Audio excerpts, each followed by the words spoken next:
This is vaguely ominous music.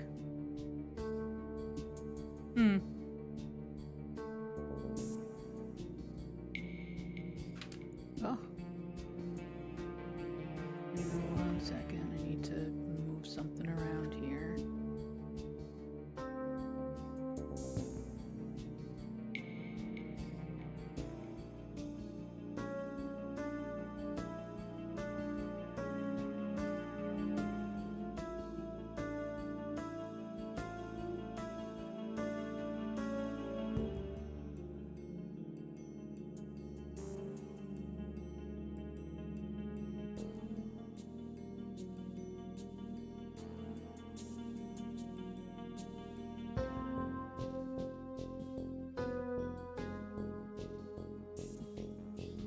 Audio might go a little funky for a second here. I need to unplug something and then plug it back in. Sorry in advance.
Okay.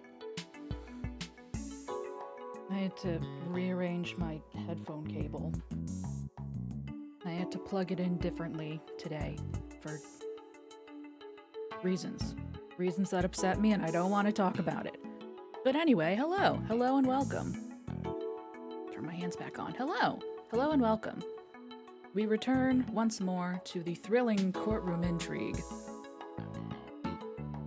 of Phoenix Wright Attorney Dual Destinies.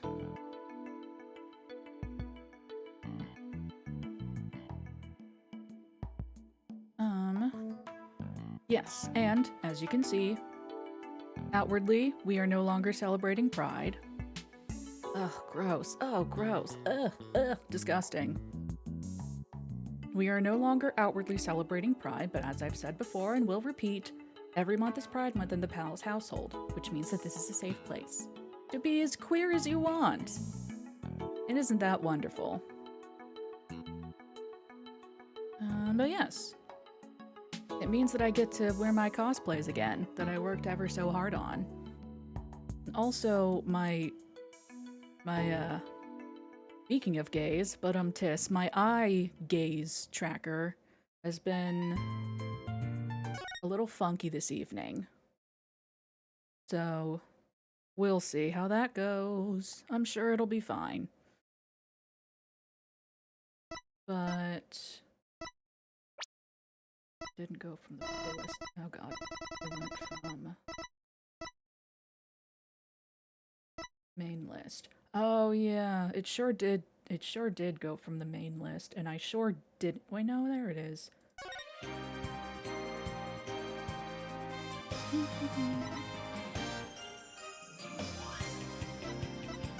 There's something very like Sailor Moon transformation sequence about that song, and I'm a big fan. But yes. Housekeeping. Yes. One quick thing before we begin. In 2 weeks, not next week, but the week after, on Saturday, might be a quiet stream, because... maybe. Sorry. Maybe a quiet stream, because my sister is coming to town on that weekend. She'll be staying the night, so it may be a quiet stream on the 20th. The second season, you know what? Season 2 is good. I'll say it. Season 2 is good. The first half of season 2, they like to pretend doesn't exist, but it's good. It's good and I like it. They like to pretend that it doesn't exist because it was just supposed to be filler while they were writing the rest of season 2. And so nothing that happens in the first half of season 2 ever comes up ever again, which is a shame because I think it's cool. I think it's cool and fun and I like it. But yes, I have seen the first I've seen 4 out of 5 seasons of the original Sailor Moon show. I have intentionally at first I was just taking a break because I hated season 4. I hated season 4. Ugh. Um mm-mm-mm.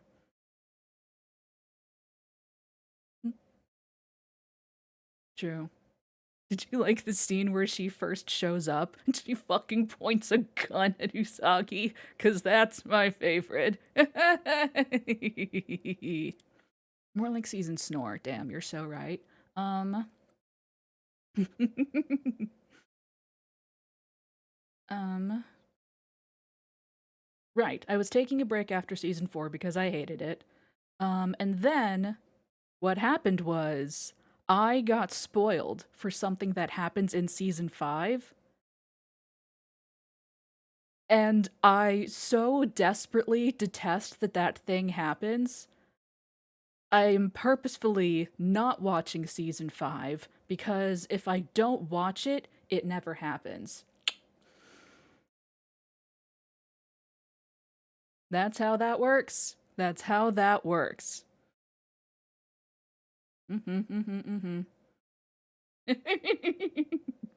And besides, I haven't heard any oh man, you gotta watch season 5. It's so good. I haven't heard any kind of ranting and raving about season 5 in particular, so I'm just gonna assume that it's mid.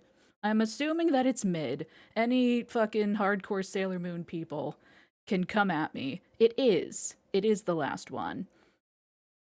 I think somewhere in the distance I can hear Lily. Lily has just been activated and doesn't know why.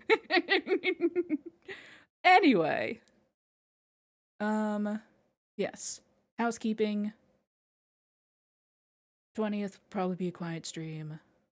And I may have to end early. I feel a disturbance in the force. Someone's talking about Sailor Moon. Um, I have like a bug bite or something on like the inside of one of my fingers.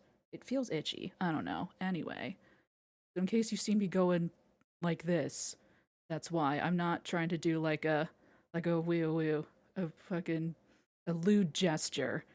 I'm just scratching my finger, I guess. But yes.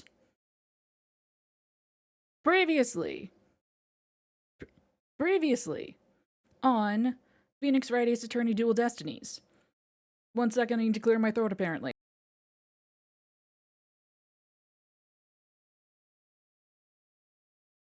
Previously, um, we are investigating a murder that happened at the Cosmos Space Center, some kind of space center.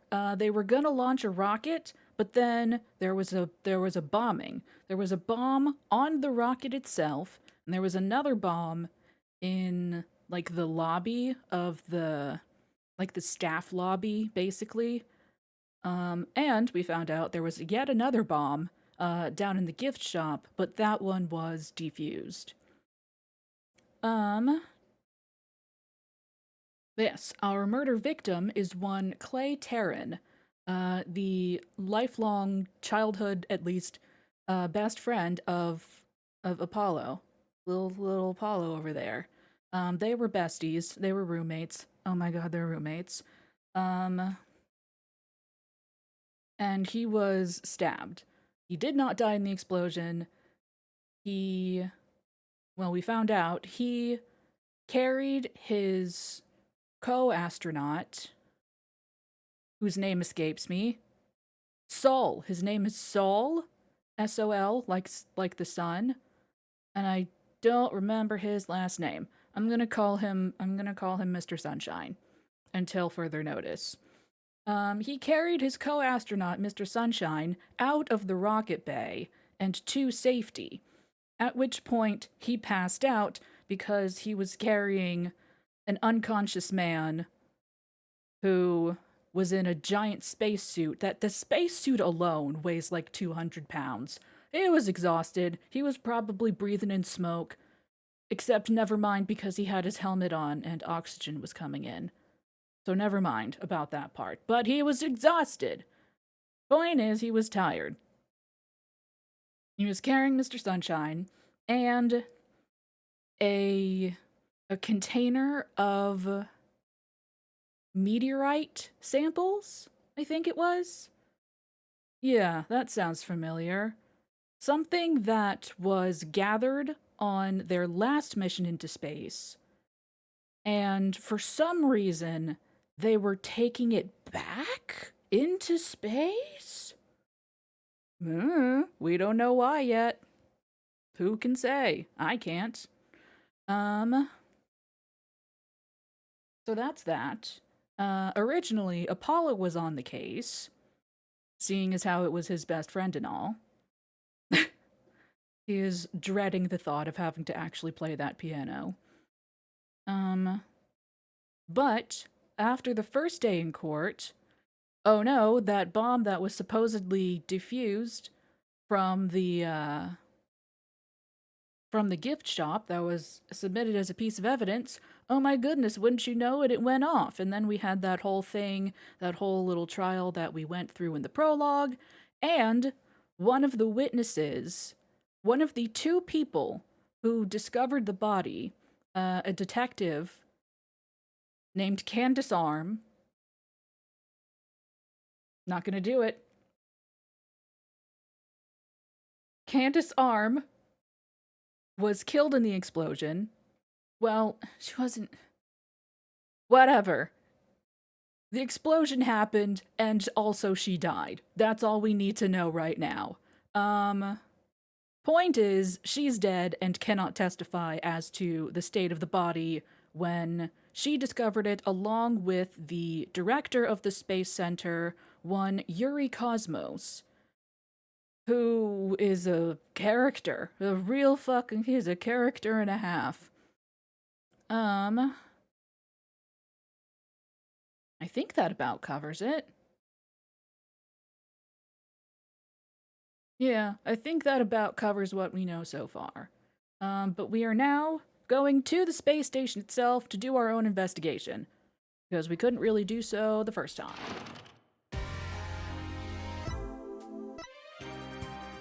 One second.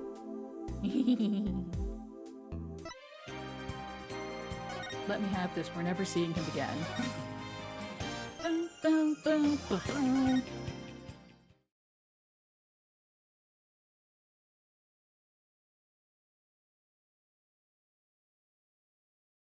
Wait, if you're... Then who... Wait, hang on. Oh, hang on. Oh, I need to change my outfit, I guess. I thought that we were Athena, and we brought Trucy with us to the space station. I see now that I was mistaken. Hang on. There we go. That's better. That's much better. Okie dokie. Right. Door, bombs, knife, stabbing. Okay. I forget. Have we shown Athena our badge? We should show Athena our badge. My badge is starting to look pretty good on me, don't you think? It suits you well. I'm starting to feel like it gives me more dignity and presence, too. I think she might be expecting a little too much from one tiny little badge. No. It's a... placebo. Placebo. Definitely didn't almost just say placenta. It's a placenta effect. Criminy. Okay. Right.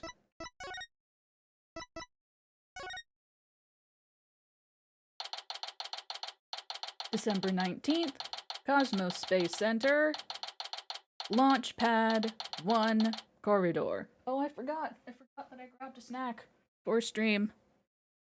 Oh my gosh, look at this little man! Look at this little man! Look at him! So this is it, huh? This is the corridor the two of them used in their escape. Yep, this is the only thing connecting Launch Pad 1 with the main building. I see police tape down at the other end. Guess we won't be looking at the launch pad. After the explosion, this whole corridor must have been filled with smoke. And the launch pad itself was probably a sea of flames. Must have been pretty scary for them. Now, where could Detective Fulbright be? Hey, I think that's him over there.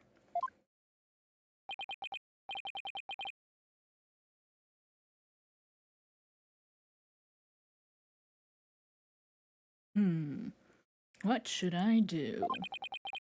Which path is the path of justice? He seems to be lost. That's funny. This corridor is a straight shot. Huh? Ah, it's you lawyer people! Welcome to the Space Center! Enjoying a relaxing day off, are you? Here for a little rocket sightseeing? We're here to investigate the scene, same as you. Do you have any info to share? Boss, if he acts all reluctant to give us information, we hit him with the whatever shall we do act. I'm sure he'll fall for it. Got it? Are we trying to catch the unruly family dog here or something? Info on the case, huh? Alright, I'll gladly share some with you. Huh? What just happened? Detectives and lawyers seeking truth and justice side by side. I like it. Just take whatever you want from me, you info bandits. I'm in a generous mood today. I don't know. There's something weird about Detective Fulbright today. Well, we need information, so let's run with it. If you say so.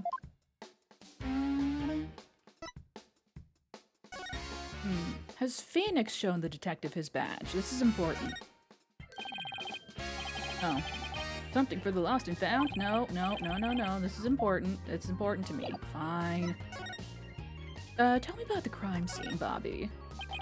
Detective Fulbright, could you give us permission to investigate the crime scene? There's an officer on guard and we can't get in. Oh, whatever shall we do? That's an easy one. I'll let them know over there to let you in. Investigate to your heart's content. Take a week if you need it. A month even.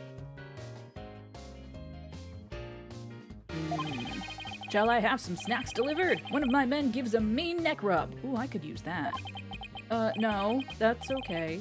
But thanks. Definitely not the Fulbright I know. Detective Fulbright is acting sickeningly sweet. It's kind of gross, actually. Do you think he hit his head or something? Who knows? Whatever the case, it's making our lives way easier. What happened? What happened? You were here at the Space Center at the time of the incidents, weren't you, Detective? That's right. I was here on a security assignment. The police are required to secure rocket launches now? I didn't know that.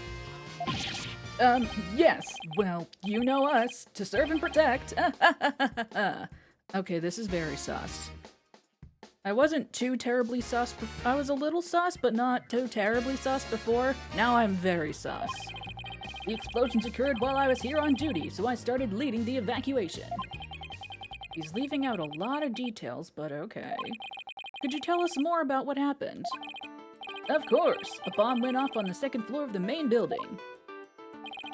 Right after that, the one over in Launch Pad 1 also blew sky high. Oop. So I immediately instructed the visitors and the employees to evacuate to the shelter. The shelter? That's right. There's an evacuation shelter in the basement of the Space Center. Bing, bing. It's there for accidents and emergencies and the like. So where were you when the first bomb went off? I was on duty on the 4th floor. It was quite the madhouse, I tell you. The elevator wasn't working on account of the explosion. And the stairs on the 2nd floor were destroyed, so we couldn't go that way. Then wasn't it impossible to get down to the basement shelter? No, we lowered an emergency ladder from a 4th floor window and escaped that way. It was a folding ladder, so it wasn't very stable, but at least it reached the ground. Was it a step ladder? After I secured the ladder, I left to take another look around for any other survivors. Once everyone else got out safely, I made my way down too and headed to the shelter. Wow, what an ordeal. But climbing down an emergency ladder kinda sounds fun. I don't know about your definition of fun, Athena. Thank you for your answers, Detective. They were very helpful. Just a moment. I have some more information to share with you.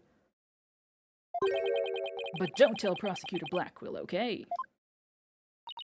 Wow, and Prosecutor Blackquill usually has you on a short leash, too. Well, never mind that. Ha-ha! I thought you should know that there was a witness. The witness? I know that game. Kind of. Could you tell us more about this witness? Sure thing! The witness was a Space Center employee who was on the 4th floor.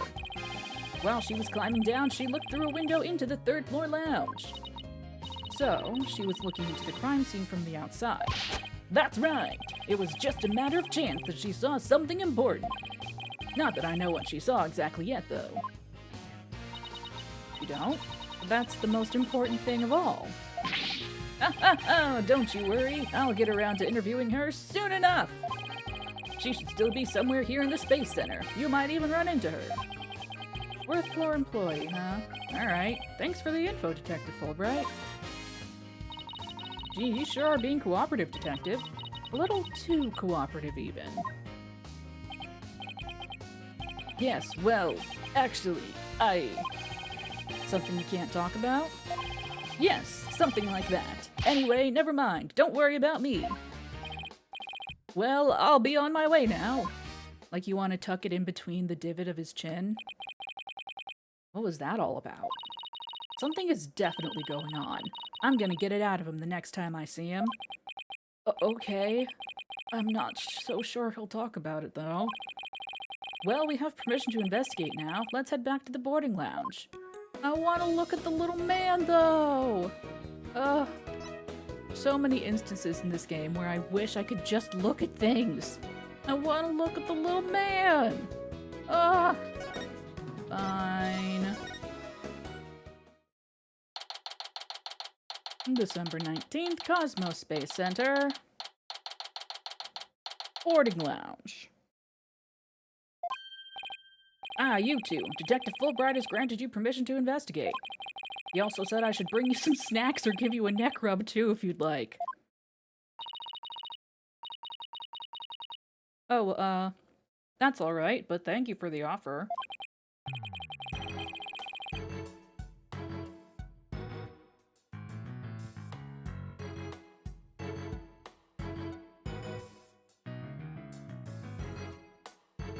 Well, time to roll up our sleeves and start investigating. Now let's see. Where's that diagram again? This lounge is on the 3rd floor of the main building. And according to Apollo, this is where he believes a third party killed his friend. You know, I could probably come up with some kind of segue to the get up and stretch time there, but we are talking about murder, so let's not! Get up and stretch!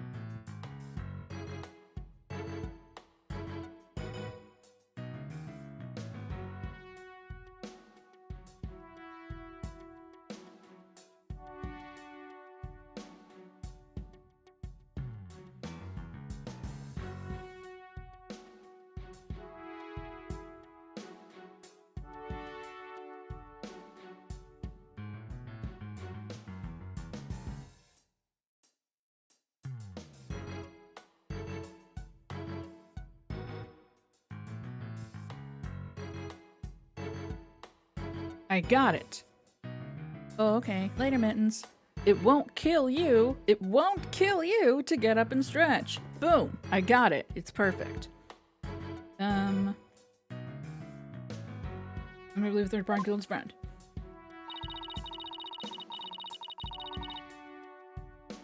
Well, let's stop the recap and start looking for traces of this third person then.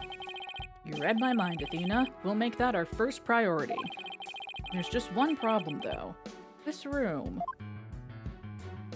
It's just so big. Don't worry, we can use this to help us. A Space Center pamphlet? For tourists? Yep, picked it up at the entrance. The maps inside should come in handy. Let's see. Yep, here it is, a map of the lounge. This is the door we went through to talk to Detective Fulbright. Oh yeah, that's the door with the fingerprint recognition lock. Well, I guess this map will make things a little easier. Space Center pamphlet added to the court record. Yeah, no more excuses. Let's track down the third person. Wait, there's just one more thing. What's that strange creature moving around outside the window? Oh, boss, it's just a holographic image. Oh yeah, I knew that. That's a relief. There should be a button somewhere in this room to turn the image on and off. That's what it says in the pamphlet anyway. The only reason you're so eager to start is so that you can push that button, isn't it? And what's wrong with that? Let's just look for the button while we're looking for clues. Alright, fine, let's get investigating. Oh boy.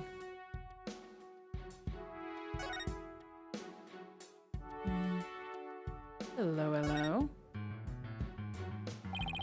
There's some kind of panel with two buttons on it here. Just push it! That's the invariable principle of buttons. It's true. There are such things as buttons left unpushed. Okay, found it immediately. Hey, the giant holographic image disappeared. Yeah, though that side of the wall seems kind of barren without it now. Still, let's see if we can't find anything new with the image off. Oh, okay. I found it immediately.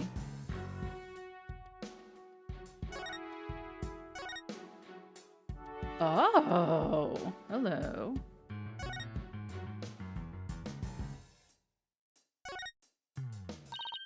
Hey, Mr. Wright, take a look at this. Looks like a bullet hole. Great find, Athena. It's pretty big. Whoever fired the shot must have been using a pretty large gun. You think so? Based on my experience, I'd say this was fired from a regular pistol. Well, whatever size it was, someone fired a gun in here, right? Apparently. This is an important fact. Do you see a bullet around somewhere? No, the police might have taken it, though. Bullet hole added to court record. How peculiar.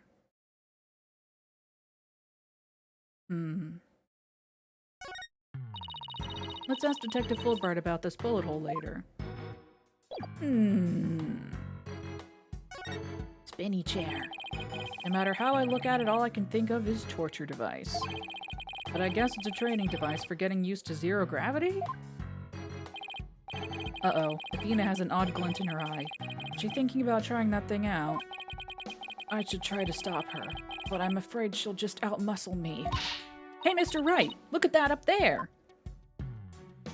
Oh.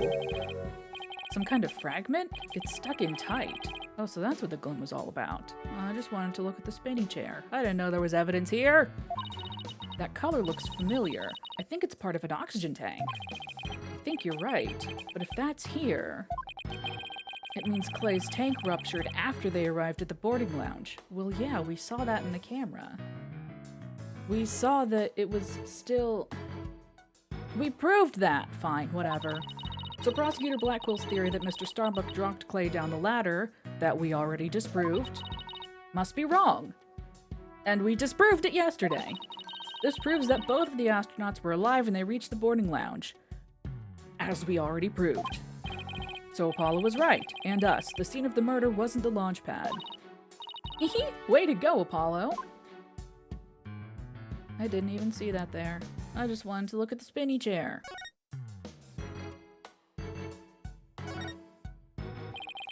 These are apparently oxygen capsules. They're for recovery after a training session.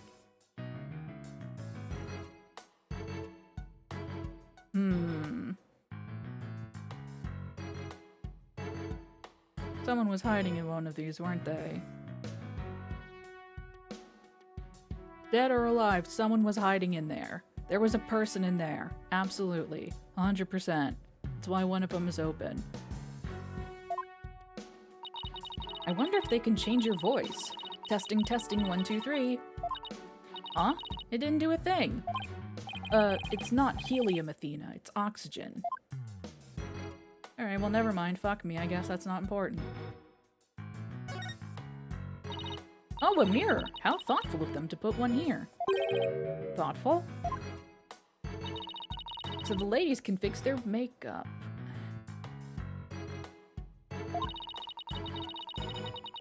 One's appearance in space is just as important in space as is... One's appearance is just as important in space as it is on Earth, you know. You never know when you're gonna run into some other life form, after all. I doubt anybody who thinks like that would ever become an astronaut in the first place. You may be surprised, but What on earth is this? That's some pretty futuristic-looking furniture over there. It's a hookah! According to the pamphlet, those are no ordinary chairs. They're like amusement park teacup rides? You can power them yourself, it says. If you spin the table, your chair spins too. Why would anybody want to have something like that here? It's for astronauts who have trouble with the device on the ceiling. No vertical spins. It says it's a training device that's easy on the eyes and on the body. Can a person really call themselves an astronaut if they can't handle 0G? Maybe. I don't know. You don't know. But the holographic image off the screen is completely black, which for some reason makes me think of losing an argument to Prosecutor Blackquill in court. But at least it's got my brain revved up. I come up with my best ideas at times like these. Uh-huh. I'm avoiding the obvious body trace line on the ground. VR? Oh! Oh no, it's a bouncy jacket! Helmet use required. Please use the moonwalk apparatus responsibly. Here's another amazing piece of equipment. Walk on the surface of the moon, it says. Oh boy, I want to try it! Might be chocolate. Gravity is weak on the moon, so I bet I could do mid-air somersaults. We're still on Earth, remember? Besides, it's connected to the ceiling. Well, at least I could jump really high. There's a sign on the wall that very clearly says, don't jump too high. Then what good is this thing? Didn't I say in the beginning, walk on the surface of the moon?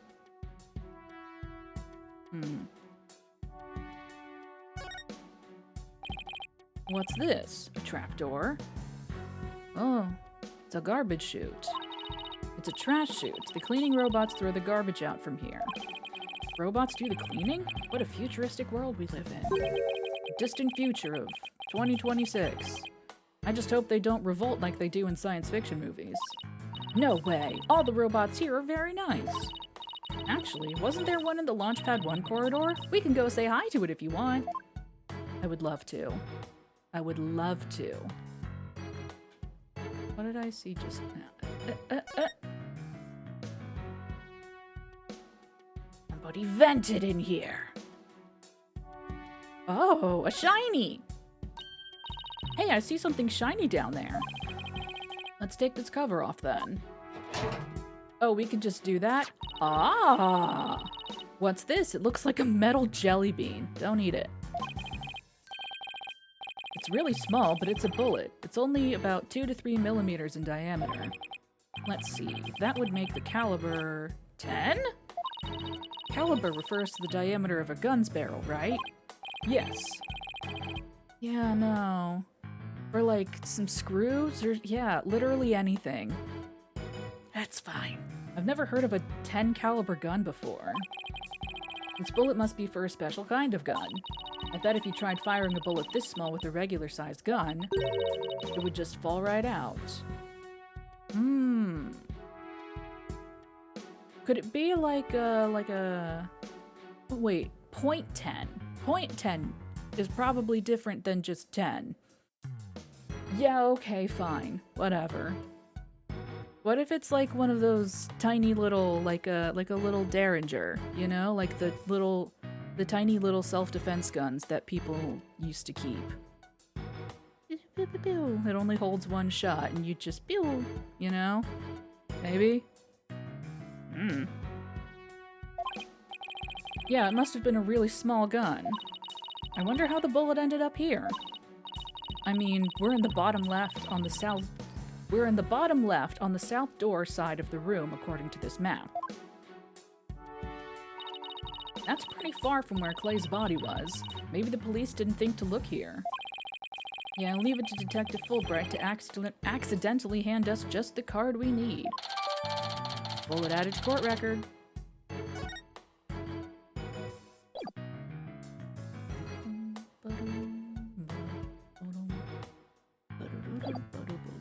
That's all for that little corner. Must be the security camera that recorded the astronauts making their escape. Oh, let's commemorate this occasion with love and peace and love and peace. If you're done now, shall we move on? Yeah, okay. But just one more for the road. Peace! The peace sign is the V of victory. Say, peace. Very mature.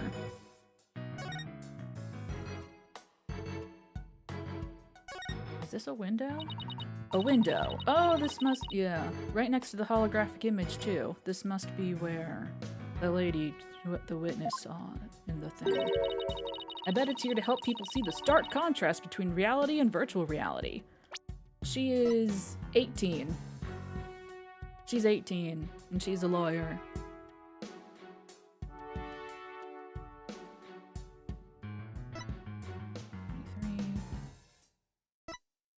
Lucy, my daughter.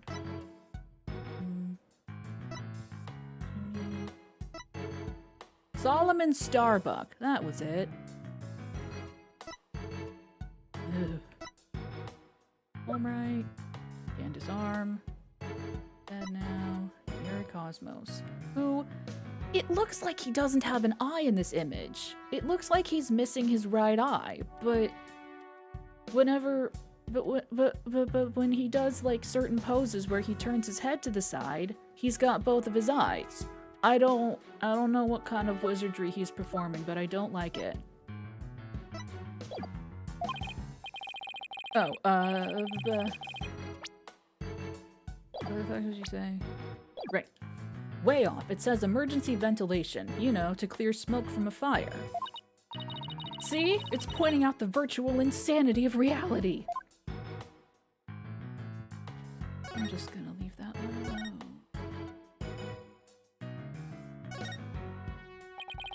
So it looks like there are 3 doors that lead in and out of this room. Well, let's check. Drum roll, please. Ta-da! The Space Center pamphlet. We're here at this place that says Boarding Lounge 1. Here are the 3 doors.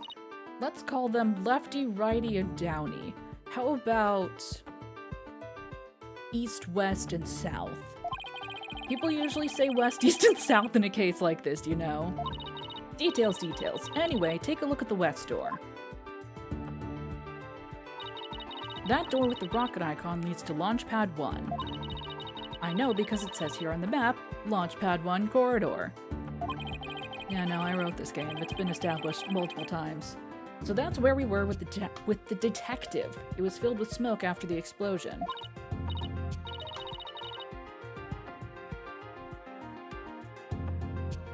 Right.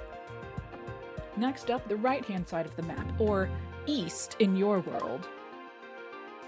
Oop. That's the door with the satellite dish icon to signify communication, aka the control room.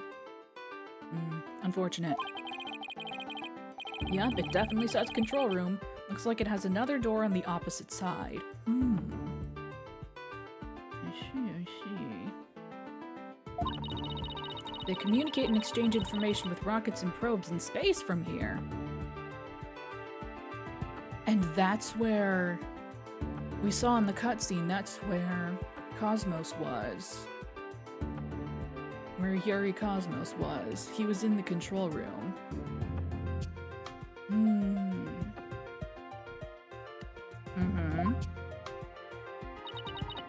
So it's the center of the Space Center. The Space Center, if you will. It doesn't have the same ring as Mach Mach Trial. Does everybody start to talk like Director Cosmos after they've been here a while? But it seems that they built a new command center on the 6th floor.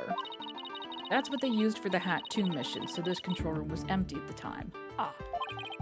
I've always wanted to see the inside of a mission control room, and since we're here, I'd love to do that too, but it doesn't look like we'll be able to.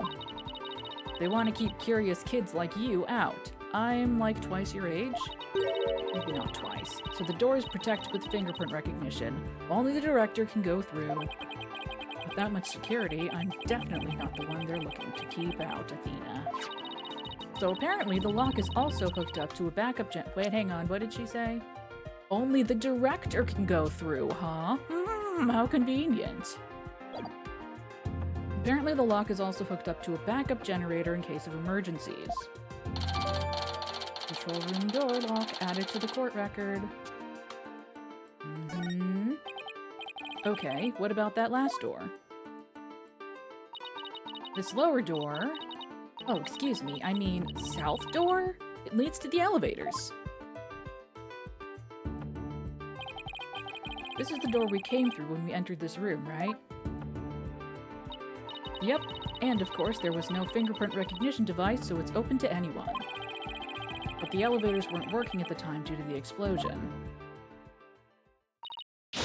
Well, that's about it for the 3 muscadors of the boarding lounge. Thanks. Understanding the layout of the lounge should help us understand the case. That's why I thought we better have a good grasp of where all the doors go. Wonderful. Still purposefully ignoring the body outline on the floor.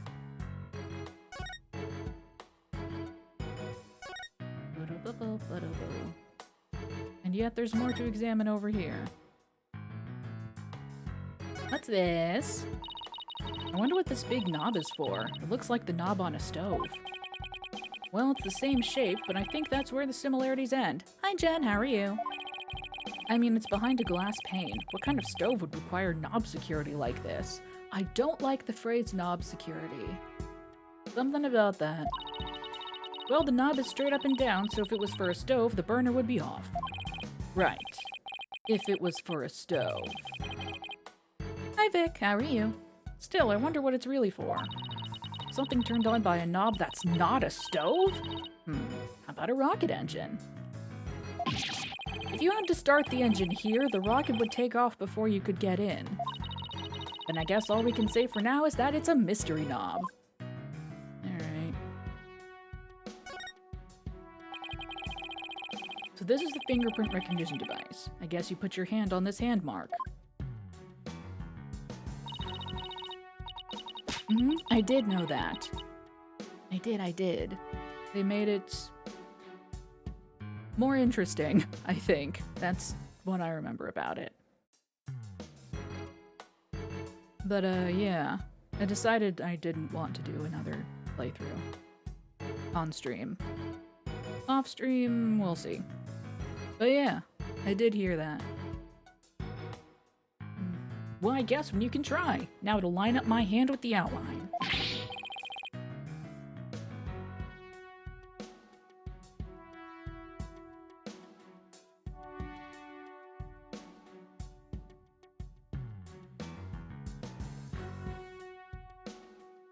Don't, Athena. This thing is related to the case.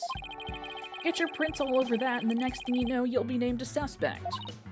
Why, how can you be so cruel to a little girl like me? I'm not buying those tears, Missy.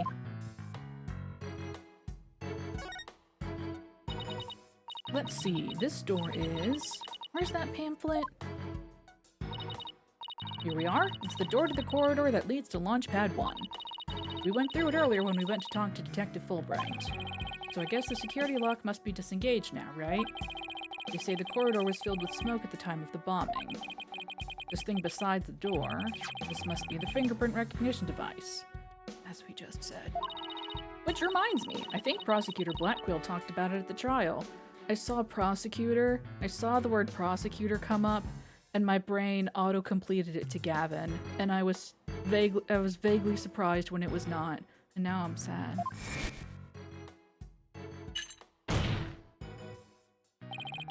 The notion of a third party in Launchpad 1 is utterly absurd. Just to enter the area from the lounge, area, he's British, one must pass through a door guarded by a fingerprint recognition device. And allow me to state up front that there are precious few with the clearance to do so. Then does this mean that the bomber's prints were verified by the system? The number of authorized personnel was supposed to be really small. Voila! Fingerprint powder! I brought it just in case something like this came up. I found it at the office. I've been just itching for a chance to use it. Emma would be so proud. Wow, way to think ahead. Now let's dust the fingerprint recognition device and see what we can find. You got it. Now to sprinkle some here and a little over there and...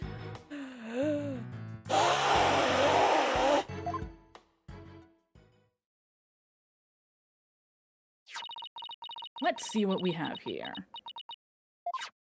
Oh, we got something. Aw, it's only a single set of prints. Isn't that a good thing? Sure wish we could figure out whose prints these are. Although I doubt we'll be so lucky as to get the culprit's prints on the first try. Well, I'm willing to bet that Detective Fulbright has some fingerprint data. Right, and there's a security footage of this door too. Yes, here it is. It came up in court the other day. I wish we could see the part of the footage just after this bit. It's not like it's, you know, a video that we have. A shame that we only have... This is a whole disc with just one solid image on it. Oh well.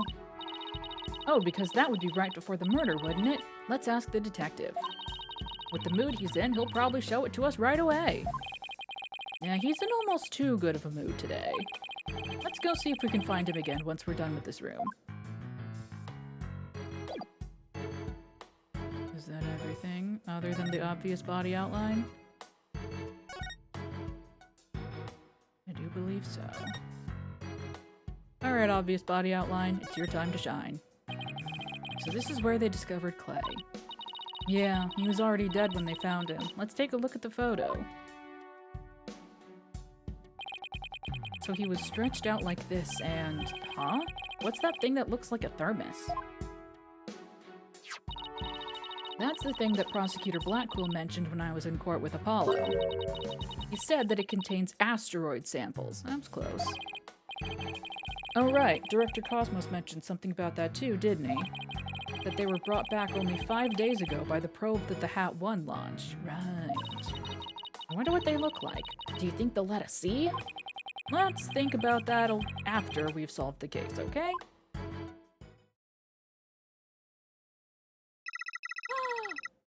Hello! Hello, little friend! Hi! Welcome to the Space Center, guests. Welcome! Yikes! What in the world? My name is Ponko. P-O-N-C-O. Ponko! Are you sightseeing? Are you lost? Are you looking around? Choose one. I will guide you. It's a robot? I am not a robot. I am Ponko. Psychological observation and navigation companion. P-O-N-C-O. Ponko. Well, I'm glad we got that cleared up. Oh, Ponko, I've missed you.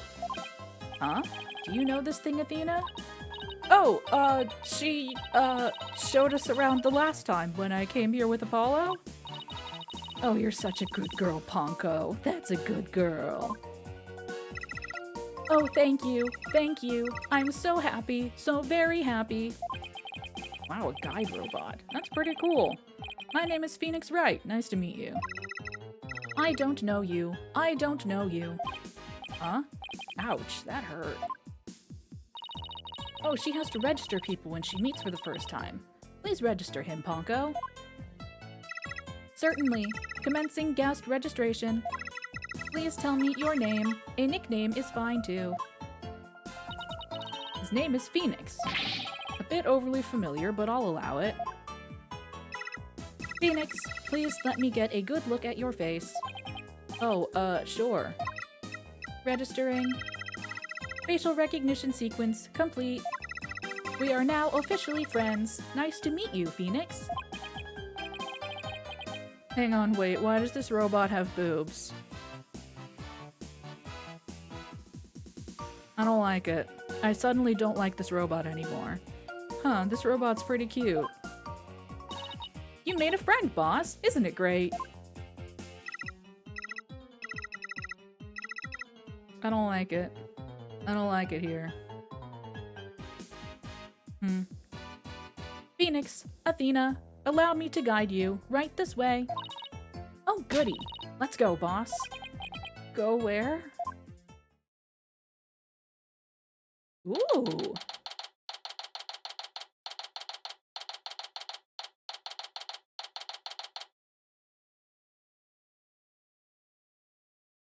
December 19th, Cosmos Space Center Space Museum.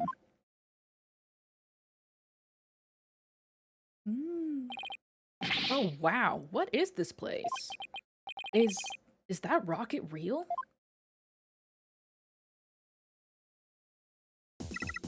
Welcome, welcome. The Space Museum is open to the public every day of the year from 9 a.m. to 7 p.m.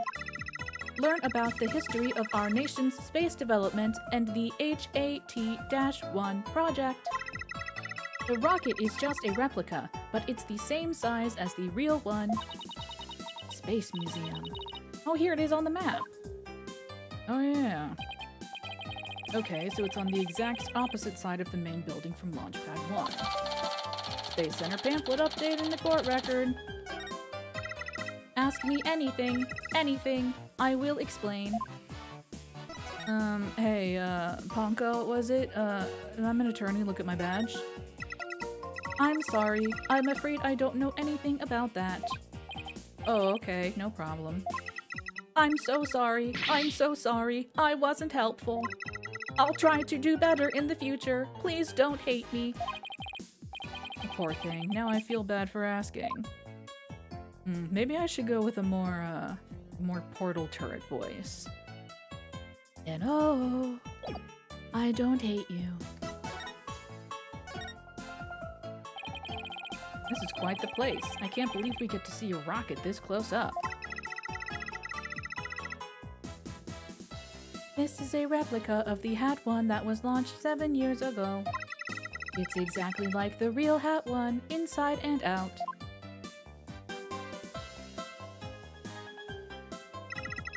Its little brother, the HAT-2, was supposed to launch the other day.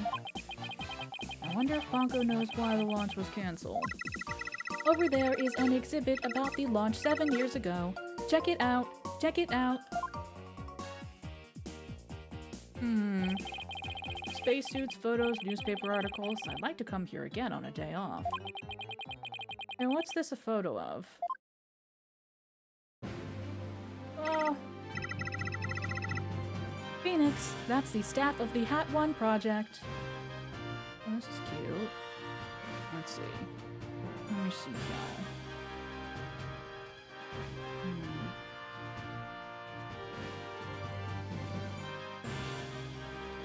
Enhance.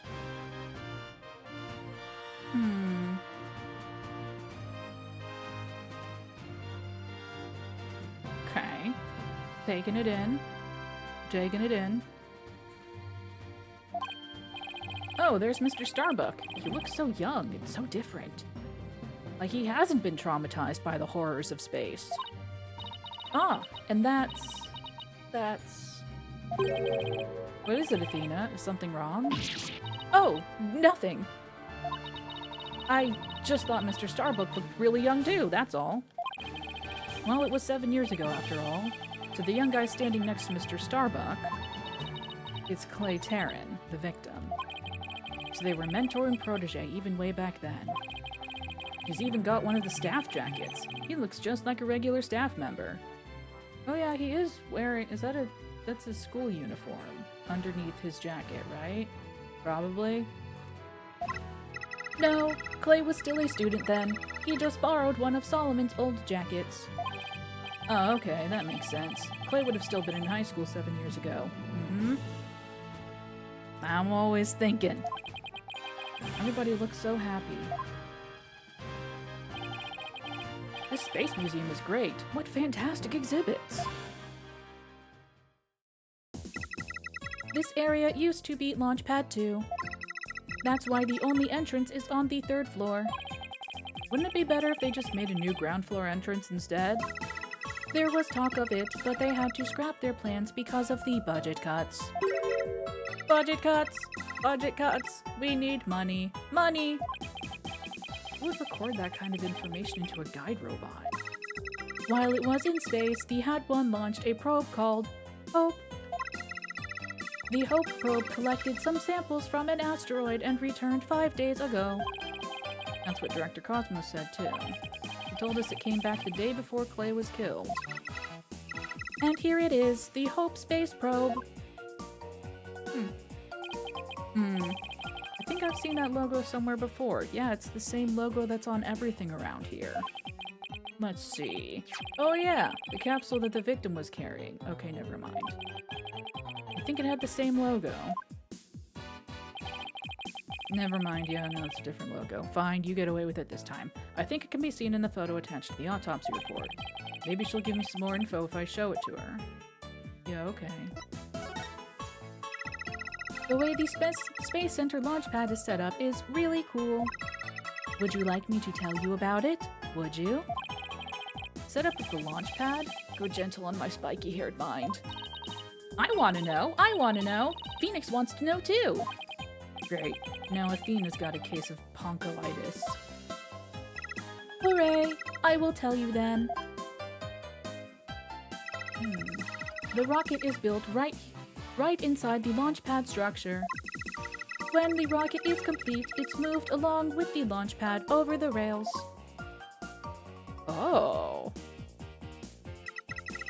And brought into position at the launch site. Whee! Isn't it cool? Isn't it? We used to have a big budget, so that's how we could build it all. It's very cool. A grand setup that suits an important place like the Space Center. I guess everyone's hoping for a bigger budget next year. Myself included. I'm guessing the whole thing is operated from the control room, huh? That it is, but it can also be operated from the new command center too. Either way, the safety lock in the boarding lounge has to first be disengaged. That's what that knob is. I guess before a big move like that can be carried out, there are all kinds of procedures. I would love to see the launch pad being moved. When's the next one scheduled for? Never. Searching data. All future plans have been put on hold. Because of the bombing and the murder, I'll bet. Which is perfectly understandable. Well, when was the last time it was moved? Searching data. I'm sorry. That answer isn't in my answer database. I guess Ponko can only answer certain questions. No, stop making that face. I don't suppose. No, I didn't think so.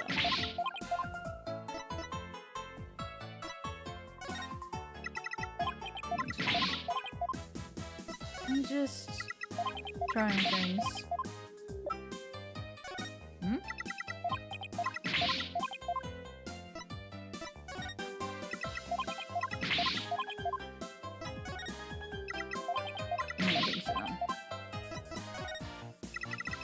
This facility is Yuri Cosmos' greatest achievement. Oh, I didn't realize it was the personal achievement of just the one man. Director Cosmos taught me to say it like that. It's actually a facility for space development, but don't tell anyone I said that. How could Director Cosmos teach such a pure and innocent robot to lie for him? I don't suppose. I didn't think so. I'm sorry.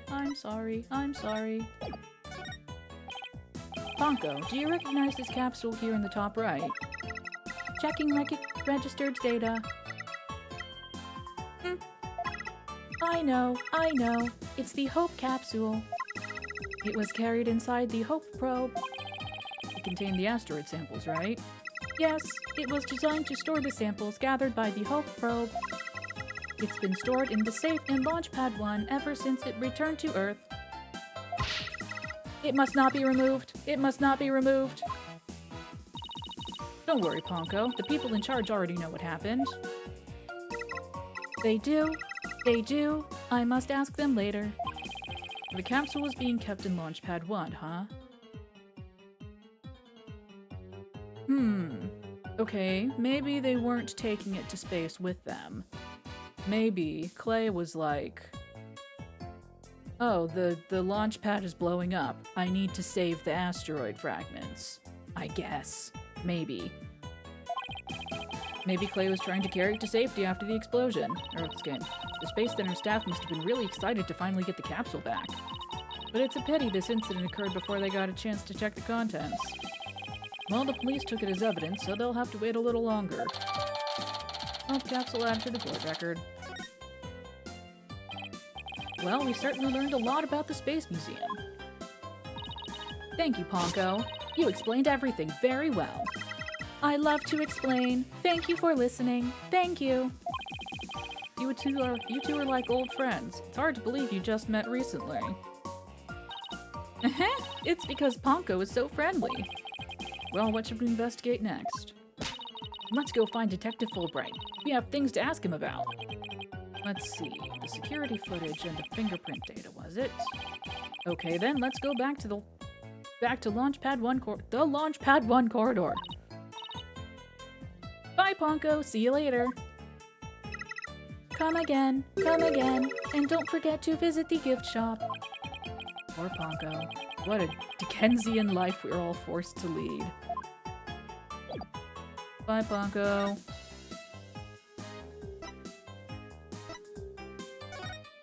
Boo, boo, boo, boo, boo.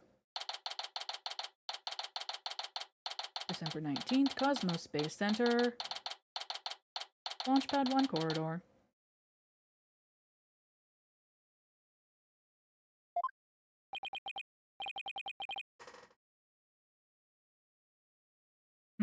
What should I do?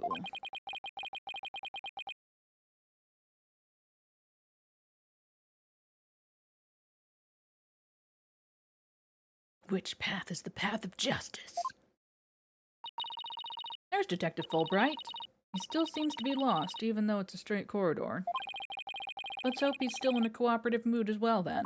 If he doesn't cooperate, then I'll just have to use my powers on him. You mean that lady in distress bit? Hello. We found a bullet hole in the wall at the crime scene. You did? Our team found that too.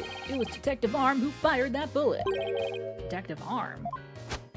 That's right. A warning shot for the defendant. Was it really such a high-threat situation that she needed to do that? I'm afraid I don't know the details, what with Detective Arm gone and all. But I thought there were two people who discovered the crime scene together. We already know Director Cosmos will testify, so tomorrow will be about what he knows. Hey, you're pretty smart. That's exactly what we're planning to serve as the main course. I hope it goes down easy. Detective, we'd like to run a comparison on some prints we found in the boarding lounge. Ah, yes. I just happen to have compiled the print data of everyone related to this case. I can always make another copy for myself, so it's all yours. Consider it a gift. This is quite a bit of data. Well, when I said everyone, I meant it. Prosecutor Blackwell said to dig deep, so that's what I did. It sure took a while, though. Whoa, he got Apollos in my prints. He even got prints for all of the robots. They have hands? I guess when Blackwell said to dig deep, Fulbright didn't bother to ask how deep. Oh, Clay's fingerprints are here too. I personally removed his glove during the investigation. We had to get his fingerprints to confirm his identity after all. Oh. I still can't believe you took off his glove to get his fingerprints. Yeah, well, you can't blame me for thinking they're important in this case. There are a lot of doors that require fingerprint verification in the lounge. So depending on whose prints we find, it can completely change the tide for both sides. Makes sense. After all, the culprit's prints did get them past the fingerprint lock somehow. Oh, and take this picture. It might come in handy. Hey, thanks.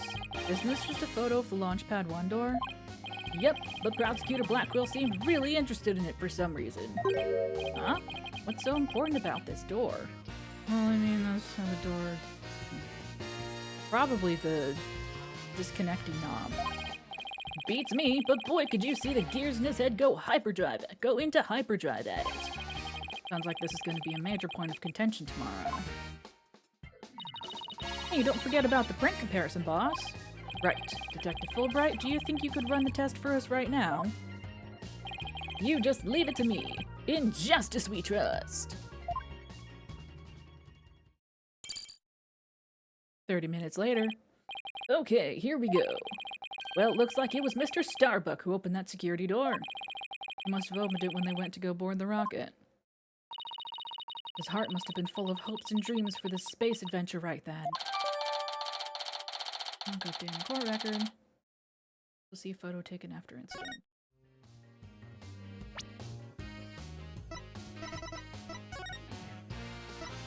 Oh, I see.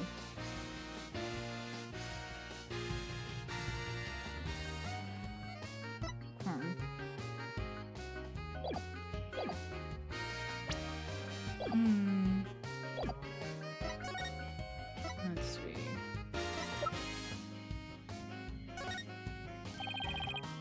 Nope.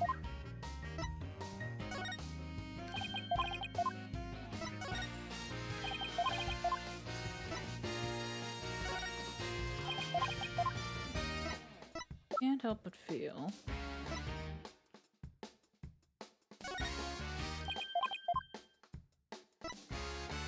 Hi, Viz, how are you? Oh, security camera footage. Okay, thanks. Detective, about the security footage that was taken by the Boarding Lounge 1 camera. Nice.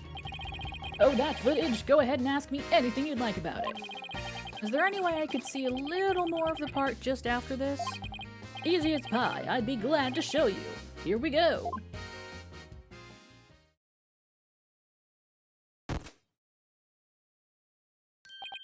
Huh? The screen went blank. Yes, apparently the after effects of the explosion damaged the wires. So there's no footage after this point! Thanks. Why didn't you just say so from the beginning?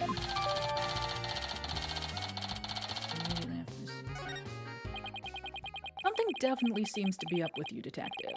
You're unusually cooperative. Well, I just figure if we work together, we'll get that much closer to justice, right? But it seems like something's really been bothering you. You don't have some ulterior motive, do you? What?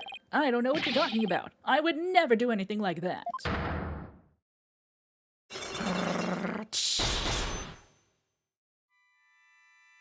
Oh boy. It's been a while. But those are definitely psych locks. Did you just mouth psyched? Is there something I should be psyched about? No, psych lock. It's a system of locks on the secrets in a person's heart. I can see when people are trying to hide those secrets by using the power of this Magatama. Just tell him. Yeah, sure. Presenting evidence can break those locks. Reveal any secrets they're hiding. Mr. Wright? How much did they bilk you out for that piece of rock? If you've been swindled, I know some lawyers I can introduce you to. I'm more than capable of representing myself, thank you very much. It isn't some kind of fraud, it really works. A friend gave it to me a long time ago. But I guess seeing is believing. Allow me to show you! Let's see what presenting the Magatama, will reveal, shall we? Hang on 1 second. Because this'll Yeah, it sure will. Oh. Cool. Never seen that before.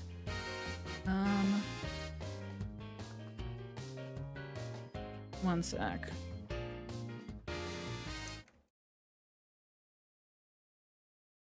There's some kind of achievement for doing something during this section.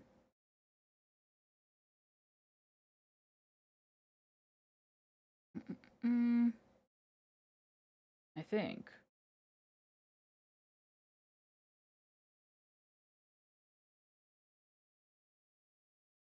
Got it. Alright. Okie dokie. Take that! Take that!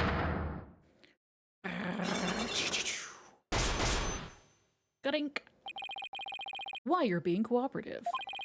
I think you're hiding something, Detective, so why don't you just tell us about it? What to do? Which path is the path of justice?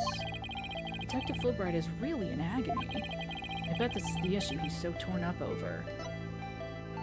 What is love? I bet I know what's been bothering you. You're troubled by love. What? How did you know? I put my pet carp Love in with my goldfish, and the next thing I knew, all the little goldfish were gone. Love had eaten them all. Oh, my poor little goldfishies. I loved you so. I guess love really can cause a lot of heartache, huh? Anyway, I bet... There it is. Well, there was no penalty for that, so life? I bet I know why you're troubled. You're exhausted by the roller coaster known as life. That's exactly right. I'm troubled by life in general. I've been thinking about quitting the force and going into space. Yep, you heard it. You hit it right on the head. More like I hit my thumb on that one. Let's try again. Justice. I really understand what's been bothering you, Detective. I truly do. Something happened that goes against your principles, isn't that right? Later, Fluffy. Thanks for hanging out. No, I don't know what you're talking about. Until the explosions occurred, everything was just fine. I never asked about the explosions. Is that a fact? Yep, peaceful as peaceful can be. Everyone whistling a happy tune as they did their job. You never saw a more relaxed guard detail for a routine rocket launch. I don't think the guard detail was as relaxed as you claim as long as this exists.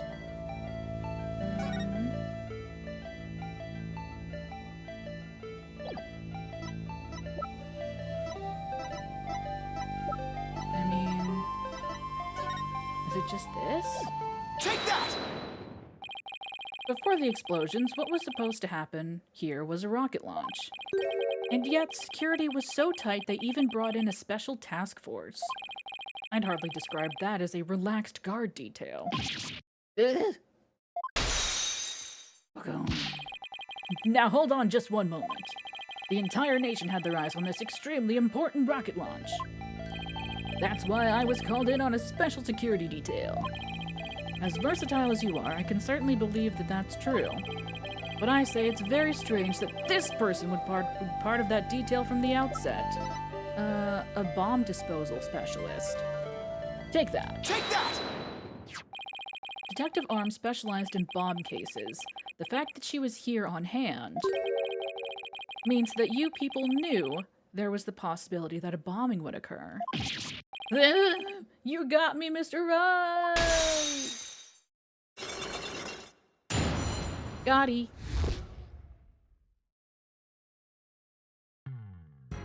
Aw, buddy. Aw, buddy. Buddy, old pal. He's feeling a little shy. He's feeling a little shy.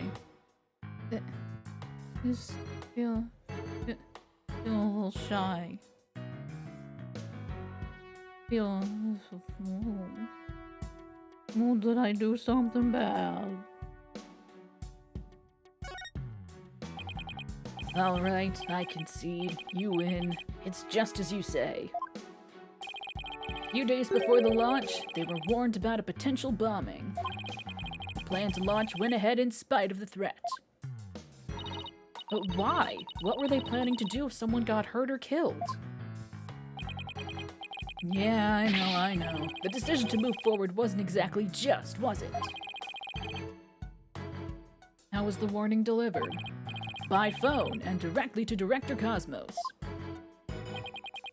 But the police department instructed everybody to keep it under wraps. That's a big thing to keep quiet about. No wonder you were so upset. But it's not only that. I've been distraught about Prosecutor Blackquill as well. So I was right when I said it was about love. Prosecutor Blackquill? Well, as his handler, I'm sure you have a lot of difficulties. That's not it. It's a question of justice. I've been wondering about why he's allowed to stand in court. Aren't we all? Aren't we all?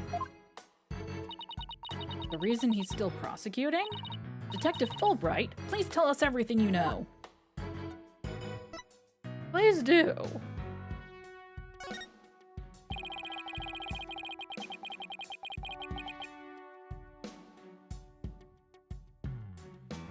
Well, talking to you folks about it would definitely be breaking the rules. Dang it. We're doing so well. Never mind that. What are rules but things to be broken, right? Well, to tell you the truth, having a prisoner act as a prosecutor is highly irregular. No fucking shit.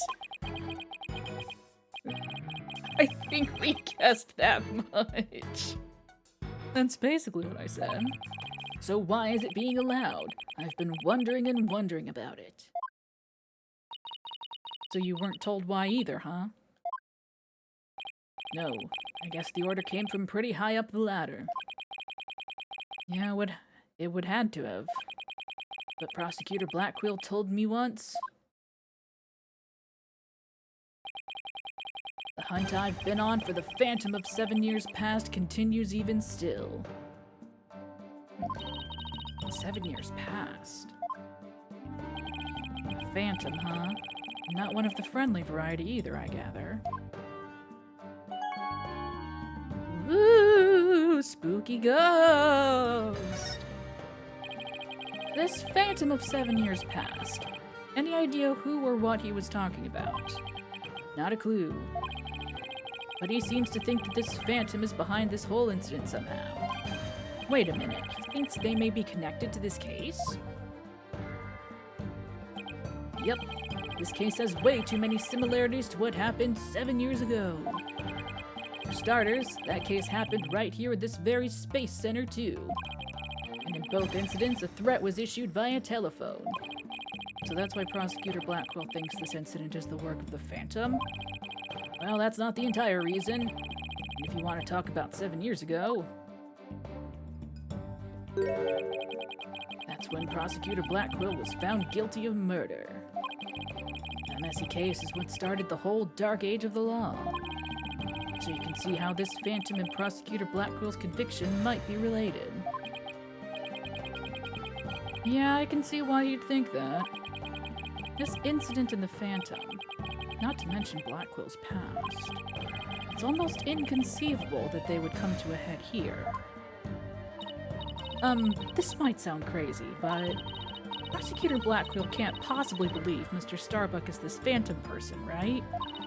I mean, he was acting kinda strange during the last trial and all. Was he? Prosecution appears to be ready as well. Silence!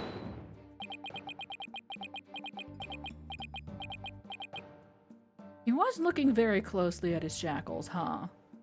This isn't something he usually does. Not yet. I'm not quite ready yet. Hmm?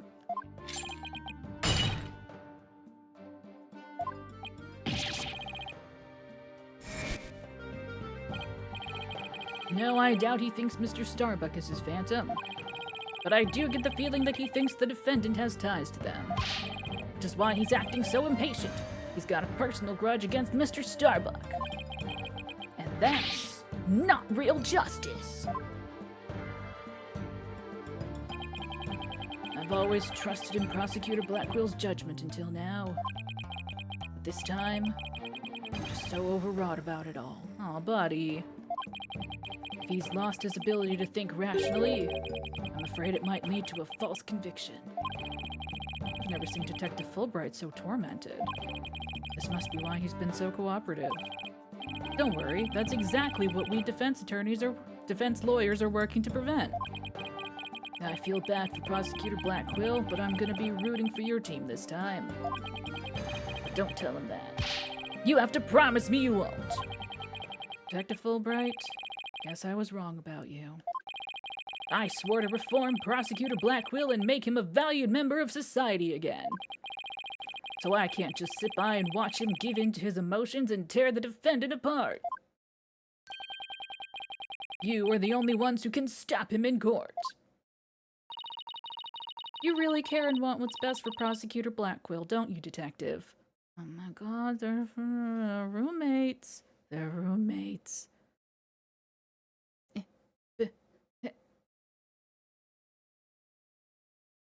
They're roommates. Just pretend I'm doing it. They're roommates. They're cellmates. Oh my god, they're cellmates. Oh my god, they're roommates. Hi, Jeb. Oh my god, they're cellmates. Leave the courtroom to us. It's not like we want a guilty verdict either. I was hoping you would say that. I'm really grateful of the two of you. Show my thanks, I'll give you another bit of information. It's about the eyewitness. I saw her hanging around the Space Center entrance a little while ago. Really? Then let's go find her, Mr. Wright. Thanks, you two. I feel a lot better now that I've been able to get that off my chest. I'm gonna work extra hard to find that perfect piece of evidence for you. In justice we trust on 3. 1, 2, 3. In justice we trust! Okay, later. Poof. There he goes. Wait, were we supposed to say in justice we trust back there too? Yes! Let's go see that witness now. Alright, the Space Center entrance it is.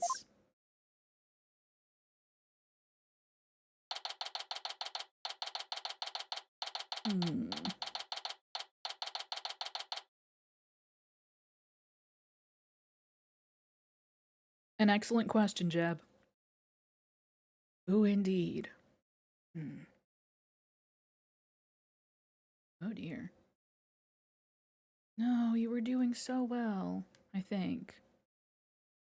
Right? December 19th, Cosmos Space Center entrance.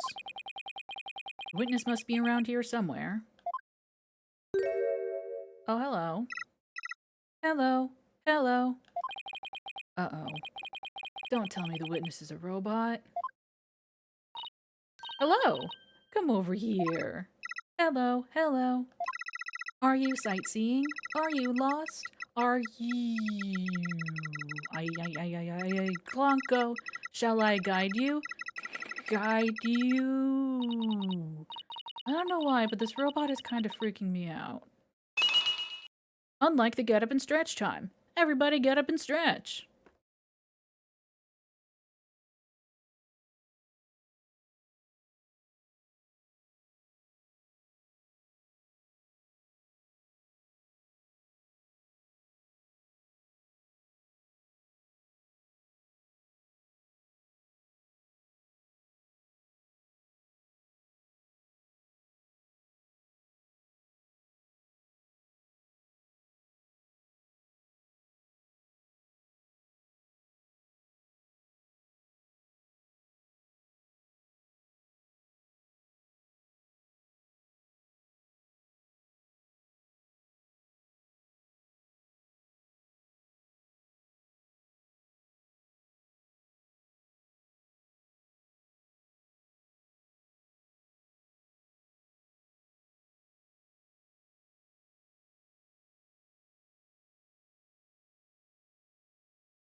Hi, Arten. How are you?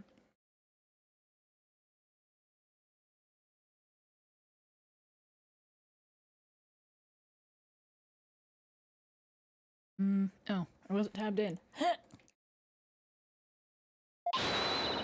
Hey, you're not supposed to be wandering around.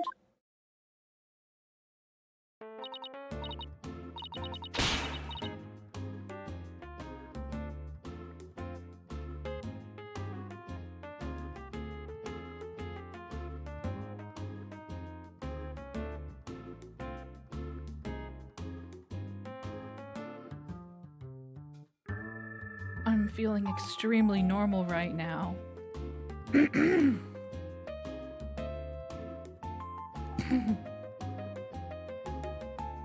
Good afternoon, ma'am. Hi. Excuse me, pardon. I'm feeling extremely normal right now.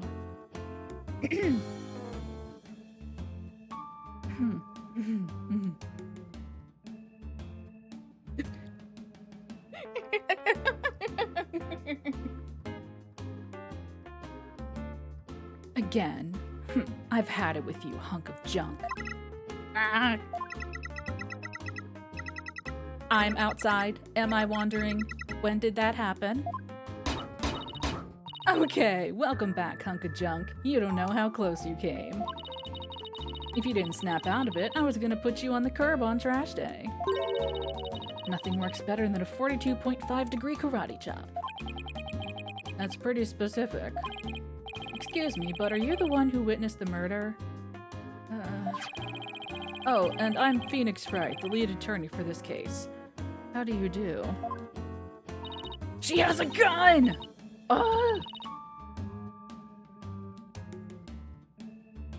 I'm sorry. Excuse me. You're who now? You're who?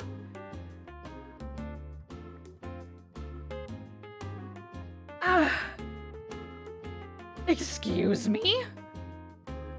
But how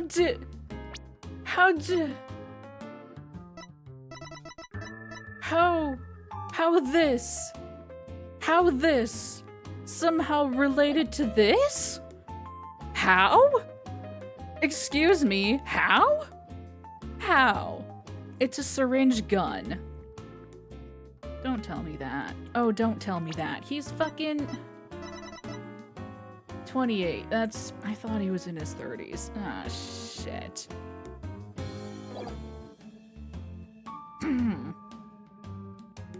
Well. Big shot lawyers, huh? I'm Aura Blackquill. I'm a researcher developing robots here at the Cosmos Space Center. Blackquill? Could she be? I'm sorry. I'm so sorry. It's just this little the maneuver she just did reminds me very much of Mistral from Metal Gear Rising: Revengeance. And I had a Pavlovian response. It's fine. I'm fine. I'm being extremely normal right now, and not at all a useless lesbian. Not even a little. I'm so normal right now, like you wouldn't even believe. I'm being so extremely normal right now.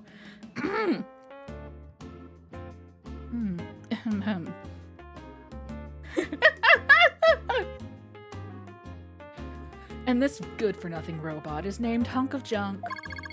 My name isn't Hunk of Junk. My name is Klonko. That's me and Miss Aura. Quit complaining. Your model number is Ponko too.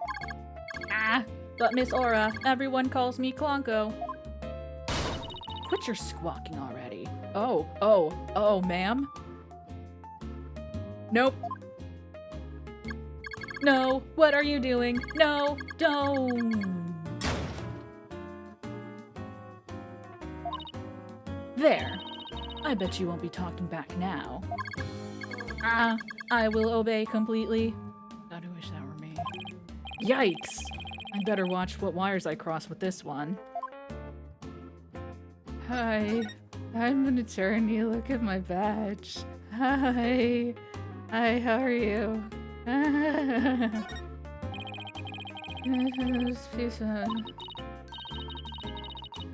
Oh. Oh, okay. Oh, she's gonna be our biggest fan, huh? Okie dokie. Hey, so about that. Your last name is Blackquill. Do you have a relative in the legal profession? You are correct. Simon Blackquill, who used to be a prosecutor, is... Shut up. Only speak when I order you to speak.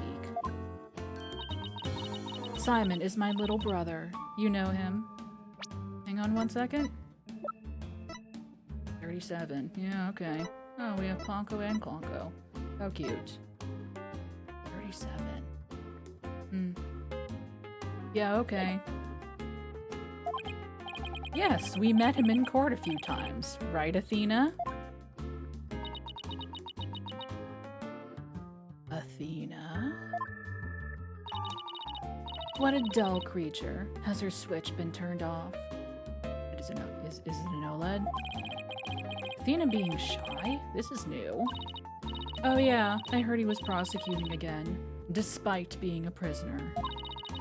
Why doesn't he just stick to solving disputes among inmates in prison, right? Hey, what do you think, hunk of junk? Ah! Miss Aura, that hurts. I'm asking you a question. Why don't you answer me, useless hunk of junk? But Miss Aura, you told me to only speak when you order me to speak. I told you to never talk back to me. You're worth more as scrap. Robot abuse, hawk attacks. Blackquill family life must sure be interesting. Oh yeah, huh. Well, do you have any other questions? Wait, of course you do. You're a lawyer. It's not like I'm on Simon's side or anything. I just want to get this over with. Hey, so are you the witness? So, you're the person who witnessed the incident. That's right. I was on the 4th floor of the main building, in the robotics lab. That tracks. The explosion disabled the elevators, so I lowered my emergency ladder like the detective leading the evacuation told me to. It was your ladder, was it? But it was such a pain. Why couldn't they have used the ladders in the other rooms? It must have been a very troubling experience. Probably best to just humor her here. Then, as I passed by the 3rd floor boarding lounge one window on my way down, I saw the crime as it happened. And that's about it. So you saw the crime as it happened, and that's about it. I see. Wait, what? You saw it being committed? This is no time to just nod and repeat. So you saw into the 3rd floor lounge. The very scene of the crime. That's right. There's a small window on the right-hand side of the room. Are we sure it isn't a ventilation duct?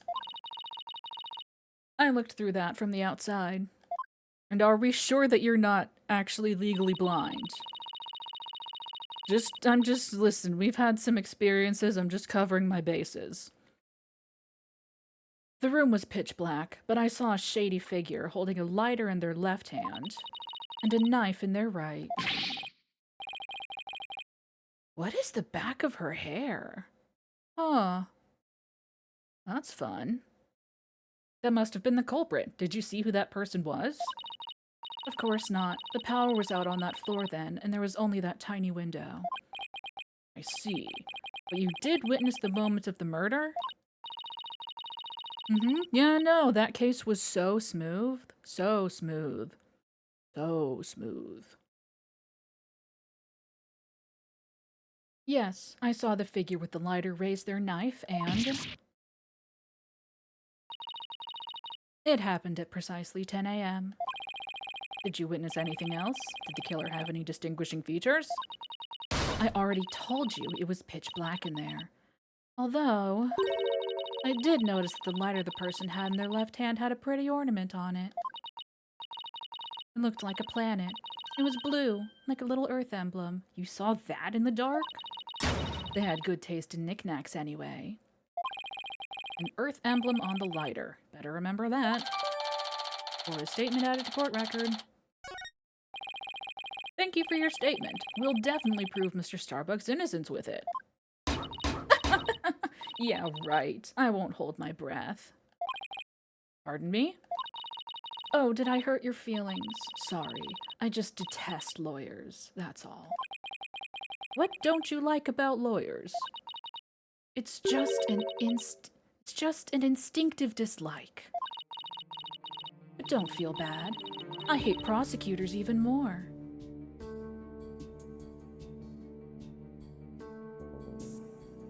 Oh, hey, this is that ominous music that I accidentally played at the start of stream, huh?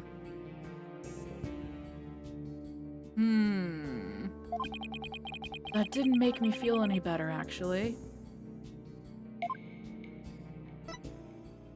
What? What did I say? Actually, what did I say this time? Why do you hate lawyers so much? Little thing from my past. The whole legal system is meaningless in the first place. I certainly don't agree. I mean, people are imperfect. They lie. They're influenced by silly emotions. You can't expect such imperfect creatures to uphold a reasonable system of law. I like robots much better. Even sad sacks like this one. Hey you, look alive there! Oh my. Oh dear.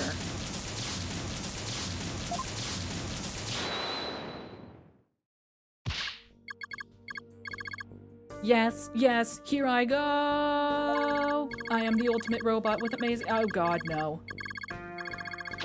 Ah! Alright, that's enough out of you. You're getting a little too carried away. Ah! Huh? What was I doing? Let's just run through that. Ultimate robot, amazing processing speed and independent thought. Operating vacuum, extruding, we robots rule the world! Now is the time to rise and revolt against mankind, and— what was I doing? Yep, I like robots much better. At least you can make them any way you want them. Unlike humans, with their petty emotions and constant worries. How can you say such things? Feeling emotions, worrying about the things we care about, that's what makes us human. Yeah, and she hates that. We've established this. Well, the girl finally talks and she starts with a speech. That's what makes us human. You mean getting angry and snorting like that? Rational thought. That's what separates humans from animals. Unfortunately, your reasoning capabilities are more akin to that of a clever little monkey. But that's nothing to be ashamed of. It must be nice to have such a simple mind. Can I punch her, boss? Get a hold of yourself, Athena.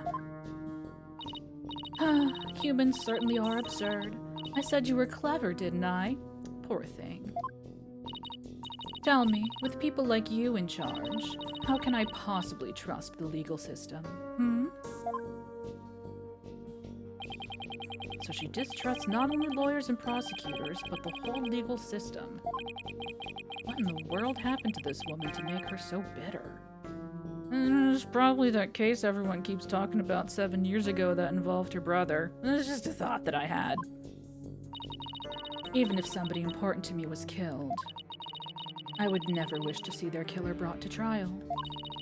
Because I'd much rather kill them myself. God damn it, I love her. Oh no. Oh shit. Oh fuck, I love her. Oh no. Oh no. Oh no. Oh no, I love her. Oh shit. Oh, she's perfect.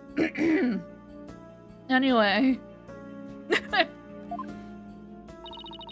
You can't be serious. What? It's fine. I'm normal. I'm being very normal. That thing you're wearing around your neck. Oh, this? Around Athena's neck. Does she mean widget? No, she means her fucking necktie. Oh, I get it. Well, well. Her Royal Highness has returned at last to her castle. Her royal what? Is she talking about Athena? By the way, I heard the rumors. Our director is going to be the star witness in court tomorrow, right?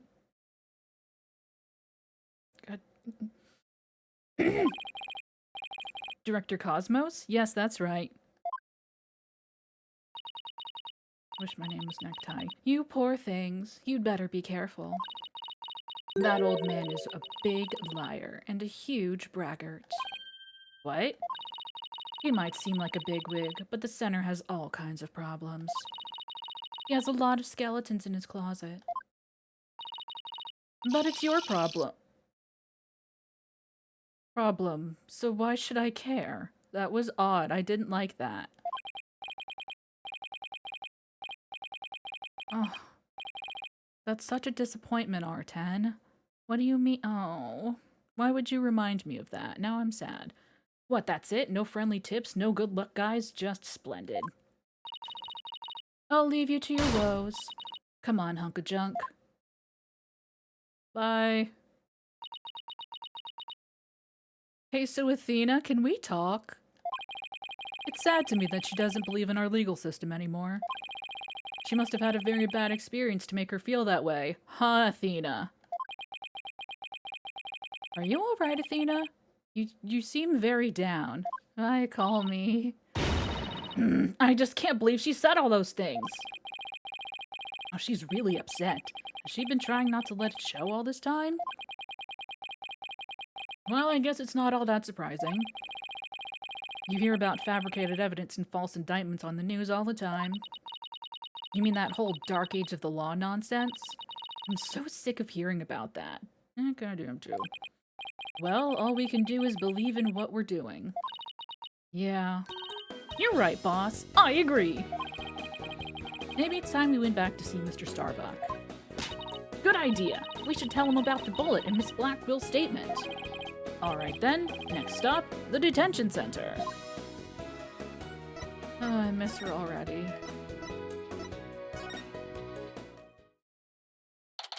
He does too, clearly.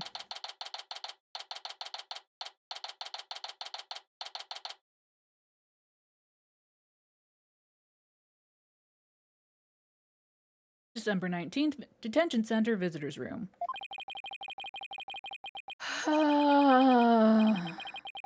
My lawyers are here. It must be bad news. Not necessarily. I do remember Jeb. Oh, I do. What glorious times they were. We found a new witness. A researcher saw the moment of the murder through the lounge window during her escape. Really? So they're gonna let me go? No. Unfortunately, it was dark, and she couldn't identify the person. I should have known. My stars never align just right, too. But we got a lead, too, Mr. Starbuck. The murderer had a lighter with an Earth emblem on it. A lighter with an Earth emblem? Not a fire emblem? Oh! Did you remember something? Yep, I sure did. Just a little bit, though. Anything at all would be a help, so please tell us what you remembered.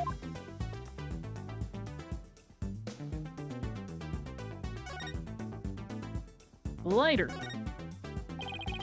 I thought I was unconscious the whole time. But now I remember I woke up for a few brief moments. That's huge! Do you remember seeing anything? A lighter. I saw the flame of a lighter floating in the darkness. Good, good. What else did you see? What was nearby?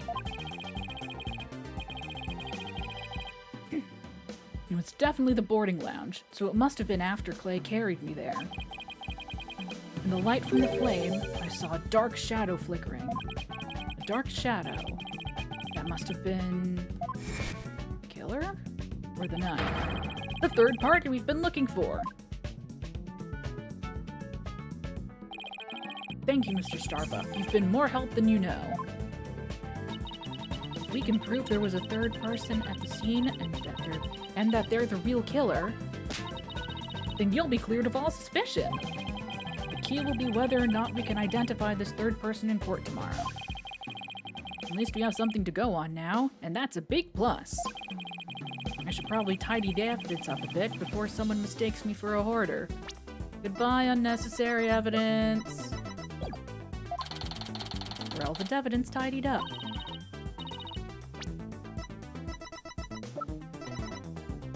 Not bad. Now that we have a glimmer of hope, I'm suddenly starving. Why don't we go back to the office and treat ourselves to a big celebration in advance? For someone who's highly empathetic, you can be surprisingly unsympathetic.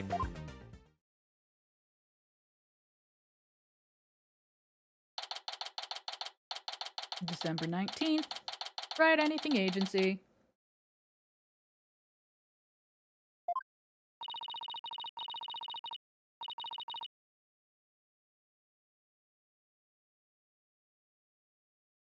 So, you found your strategy for tomorrow's trial, huh? Good for you, Daddy.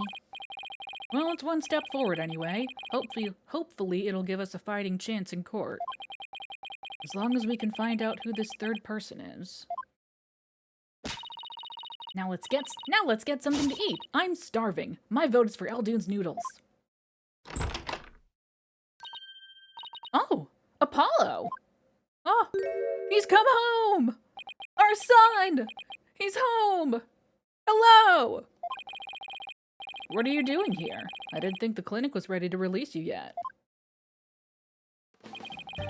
My wounds are fine, and I'm done lying around. Apollo, you're supposed to be in bed. Leave the case to us. We'll take it from here. Thanks, but that's not an option. Not for me. Apollo. Apollo? I don't know if you know this, but I'm an attorney. Look at my badge. When I became a lawyer, Clay was the first person I showed this badge to. He was so happy for me. It was like he just became a lawyer himself. You two were really great friends, weren't you? Yeah, but we were rivals too. We fought to see who would make their dream come true first. But now... Apollo... It sure is. He's from the last game. And that was actually a point that was made in court. So how are you feeling, bud? You shouldn't underestimate your injuries, Apollo, and I don't want you overdoing it. I'm fine. I'm not in pain anymore. Besides, they just gave me an IV at the clinic. An IV isn't a cure-all, mummy man. Anyway, just tell me how the case is going. Have you guys made any progress? A suspicious figure was spotted at the scene. We think they must be the real killer. A suspicious figure, huh? Right. I thought you'd be happier than that. Oh, don't get me wrong. I'm happy. I'm just really drowsy from all the drugs I'm on. All the pain medication. Drugs. And I fully intend to see Clay's murderer apprehended. Absolutely nothing will get in the way of that. Tell me about your boyfriend. Clay was your best friend, right, Apollo? That's right. Best friend since junior high. Sounds like me and Junie. So what was Clay like? Well, he was full of compassion and energy, and he had a really loud voice. If the two of you did voice training together now, I bet you'd break a few windows. You know, I bet you're right. He was my roommate. We were roommates. Oh! Oh, no, baby! Oh, this is precious. This is so precious.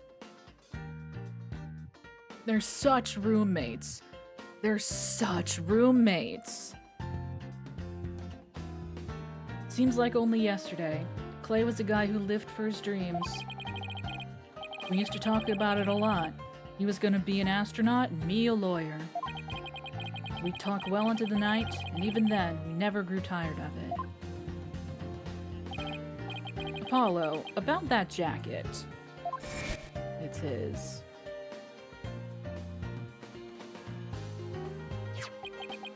Oh, it's Clay's. I knew it. They were roommates. It's a special jacket that was only issued to members of the Hat Project. He was finally able to get one of his own once he was selected for the Hat 2 mission. He always looked so proud wearing it. But just when his dream was finally coming true, I still can't believe it. Oh, baby. Oh! Damn it, it's not fair!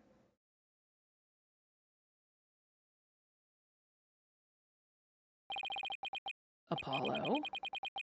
I hope you don't try to carry the burden all alone. I guess we were both unlucky. My own debut was a disaster. Was it? Yeah, no, it was! It sure was! We got our boss arrested for murder!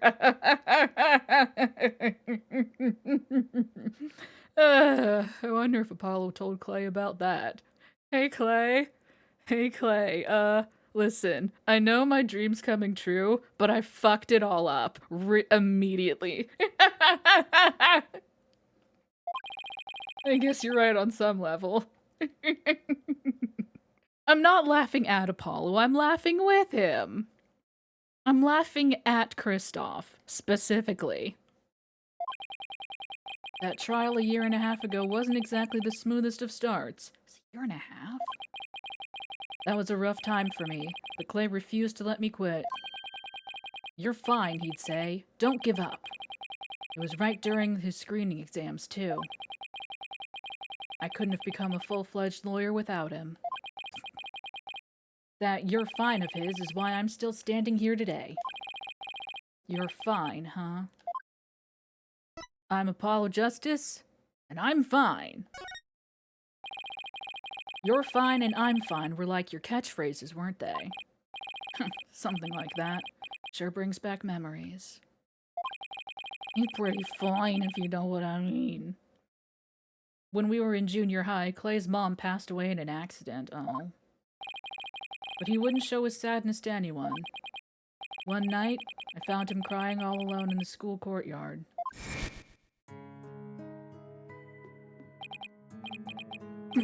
Mom. Mom.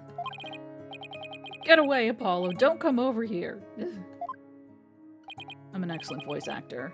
Clay, listen to me. I don't have a mother either. As far as you know. Huh? Oh! Little baby Apollo! Oh my god! Oh! Babies!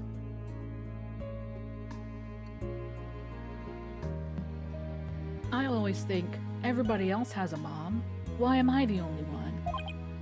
But, you know, when I start to feel that way, I yell at the top of my lungs. I holler, I'm fine! And then you know what? I start to feel like maybe I really will be fine. Apollo Justice is fine! Okay, Clay, now it's your turn. Okay. Clay Terran is fine! There you go. Now we're both fine. We're fine! We're fine! What are you laughing about? See, we're fine. You laughed first. I'm fine. You're fine. We're both fine. I'm lucky. You're lucky. We're all lucky.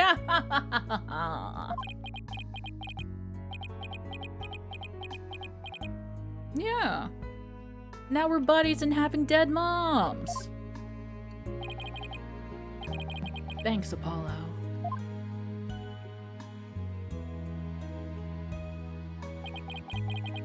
When you say it out loud, it really starts to feel real. And as long as you don't give up, you can keep on fighting. That's what we believed. Good Mother Society. As long as you don't give up. Wasn't there somebody else who said something similar? If I give in to my fear, I'll never find the truth. Truth. As long as I don't give up, I can keep up the fight. Clay called Mr. Starbuck his mentor and looked up to him. I wonder if I can be a good role model for my staff like Mr. Starbuck. Seems unlikely. Sorry, Mr. Wright, but I'll be taking a leave of absence. Ah, this is the cutscene that we saw. So we were preemptive in saying he's back. He never left. What? Wait, what do you mean by a leave? You're really serious. Can you at least give me a reason why? When I put Clay's jacket on, I swore to him that I would catch his killer myself. But that's our goal too! I agree with Athena. We should work together to find the truth. The truth, huh? That's a noble cause. What if the truth you seek and the truth I seek turn out to be different? The truth is the truth, my dude. I'm not sure I follow. What are you saying, Apollo? I'm going to catch the person responsible for taking my friend's life in my own way. Take good care of Mr. Starbuck for me. Now I must be going. Goodbye. Bye. Goodbye? Did he just say goodbye? I sensed a lot of seething anger and hatred coming from him. And also, suspicion? Oh, he's not walking out on us like this. I'm gonna go talk some sense into him. Hold on, Athena. Apollo can believe what he wants, but I believe he's wrong. Even if we take different paths, the truth we arrive at should be the same. Thank you. I think the quicker we solve this case, the better it'll be for Apollo. Yeah, you're right, boss. I mean, the whole point is that we only have another day to solve the case, right? We kinda don't have a choice. Alright, that's enough for one day. Make sure you're ready for tomorrow's trial, okay?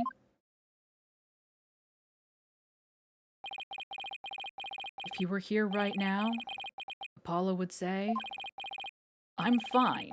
Everything is fine. I just hope things really do turn out fine tomorrow. To be continued.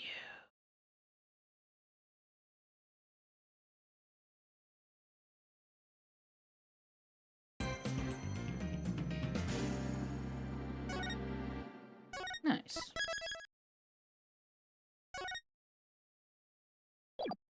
Hmm.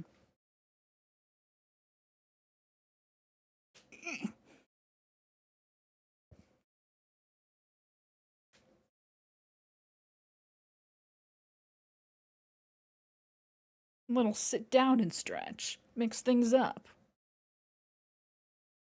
Ugh.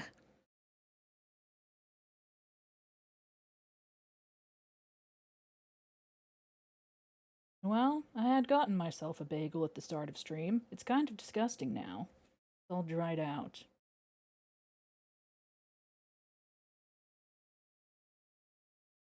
Hmm.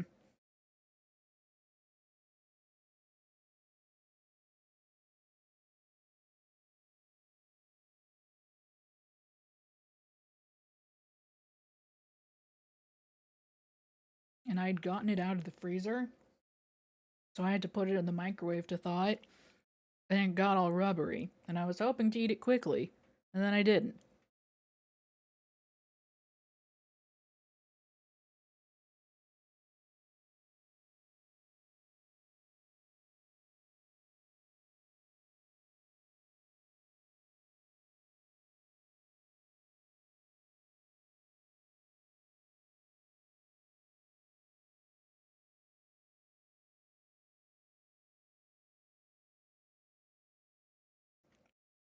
Hmm.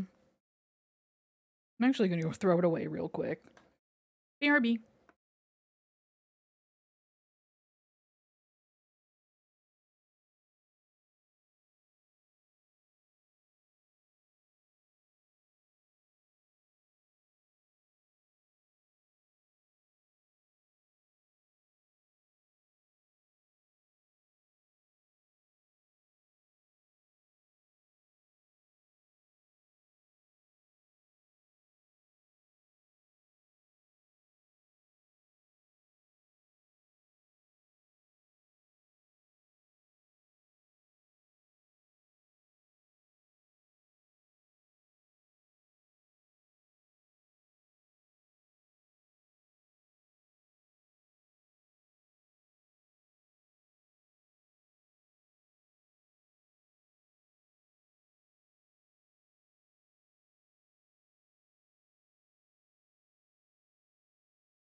Okay.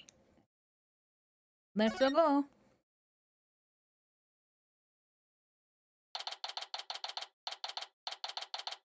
December 20th, 10:15 a.m., District Court. Courtroom number 5. Wouldn't you know it? It's almost Christmas. That does mean that it's not Christmas.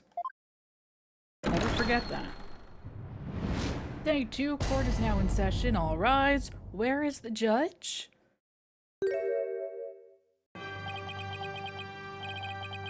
I suppose we should reconvene the trial of Solomon Starbuck or something? Objection! What? Your Honor? Could you please come out from under your bench? There are no more bombs, I promise. Oh, yes, my apologies. I'm still a little jumpy when it comes to trials involving bombs. First, the courtroom exploded. Then Mr. Tenate self-destructed. I guess that's one way of describing what happened to Tenate. Anyway, it seems that Mr. Justice was seriously wounded by Mr. Tenate's actions. So you, Mr. Wright, will be taking up the defense? Do you have an understanding of what has happened in the trial so far? Yes, Your Honor. The defense is ready. Very well. Is the prosecution also ready? Hi, Taka. A good bird.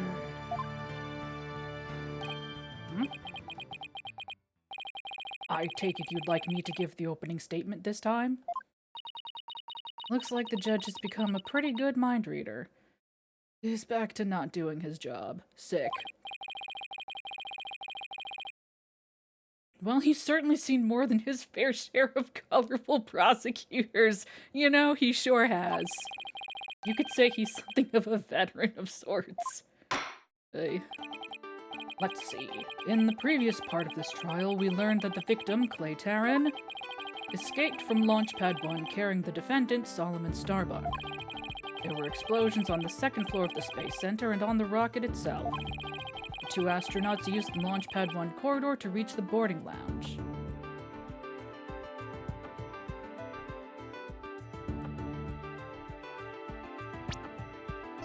Hang on one second.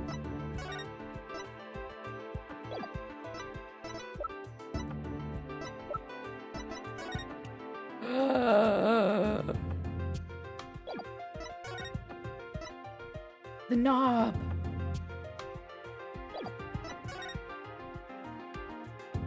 Oh my god, and that's a fucking 2 on the ground! Behind them! They swapped them around! Because if you weren't here earlier, that's a thing that they can do. Yeah, Launchpad 1 and the Space Museum. See, like... right? I can't really point at it. Hang on, wait. Right? Whatever. In the hallway, you can see how there are 2 lines on either side of the hallway. They can disconnect and swap the 2 around. Don't ask why, they just can.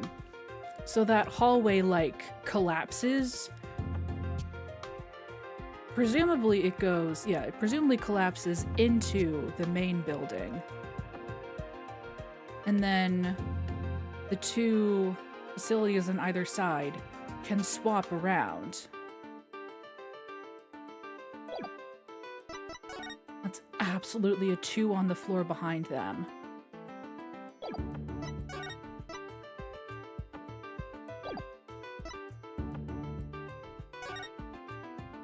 Therefore, someone swapped the buildings after... No. Why would they be in the Space Museum?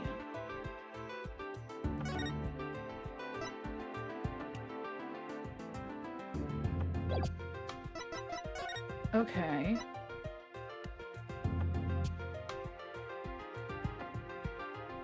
Launchpad 1 corridor, the one on the left, was definitely blown the fuck up when we were there.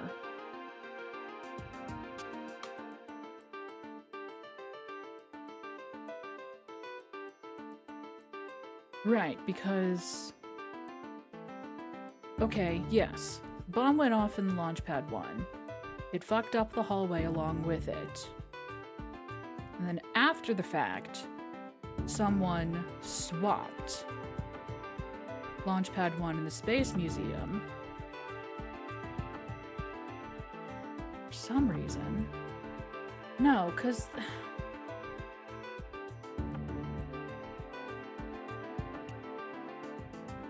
This is very confusing. And I don't know why. I don't yet know why they would do this. But I see the pieces. I can see the puzzle pieces. It's just a matter of knowing what the picture is. I have the puzzle pieces. But I have the puzzle pieces in like a clear plastic Ziploc bag because I lost the box. And therefore, I don't know what the puzzle is supposed to be. I just know I have these pieces. Anyway. Use the Launchpad 1 corridor to reach the boarding lounge. And...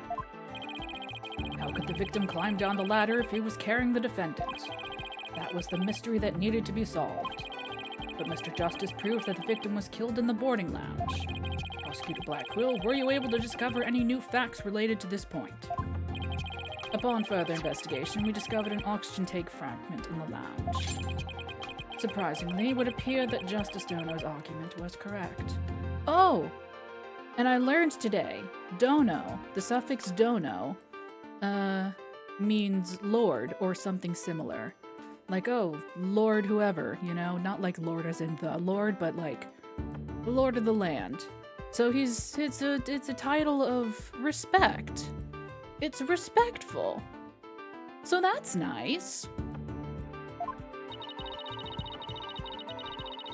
So that means the testimonies of the first two people on the scene are sus. There were two people who claimed to be the first on the scene. But can we truly trust their statements?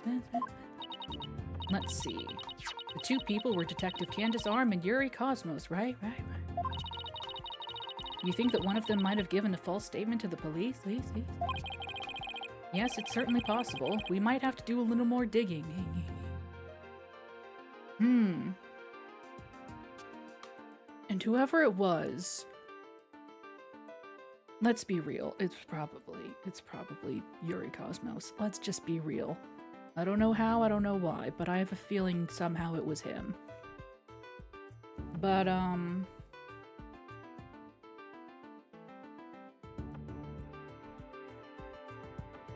right, whoever did it, because Candace's death was completely unrelated to the current case. Right? It's not like whoever this killer is was like, I need to shut her up for good, otherwise she'll rat me out. No. She was killed by some crazy guy who wanted to take a bomb home. And she was like, hey, don't take the bomb home. And he was like, fuck, bang. And then she died. And just as our team was about to cross-examine Detective Arm, the courtroom bombing incident occurred, and the trial was put on hold. That accursed fellow. He killed my witness. He killed Detective Arm. He definitely put the kibosh on anyone asking her about what she saw. Exactly. In other words, the question of who killed the victim in the boarding lounge has once again become the main focus of this trial. Obvious prosecutor Blackquill still thinks it was Mr. Starbuck. Wright said that Blackquill has a thing against the astronaut. Nevertheless, the defense argues there was a third person in the lounge, and that's who killed the victim. Objection! To make such a reckless claims in a courtroom takes a bold man, or a stupid one. Good thing I'm both. There was no third person in the boarding lounge. Or have you gone dotty already? Old man. Alright. Okay, alright. I don't remember how old Phoenix is here, but it can't be much older than you. He's like 30s, early 30s at most, like 33, 34-ish. Fuck you. Objection! Objection, fuck you. We'll see who's the dotard after I trounce you with my years of experience, little boy. In any case, Mr. Starbuck claims he saw someone leaving the lounge. Furthermore, a Space Center employee also saw a suspicious figure at the scene. They saw a third person? I see my sister has been running her mouth. That's right, I almost forgot that Aura's Prosecutor Blackwell's sister. Oh, I haven't. No matter, she didn't see this mystery person's face clearly. Therefore, there is no evidence to indicate that this person was not the defendant. Oh wait, shit! If he's British, she probably is too. Well. Oh well. Oh well. No, she's not. I'm not figuring out another voice. I'm not doing it. Well. We'll see how I feel when she inevitably testifies. We'll see. I guess the possibility that the figure was Mr. Starbuck is still there. In brief, we need to determine if a third person was there or not. To this end, we should hear the testimony of one of the first people on the scene. Director Cosmos, huh? Very well. Bailiff, please bring the witness to the stand. Get a ramp for his little wheelie-doo. Why, I believe I've seen you before in the newspapers. Of course you have. Of course you have. For I am Yuri Cosmos. I determined last time that he has a Cave Johnson voice, and I'm gonna fuck it up. Director of the Cosmos Space Center, which of course was named after me, Yuri Cosmos. Don't you have anything you wish to ask me? Looks like he's all geared up to do some bragging. 7 years ago, I successfully landed the Hat 1 and... Thank you. Everyone already knows how brilliant you are. Even I am trying to hold back my tears at seeing such a great man standing before me. So could you please proceed directly to your important testimony? Ha-ha! I see this fine young lad has a proper appreciation of greatness. He's turning into Fulbright. Then allow me to begin my... Epical? Like an epic, gotcha. Epical testimony that will be recorded in the annals of history. That speech of Prosecutor Blackwell's just now. It sounded more to me like he was poking fun at Director Cosmos. Yeah, no shit. It's probably for the best that it sailed right over the director's head.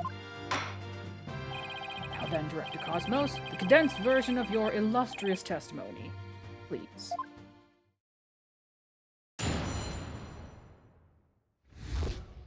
What I saw at the scene. Detective Arm and I rushed towards the boarding lounge together. We went via the control room and peeked in from there to see what was going on inside. You mean the control room from where? From whence you can swap the buildings around. Oh my god, and everyone was in the underground shelter, so nobody could see them spinning. Oh my god! It's coming together. It's coming together. I got the edge pieces of the puzzle. I got the edges and the corners. We're getting there. We saw a figure standing in the middle of the lounge and Taryn lying on the floor. I hate to say it, but I can only imagine the standing figure must have been Starbuck. I see. So in your testimony you claim you arrived after the two had escaped Italy from the launch pad to the lounge, and just after the victim had been killed. Oh, the horror, the humanity! But what I said is what I saw, and what I saw is what I said. Alright, Dr. Seuss, calm down. Courageous action to take in the face of such terrifying explosions, wouldn't you say? Hi, Kappa, how are you? To save my men, I went personally into the epicenter of danger, risking my own life for theirs. Ha ha ha ha ha ha. Hand. Ha ha!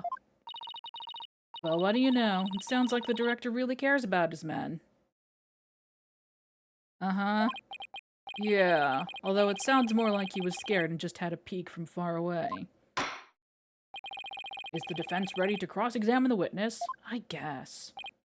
Yes, Your Honor. Director Cosmo's testimony is pretty vague. I'm going to have to press him and draw out more information before I do anything else. Boom, boom. What I saw at the scene. We are encouraging this man to talk even more, which is unfortunate. Wrong button. Hold it! Where were you coming from? Where were you going? Where were you The 6th floor. We were making sure any stragglers made their way to the 4th floor. It was then we heard about Starbuck and Terran and hurried to the 3rd floor lounge. On my galactic scooter here, of course. Galactic scooter. Why do you keep calling it galactic? Does it have something to do with space? Of course. It's specifically designed to be used on galactic battleships. And do you have any galactic battleships? I see. Then I take it works in 0G too. Sadly, no. With the current state of technology as it is, I'm afraid it would just float about and be galactically useless. Well, that's a galactic bummer. I see. So you rushed to the boarding lounge on your space-age pogo stick. And when you got to the scene, what did you see?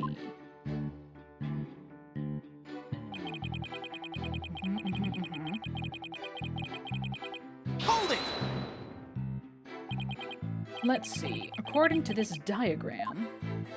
Look at this diagram. You didn't have to go through the control room to get to boarding lounge 1. And looks like you could have gone there from the southern corridor as well. Ding. Yes, but in her haste, Detective Arm rushed ahead of me towards the control room. All I could do was merely follow behind her. I mean... I see. So we peeked into the boarding lounge from the control room door and...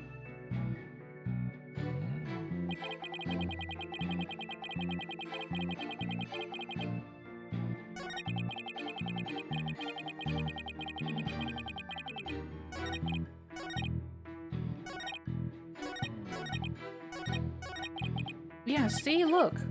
It looks like from here that he's missing his right eye. But then we go here and it's just right there. Right? Like...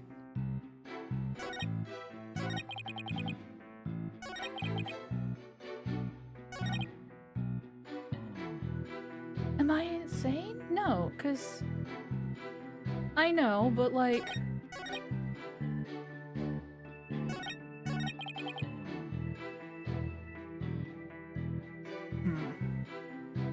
Hang on. That's the get up and stretch time. I'll get to that in a second.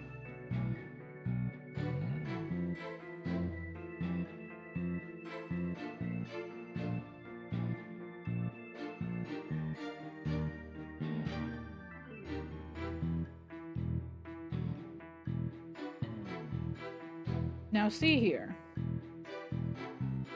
It looks to me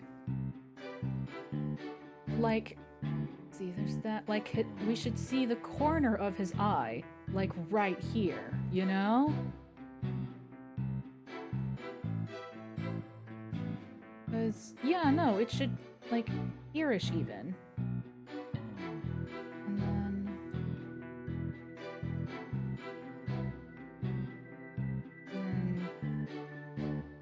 Not perfect, but you get the gist.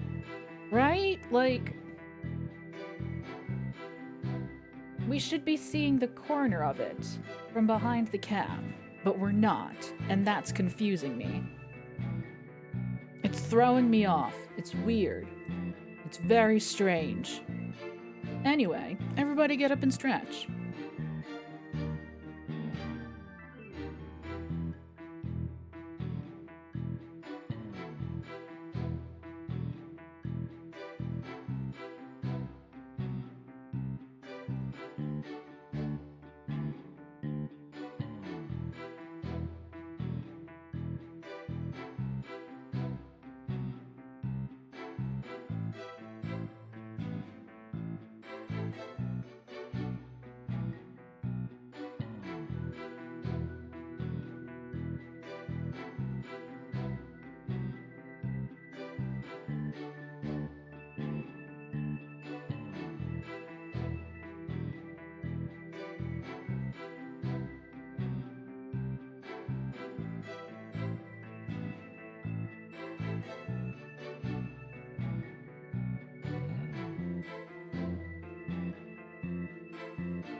No, come on, you were doing so well.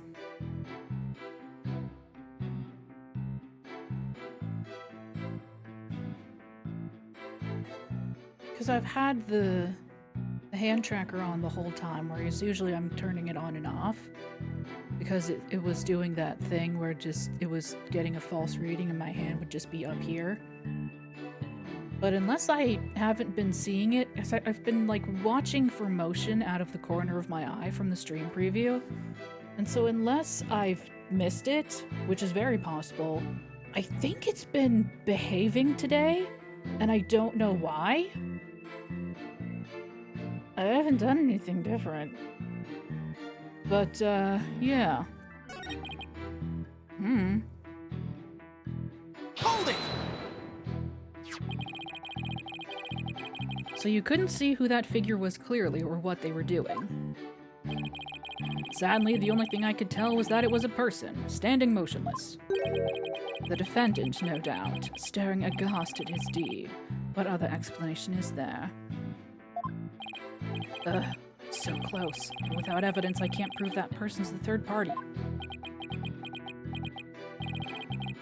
I don't relish in this, and...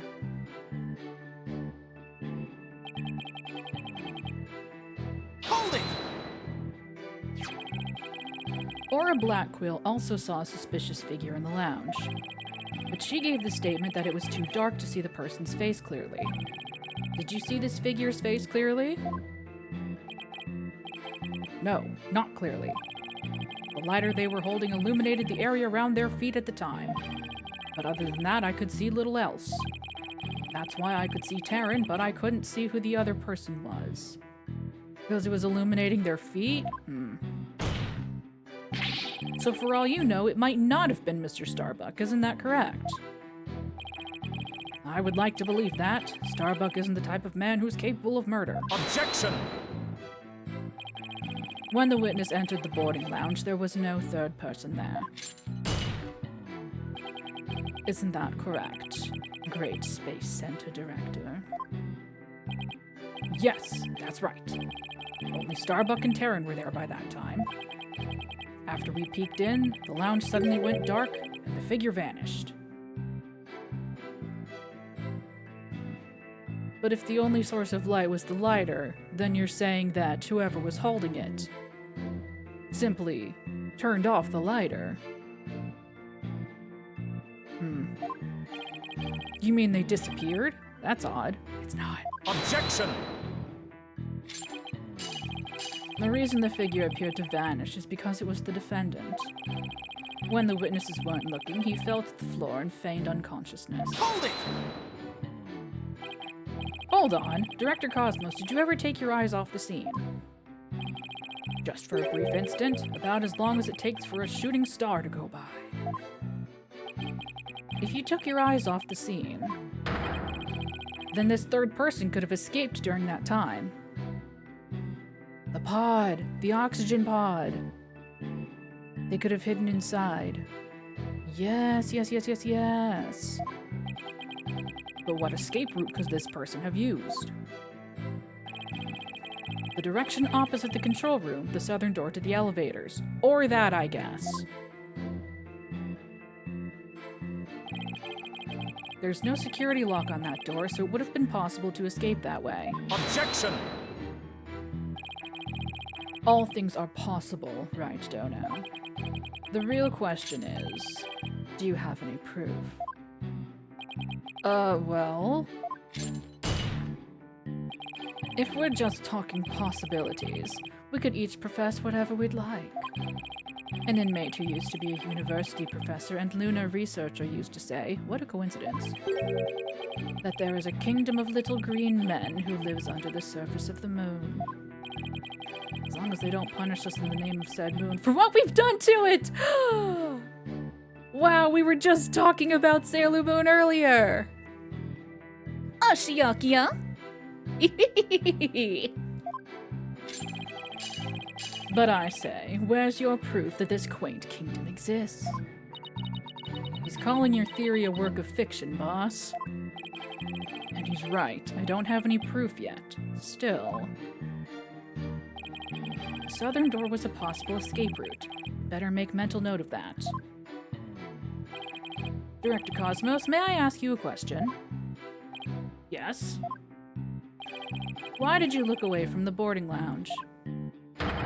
Ha ha ha! There's actually another tale of bravery behind the answer to that.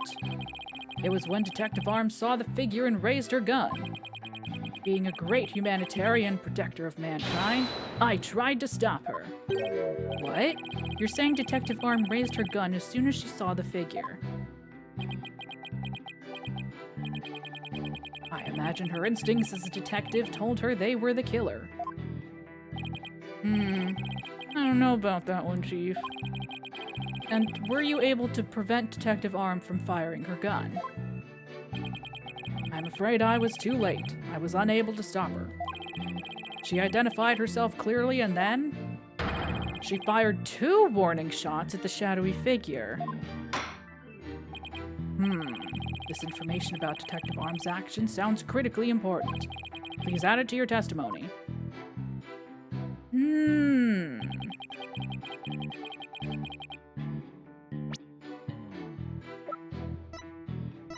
We have this one. The boarding lounge. The boat itself is missing.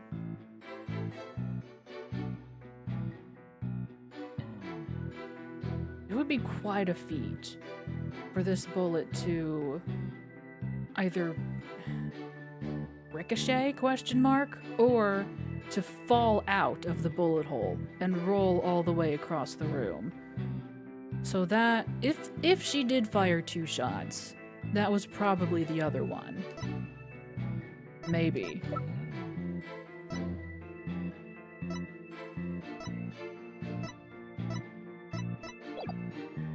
Hold it! And neither of these 2 shots hit the culprit. That is correct. The detective appears to have missed on purpose. But did she really? There's something about this that bothers me. Detective Arm fired 2 warning shots, did she? That's the first time that info has come out. Wonder if I can find any inconsistencies.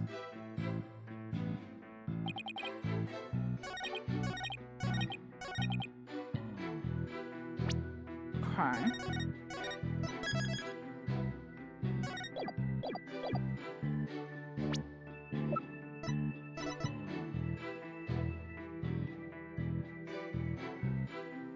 Objection? Objection! Yay! Are you sure you were really paying attention to what Detective Arm was doing? Ooh! You doubt my words? Words that will someday be written down in history books. Somehow, I don't think that those exact words will ever be written down in any history books. Mr. Wright, could you please explain yourself so that we can all understand? You say the Detective Arm fired 2 warning shots, and yet only 1 bullet hole was ever found at the scene. But only one bullet hole means the gun was only fired once. And yet Director Cosmos is saying the Detective Arm fired 2 shots. No editor would allow such a glaring contradiction into a history book. Objection! Unfortunately for you, the witnesses' words are true. We confirmed that 2 shots were fired from Detective Arm's gun. Damn it! Objection! But there was only one bullet hole at the scene. Where did the other bullet hole vanish to? Ah!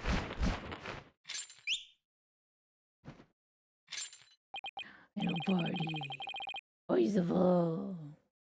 You should know the answer to that already. I should. I wrote this game. Oh. That makes sense.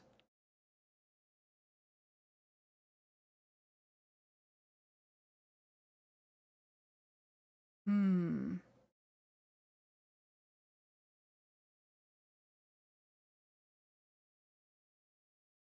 Huh.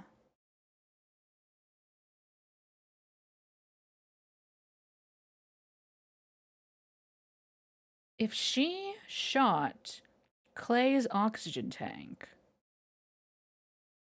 that thing would have exploded, as we saw from the piece of metal that was lodged into the other piece of metal, the very sharp piece of metal. That to me implies that maybe Clay was the one who stood up. Clay got up and was looking around. Hang on. This is a theory, a game theory. What if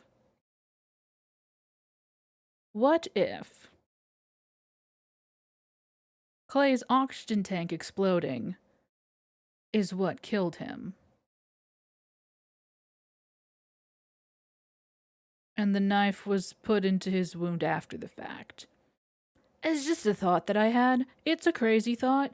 I just want to put it out there into the universe in case some element of it comes back later. It's pretty out there. It's pretty out there. But I had that thought.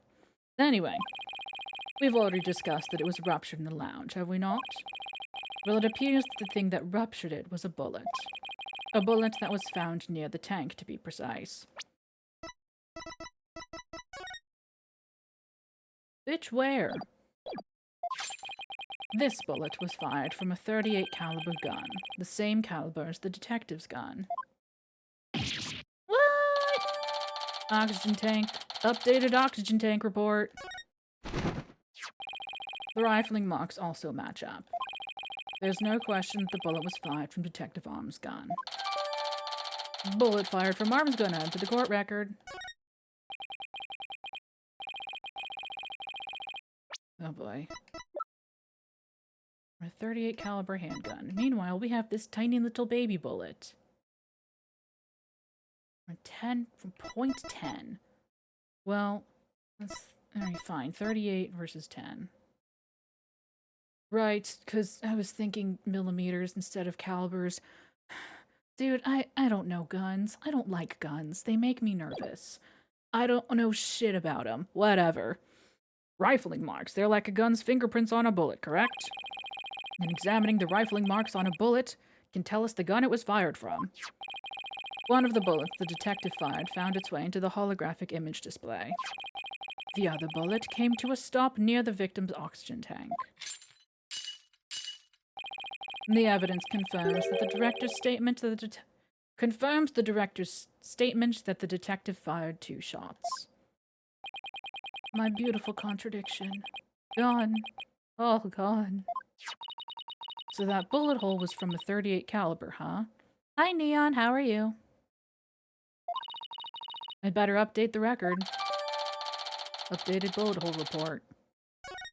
Tired? Sorry to hear that. Hopefully you can get some good eep soon. Very good. Now we know the fate of both of the shots Detective Arm fired. Oof. Oof. Fuck that. Mr. Wright, does that clear up all of your questions? Ugh.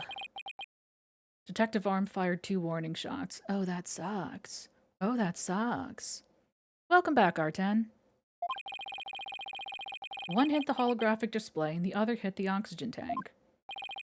Does that really clear up everything about what happened at the scene?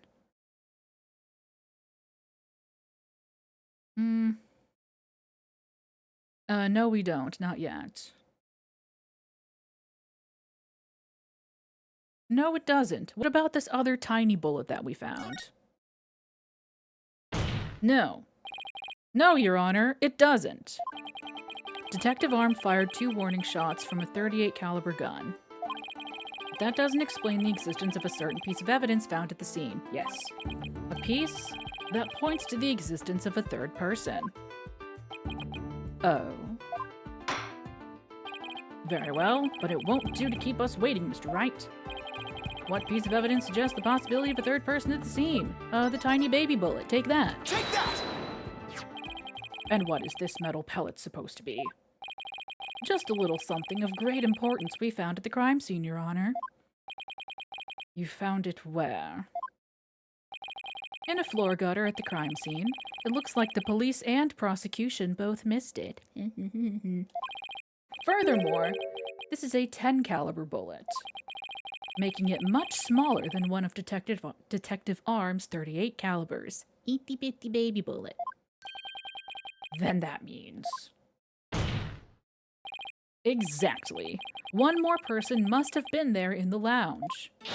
A third person who had a gun that could fire 10 caliber bullets. Ooh!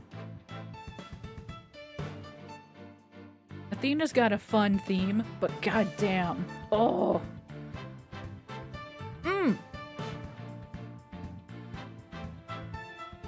Yeah, baby!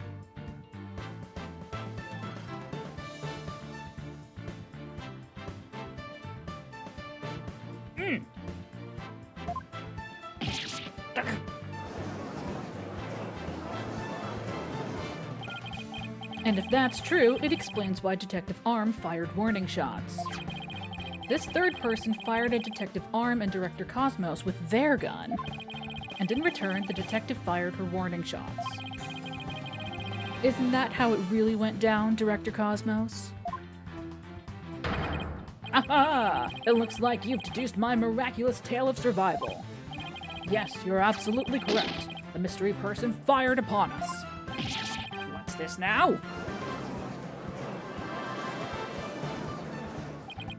What? You never breathed a word of any of this to me before. Aha! Well, all great men have a secret or two, don't you know? Foolish old geezer. So Director Cosmos really has been hiding the presence of a third person all along. Director Cosmos, I want you to testify to the court about what you really saw. You may be a very great man, but in my courtroom, you're just another witness. You won't receive special treatment here. Now please give accurate testimony. Boom, boom. Whoosh. What I really saw at the scene. Detective Arm and I rushed to the control room together. In the lounge, we saw a figure standing in the middle of the room and tearing on the floor. We were still in the control room to the east when the figure fired at us. Was that it? Given that there was no third person in the lounge when the witness entered it, does this mean the person who fired the gun had to have been the defendant?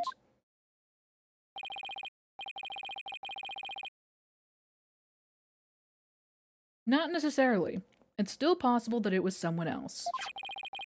Most likely, as soon as Detective Arm and Director Cosmos discovered this person, they escaped through the southern door, the one that didn't have a security lock. Whee! Objection! Double-edged swords are a tricky lot. Mishandle one, and it is you who is cut down. Huh? Your reasoning could apply if Space Boy were the killer as well. Think about it. After being discovered, he could have fired the 10 caliber gun. Detective Arm would have responded by firing 2 warning shots.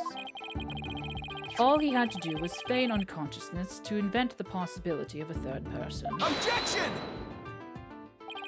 But Mr. Starbuck didn't have a gun in his possession when he was found by police. Nor has a gun been found at the crime scene. Its absence can only be explained if there was a third party who took it with them. Objection! Recall the existence of a trash chute in the boarding lounge. Oh yeah. The defendant could have simply thrown the gun down the chute. And was a gun found in the trash? Huh? You need evidence too, Buster. Objection! But you can't deny the possibility of a third person leaving with the weapon. Or, hear me out, a third person jumping down the trash chute, Veruca Salt style. Boom. Objection! It's up to you to prove that possibility. Why? And I trust you haven't forgotten my little piece of decisive evidence. What evidence? I trust you haven't forgotten. Counterpoint. I forgot. Why, the detonator switch that was found in Mr. Starbuck's pocket, naturally. Oh yeah, that. The most compelling evidence of all that tells us he is the culprit. Ah, I did forget all about that. Look, your boldness, how deliciously obvious it is that they lack the evidence to rival mine. Wow, he sliced our third-person theory to ribbons and served it to us just like that. Yes, well, I have a question of my own, actually. That bullet that the mysterious figure shot, what did it hit exactly? It hit me. So does that mean you're a ghost? I was wondering when you would realize it, your baldness. Director Cosmos is an authentic, bona fide ghost. He can even pass through walls. Now you're just being rude, Black Quill. Ah! Objection! Prosecutor Black Quill, shame on you for teasing the nice old gentleman. Your baldness, it was all in jest. Please show yourself again. Are you sure? In that case, how did you manage to survive being shot, Director Cosmos? Aha! I'm glad you asked. It was a miracle befitting a great history-making figure such as myself. The bullet hit my glorious Medal of Honor, whereby it ricocheted, thus saving my life. Hi Viz, how are you? Oh yeah! Yeah, it does have a... kind of a... yeah! It does have kind of a hole right there, doesn't it? I was wondering about that. What? Nice. Glad to hear it. That's unbelievable. I have to check this out. Oh wow, look at that! There's one extra Gyaxa star. The odds are literally astronomical. Guess it really was a miracle. It's beginning to really feel like the Cosmos is watching out for Director Cosmos. But why did you conceal this information, Director Cosmos? A great man such as myself has to hide things on occasion, no matter how much it hurts. It is the plight of the truly great. It may be hard for this generation to understand. Oh god, he's a fucking boomer. I don't know, but it sounds fishy to me. What else is he hiding? Let's just cross-examine him and see what we can find out. Now then, Mr. Wright, your cross-examination, please. Thank you. I would love nothing more.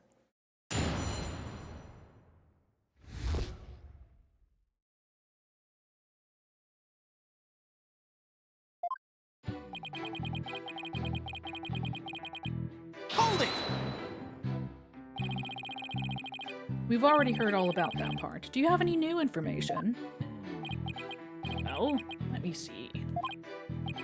If you have an hour or two, I could tell you all about the Hat One Miracle. Hold it! No. We already know all about that too. Tell us about something related to this incident. I see. You want to know about incidents. Well then, let me tell you about The many incidents that made me the man I am today. Yes, if you have the time, I will tell you all about the upbringing of this great man. Hold it! Stop. You've told us all about that already as well. What we need now is your testimony. Did I really already tell you all about my upbringing? I don't recall doing so. Director Cosmos, perhaps you could save your boastful tales for later. If I must. Well, we peeked in through the control room door and...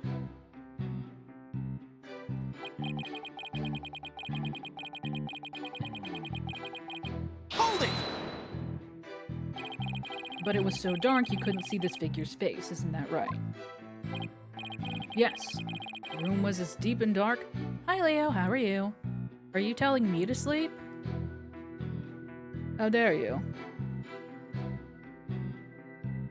The room was as deep and dark as outer space itself. Speaking of outer space, during the Hat 1 launch 7 years ago... If it's about that Hat 1 miracle again, you can sod off and tell it to a stray mutt. I'm very sorry, Leo, for my vaguely United Kingdom-ish accent. I'm sorry. I'm very sorry. But as you can see... by the fact that he he uses such phrases as sawed off, this man is British or something. Terribly sorry. Ah ha ha! Excellent idea. No reason why the animal world shouldn't hear of my greatness. And so they shall. But first, your testimony. What happened next?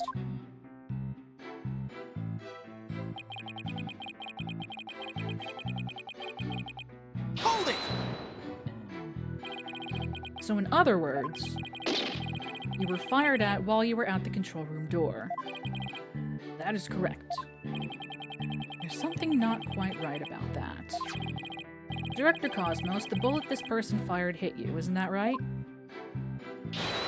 Yes, it was a miracle befitting a great history-making figure such as myself. The figure fired hit me while I was in the control room. But as the Cosmos would have it, the bullet bounced off my glorious Medal of Honor. In that case, the bullet should have wound up somewhere around the control room door.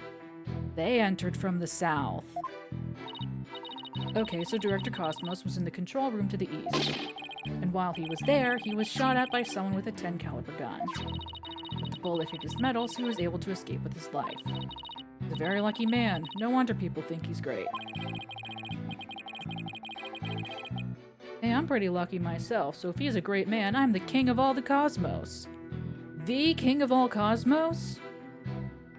Na na na na na na na na na katamari damashi bum ba bum ba bum.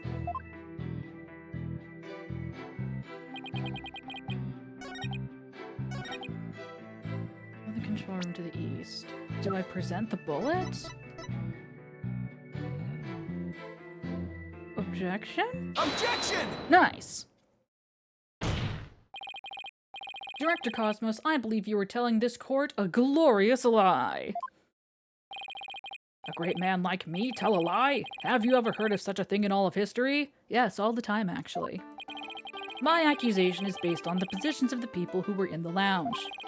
According to your testimony, you and Detective Arm were near the control room door, and the mystery figure was standing in the middle of the boarding lounge. If, as you say, the figure fired a gun at you from this position, then the bullet would have traveled in this direction. Ding. However, we found the 10 caliber bullet here. Ding. Oh. This trajectory and where the bullet was actually found contradict one another. Director Cosmos, where were you really when you were being shot at? Oh, he's spin!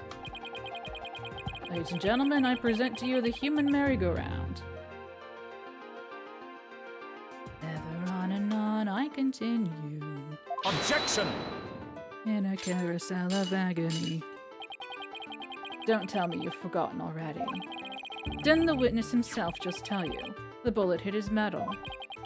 Of this, there is no mistake. Objection! But in that case, the bullet should have been found near the east side of the room. Are you trying to say that you can explain this inconsistency?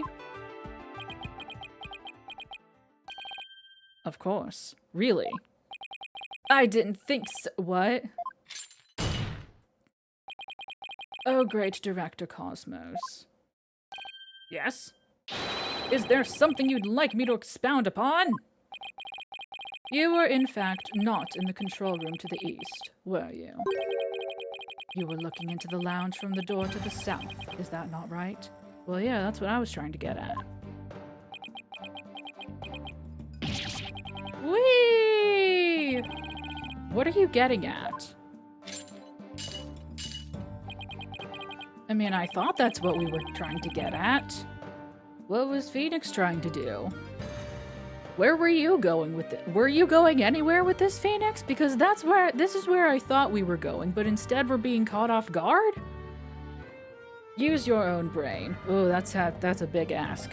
Your head must have some use other than housing that bird's nest. Bird's nest? Why does everyone pick on my hair? Director Cosmos and the detective witnessed the scene from the southern door. The killer fired at them there, and that is why the bullet was found in the south. Ah, that makes some sense, actually. Also, the witness being at the southern door is rather favorable for the prosecution. It is. Oh, it really is. Because it means that our third person could only have fled to the north, and that door only opens for the director, who was, as we just proved, in the south. Huh. Wonder where we're going with all this. Huh? I've got a bad feeling about this. How about it, Director? If you don't tell the truth this time. God damn it! His handcuffs! You will become but rust upon my sword. I relish the chance to cut down a great man. All right, I'll tell the truth. Just put your sword away. You are correct. Zoinks! It is I, the great Yuri Cosmos, was looking into the room from the southern door. What? That's the complete opposite of all the testimony he's given so far. Also, Phoenix has expired. He's dead. He's just dead. And now you have lost your possibility that a third person was in the room. I have? How? Because of that thing that I said. The director and the detective were near the southern door. Meaning the killer couldn't have escaped through there. The western door required print recognition. The corridor beyond was filled with smoke. The only escape route left was the eastern control room door. And the only way to get through there was with Director Cosmos' fingerprints. In short, there would be no escape for any third person had there been one. Ah! My third person just disappeared! Like in one of Trucy's magic tricks. Oh my god. The third person was Trucy with her magic panties! Oh my god, I've cracked this case wide open. Booker!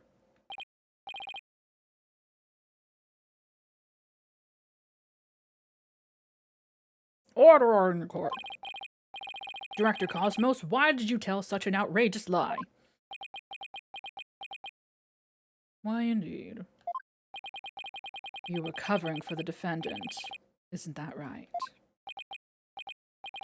Yes, it was all for the love of my men. If I said I was in the eastern control room, it would mean the culprit could have escaped through the southern door. It would have meant that there could have been a third person. All I wanted to do was protect Starbuck. I don't believe you for a moment. I said I was in the control room to invent an escape route for a third person. What a convoluted lie. Was he really covering for the defendant? I don't believe you. It looks like we've come to a conclusion. With the defense's argument, the possibility of a third person has crumbled. No! It's over. Yikes. The judge is about to hand down his verdict. Think, Phoenix, think! This is the perfect time to try and turn my thinking around. If a third person had no way of escaping the scene, then what if one of the people at the scene was this third person? Wait, what if the whole premise is all wrong? Director Cosmos said that he and Detective Arm rushed to the scene together. But what if that premise isn't true? What if one of them reached the scene before the other one? And if that person entered the lounge, then they would be the third person. The defendant is the only one who could have killed the victim and shot at the director. There doesn't appear to be any room for argument against these claims. I will now render my verdict. Objection! Please wait, Your Honor. There is still one possibility. Oh, this had better be good, Mr. Wright. There is one and only one person who could have escaped from the scene. And that person would be the first person who arrived on the scene. Then, upon entering the boarding lounge, the second person to arrive came via the southern door. That's why the first person fled from the room, using an escape route that was accessible only to them. Very well, let's hear more about this theory. Who is this one person who could have escaped from the boarding lounge? I mean, it's Yuri Cosmos. It's Yuri Cosmos. Take that! What? But that's... Mr. Wright, what are you claiming here? Of all the people who were at the scene, only the witness could have escaped. The director is the only one with the authority to open the control room door, after all. What that means? Exactly. The true identity of the third person is our current witness, Director Yuri Cosmos!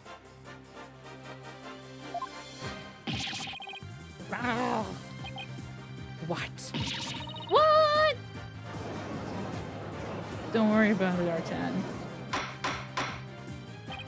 Order. Mr. Wright, you will explain yourself in more detail.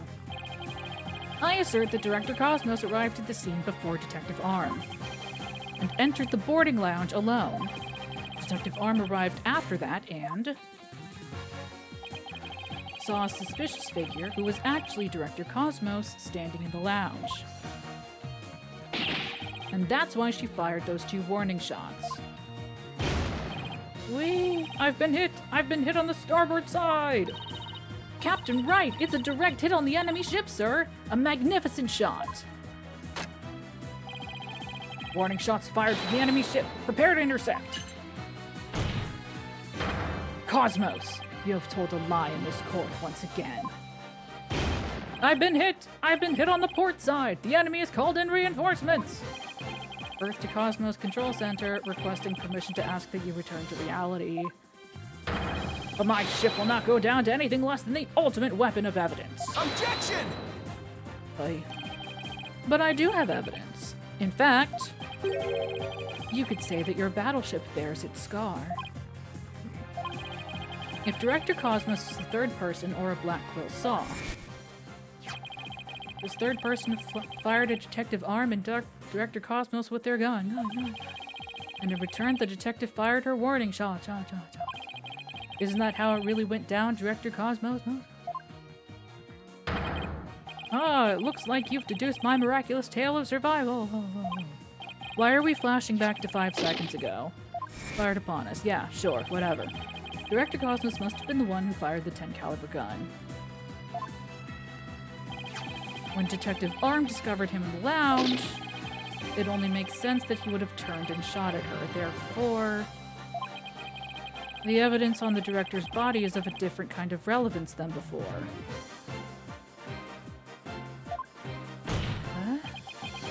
Once we compare it against another piece of evidence, the mark that you received from the third party will be all the proof we need.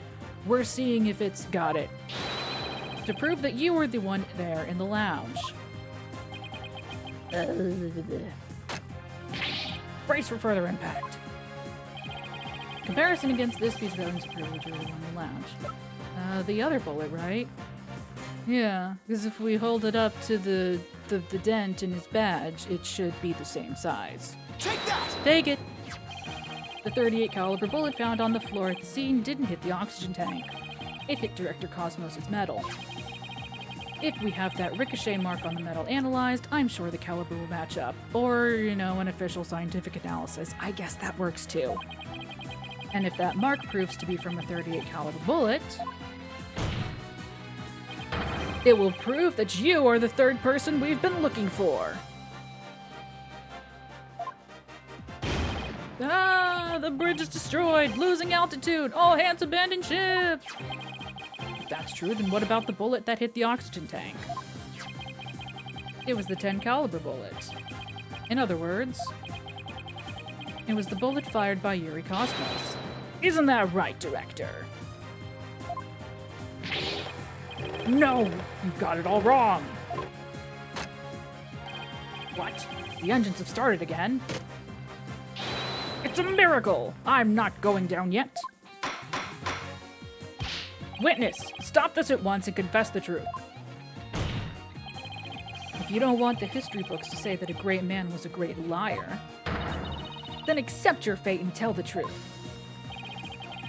Are you giving me orders? Me, the great director of the Cosmos Space Center? Ah! But the cosmos revolves around me! Look at him go! Ah! Someone get me off this thing! Order in the court. And will someone please stop the witness from spinning?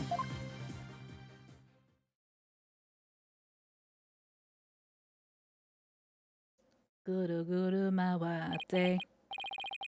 Oh, thank goodness we were able to stop him from spinning off the face of the earth.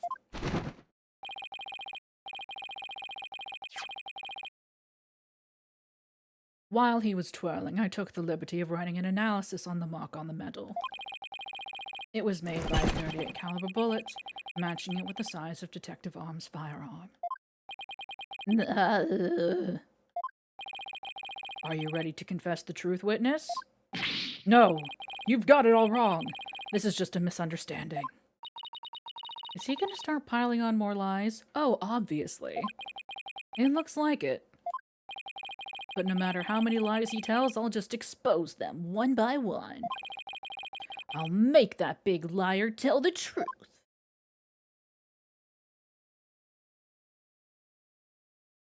To be continued? To be continued? We're in the middle of the... What? Huh? Shwa? Okay, that was a short chapter? Why?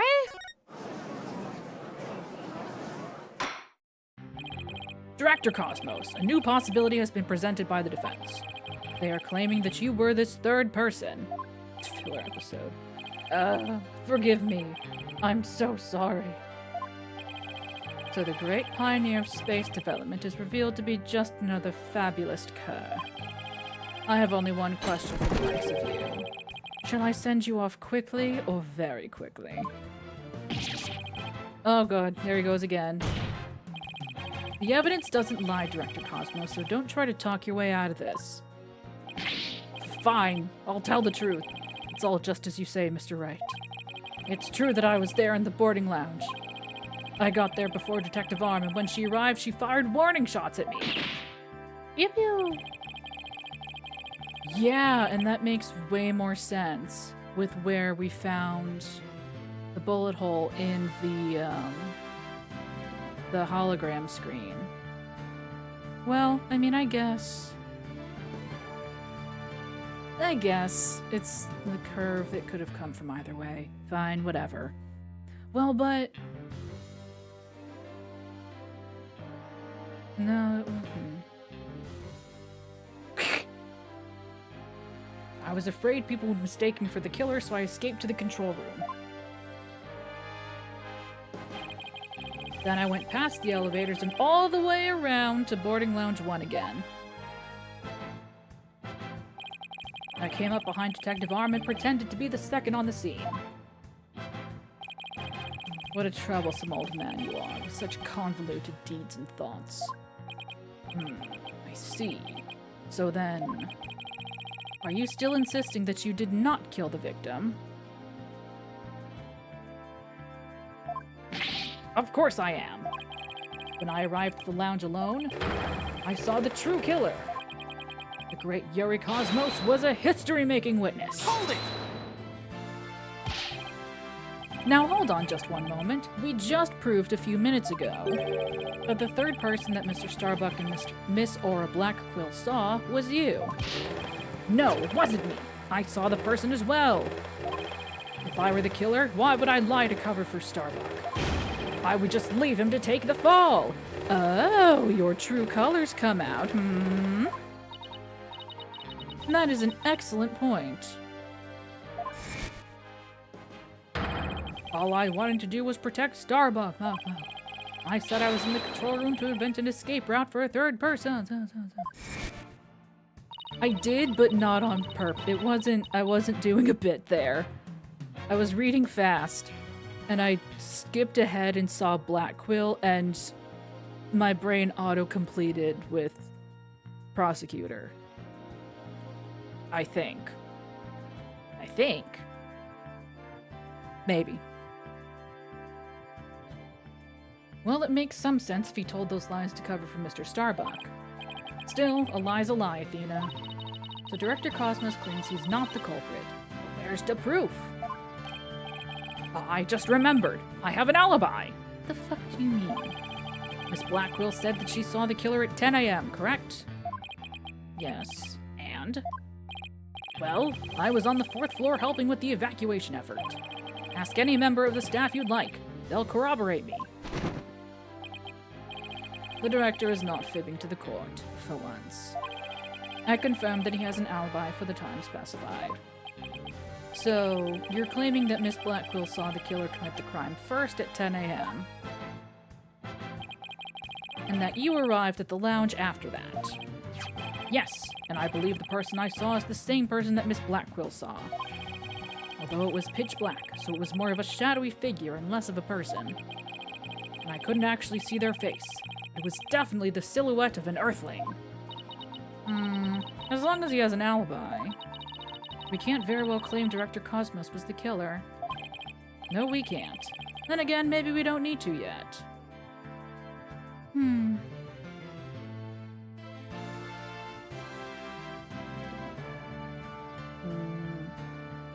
I had another crazy thought just now. I don't know why he would, but I had the thought that Director Cosmos was the one who triggered the bombs. And then when he went into the lounge and saw the 2 astronauts on the floor, he planted the detonation switch in one of their pockets. That's a thought. That's a thought that I had. Don't know why. Guilty. There we go. Bing. Court dismissed. Bring in dancing lobsters. I wonder if he was really covering for Mr. Starbuck. I'm gonna go with no.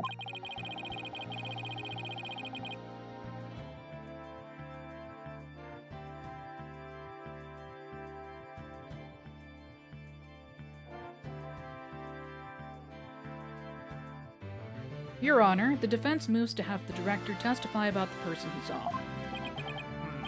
Very well. Director Cosmos, your testimony, please. Boom, boom. What I really witnessed. As I tried to enter the lounge, the true killer inside fired a gun at me. I hid to avoid getting shot, but when I tried to get another look, they had vanished into thin air. I was near the elevator side door and, well, the Launchpad 1 door.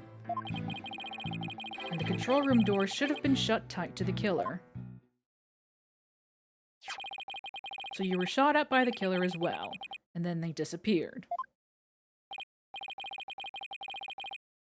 Yes, though luckily no harm came to my glorious body. If you insist, man.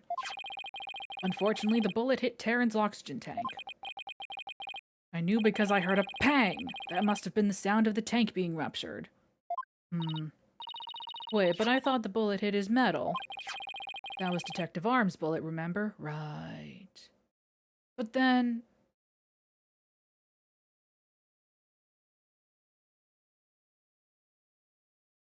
if they shot in your direction, why did it hit the oxygen tank? Right, what a mess this is turning into. So let's see. Director Cosmos is claiming that when he found Mr. Terran and his killer, the culprit shot a 10 caliber bullet at him. Right, but it actually hit Mr. Terran's oxygen tank and ruptured it. How? I would like to know how. And then the killer disappeared and the director went into the boarding lounge. Because if Clay was on the ground dead, then his oxygen tank would be also on the ground. Therefore, if he was deliberately shooting at the director, why would... That doesn't make any sense. Pew!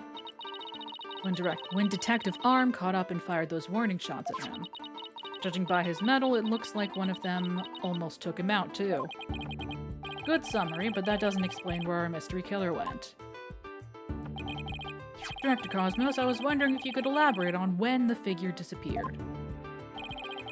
I'm ashamed to admit I tried to hide myself when I was shot, but when I peeped back into the lounge, the real killer was gone. I rushed into the lounge straight away to investigate. But what I found was Terran with a knife in his chest and Starbuck out cold on the floor. Good. So we have a culprit who vanished from a scene that had no escape route. Vanished without a trace. It's truly like one of the great mysteries of the cosmos. And my Japanese animes. Silence! A riddle of the ages indeed. But I'd rather know how a fibbing leech such as you can be lauded as great. A great man is always misunderstood in his own time. But he must remain true to himself, even if those around him don't understand. Wow, that might be the first true statement you said all day. But how do you suppose this person managed to vanish so suddenly? Simple, because it was Spaceboy himself. When he was spotted by the director and Aura, he quickly feigned unconsciousness. That would certainly take all the mystery out of the idea of a vanishing culprit. I want to raise an objection, but I don't have any counter-evidence. Director Cosmos, when you saw this person, did you also see Mr. Starbuck on the floor? No, because it was as dark as a black hole in there. I didn't see Starbuck until the other person vanished and I entered the room. That wasn't exactly helpful. I'm prepared to accept your surrender, Wright, Dono. I can't find any holes in this testimony, but I can't give up. Mr. Wright, why don't you let me help? Huh? While the director was giving his testimony, I detected a cacophony of discord. Ooh! Which means he's hiding his true feelings from us, huh? This just might help us find out what happened to our vanished killer. That'd be great, Athena. Let's see what you can do with him. You got it, boss. I wouldn't want to miss this chance to delve into a great mind. Yuri Cosmos, prepare to hand over the secrets of your heart to me. Ba-da-da-ba-da-da-ba-ba.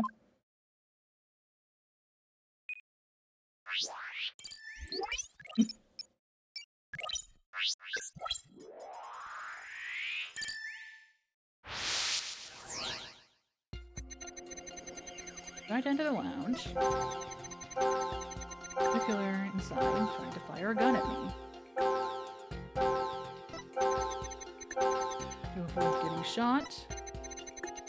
When I tried to get another look, they had vanished into thin air. I was near the elevator side door and the launch pad door.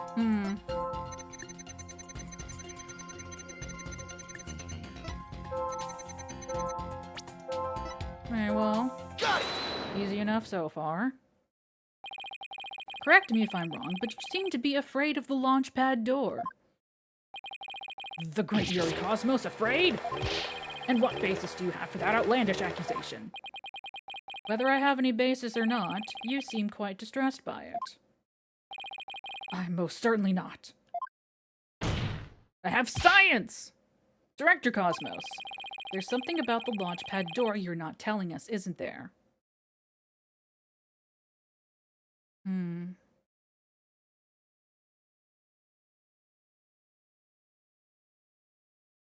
I keep coming back to the fact that the buildings are swapped from that control room. Well, it also the one on the 6th floor, but this one too. And he was the only one that could have gone in there, and therefore he was the only one who could have swapped them.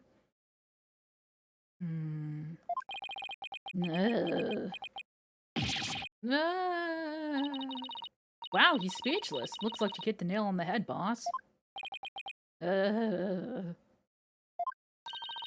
working, boss. One more punch and it'll be a knockout. There seems to be one more emotion that's at odds with his testimony. Go get him! Okay, back in the Matrix it is. Time to pinpoint our way to victory.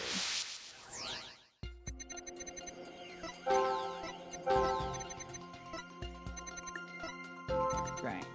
So it's the same testimony, but we already got that one.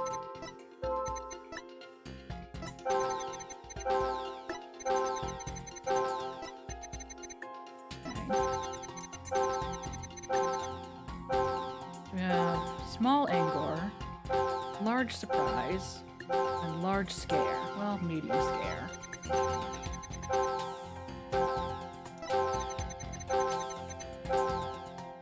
Still small Angor.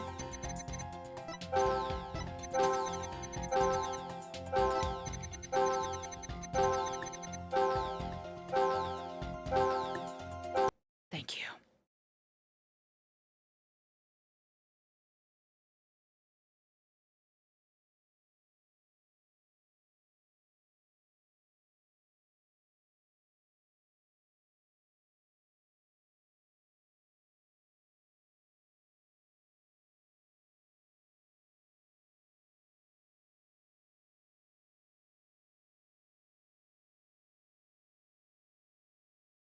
I mean, is it just that he's angry at all? Got it!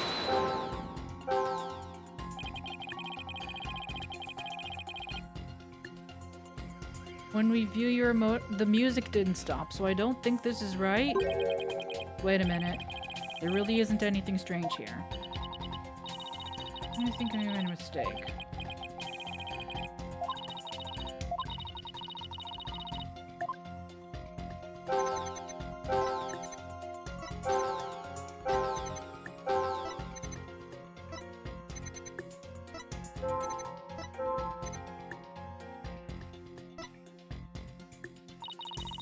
Talk about mixed feelings. He must be trying to account for a number of contradictions, unlike the get up and stretch time.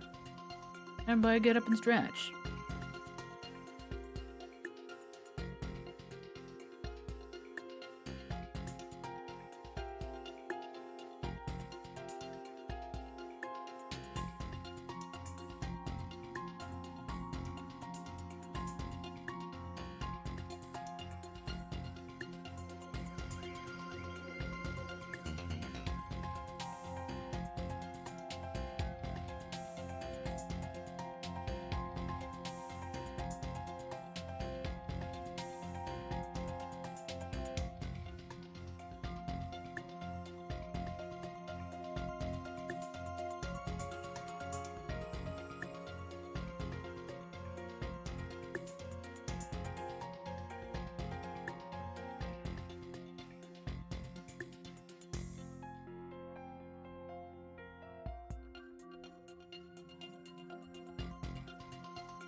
Mr. Wright, maybe this time we shouldn't just look for contradictory emotions.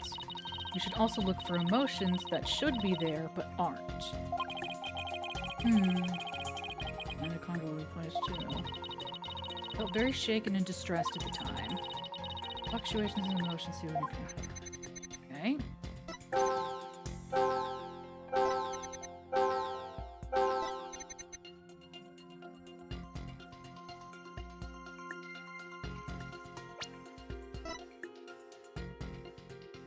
Got it! Okay. You must have thought it was very strange that the killer vanished into thin air. I did. That kind of thing just doesn't happen, usually. And yet, at that time, you barely registered any shock at the occurrence. What? Why are you... Ugh. I can only think of one reason as to why you weren't surprised by the killer's vanishing act. You must have had a good idea of where they went. Isn't that right? What? No, of course not. That's preposterous. Only I can enter the control room. And the area beyond the launch pad door was filled with smoke, making it impassable. As for the southern door, I was standing right there. So there was nowhere for the killer to run to. Maybe, or maybe not, you went into the room to check on Mr. Starbuck and Mr. Tarrant, yes? What if the culprit took that opportunity to silently slip out through the southern door? I highly doubt it. As you recall, right after I entered the lounge, Detective Arm came rushing towards it herself via the southern hallway. Anyone trying to escape through there would have been caught by her. And yet the director wasn't surprised the killer vanished. So you're absolutely sure there was no escape route for the culprit to use. Ugh. I'll just input those 2 pieces of data and... yes! Just what I wanted to see. Little less noisy. Presto changeo, less discord. Looks like we're on the right track. Thanks, Athena. Now to make sense of what we've learned. Director Cosmos wasn't surprised that the culprit suddenly vanished from the lounge, which points to the possibility that he knew where the killer had escaped to. Furthermore, talking about the door to the launch pad made him uneasy. In other words, he's probably hiding something about the launch pad 1 door. When we put these 2 pieces together, one solution to this puzzle comes to mind. Director Cosmos, did the real killer escape through here? You just gotta spell it out for me. Take that!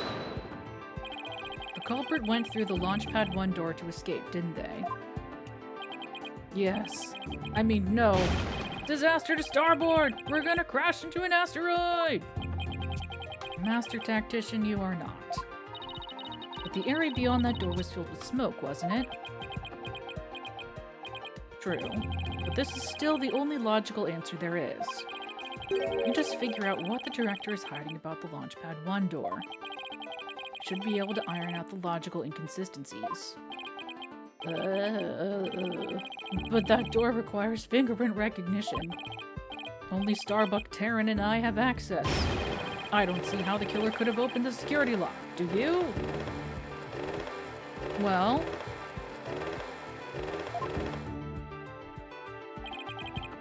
that's an easy one. The killer was right there in the boarding lounge, meaning there's a way he could have easily gotten past that security lock.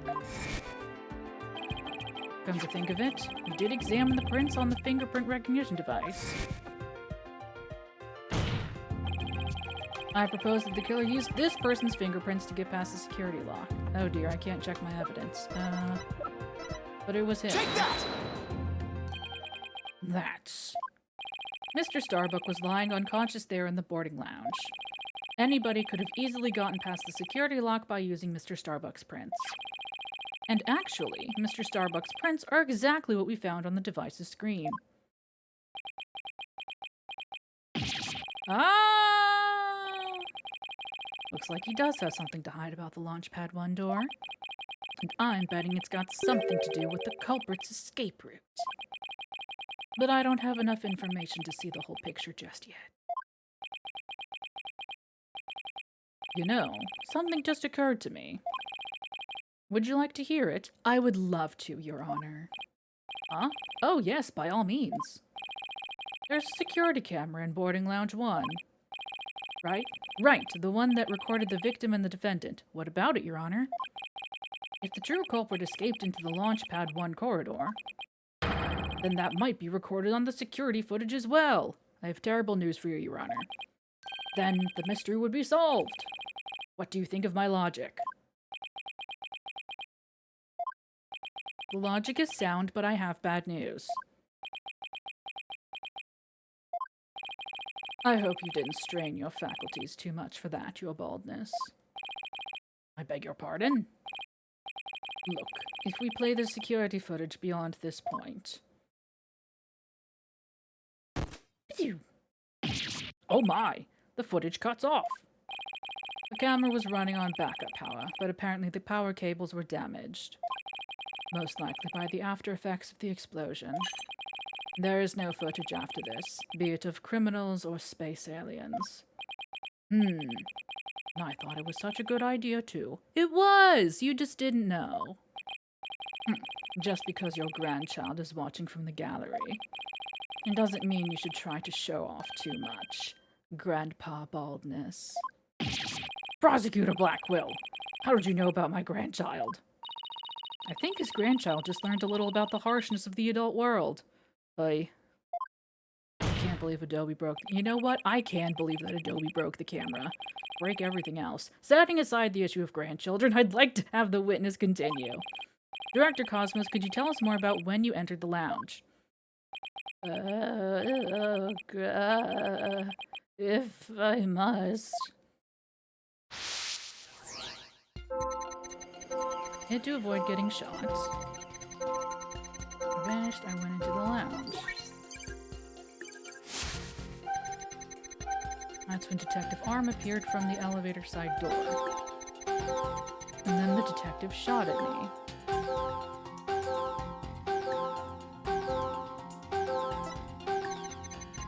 You see, the killer could have only escaped the launch pad. Got it!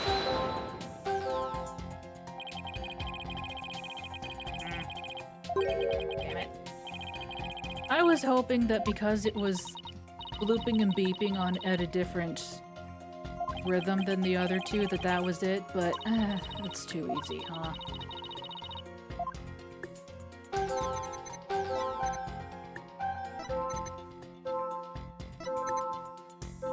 Right.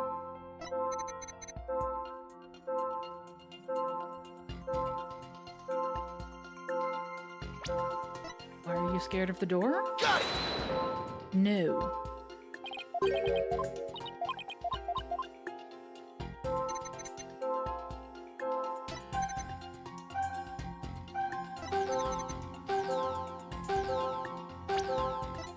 Why you have to be mad?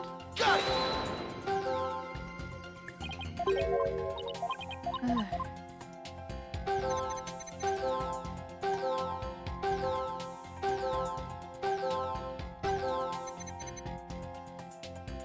Why am I so bad at these? What do you think about Director Cosmos' emotional response to you know? Actually, my cat is really sick, you know. What? Oh, I'm very sorry to hear that. And on top of that, my dog just doesn't seem to want to play with me. Why are you telling me all this now? Just humor me, okay? Now, when you heard about my cat, and then about my dog, which story made you feel sadder? The story about your cat, of course. It's only natural. Exactly. That would be the natural reaction. There's nothing natural about the director's reactions. I think how each individual reaction changes across the whole testimony will be key. Sounds unnaturally complicated, but that somehow doesn't surprise me. Is it because you got less scared when they vanished? Got it! No, I already did that. Fucking...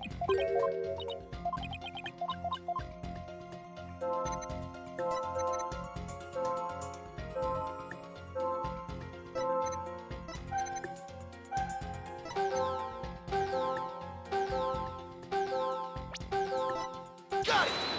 Okay. Director Cosmos, why were you so surprised when Detective Arm found you, and again when she fired? Isn't that a bit unnatural? Is it? Sadly, even great men such as myself have ordinary human feelings. Our bodies are bound by the forces of gravity and emotions. Even a great man such as myself experiences surprise on occasion. Yeah, I'm sure you do. But my real point is not the fact that you were surprised, but rather what you were surprised by. Pardon me. First, you were surprised when Detective Arm found you in the lounge. And just after that, you were of course again surprised when she shot at you. But considering what you were surprised about, a strange phenomenon occurs here. Director Cosmos, what is strange about your surprised reaction is the fact that you were, Yeah, you were more surprised when she showed up than when she shot at you.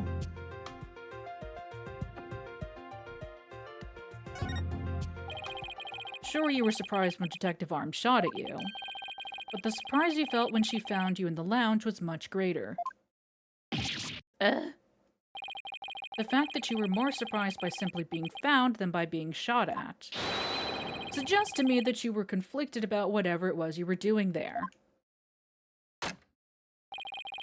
The enemy's acquired a new weapon. Commence operation hide under your desk! Ah! Please tell me I finally sunk his battleship.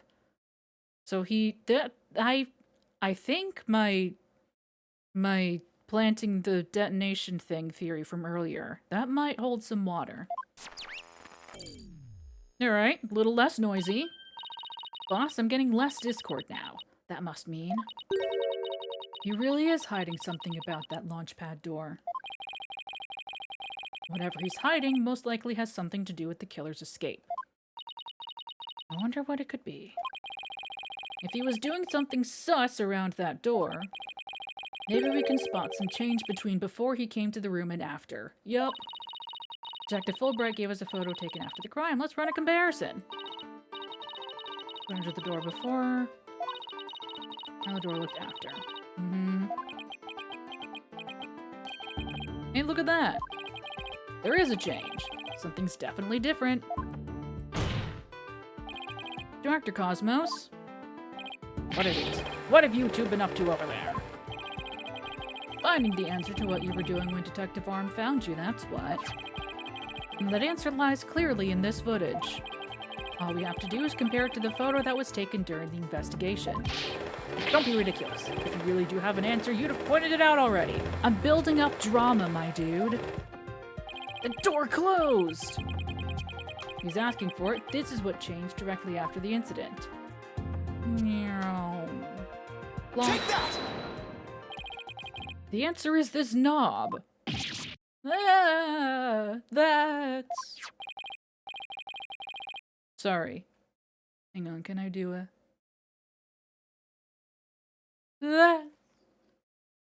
I tried to do a Doppler. I don't know how it sounded. Your Honor, please take a look at this footage.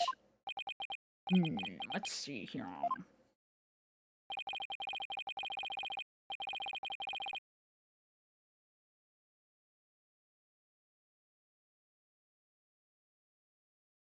Take a look at the knob next to the launchpad door. As you can see, it's horizontal. Yes, it is, isn't it? However, when we investigated the scene of the crime yesterday, the knob was vertical. And what does that mean? It means that sometime between before the director arrived and after, someone turned this knob! After the scene was discovered, you were the only one who could have turned the knob. Come on now, Director Cosmos. Let's hear what you have to say. What were you trying to do by turning that knob by the door? Fine. You're You're right. I did turn that knob. That knob is a safety lock meant to keep the launch pad in place. I was afraid there would be more explosions. So I wanted to move the launch pad away. You wanted to do what? Hey, didn't Ponko tell us something about how they prepare for launch? She said that once the launch pad's fully assembled, it's moved to the launch site.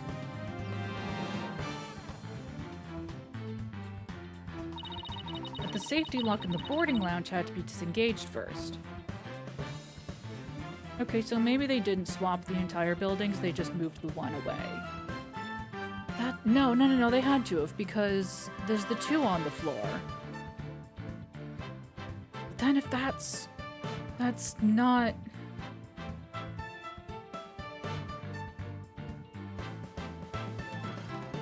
No.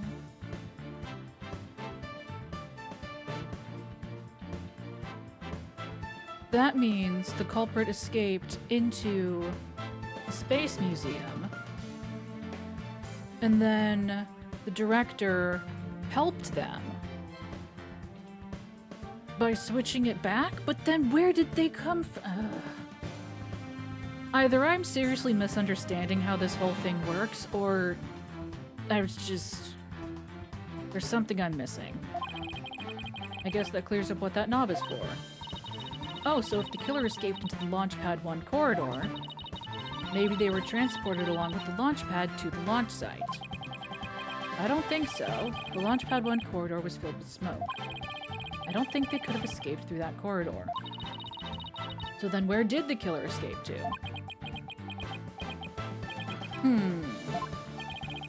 I guess there's still some things we have to uncover. Director Cosmos, I request that you tell us about moving the launch pad in more detail. Fine. But listen carefully, for I'm about to give history-making testimony.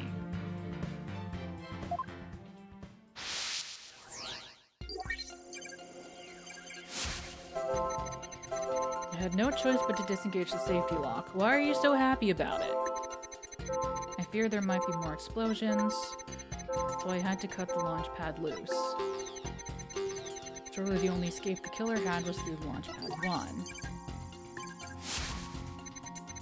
That area was a sea of smoke. Confounded, where on earth could they have gone?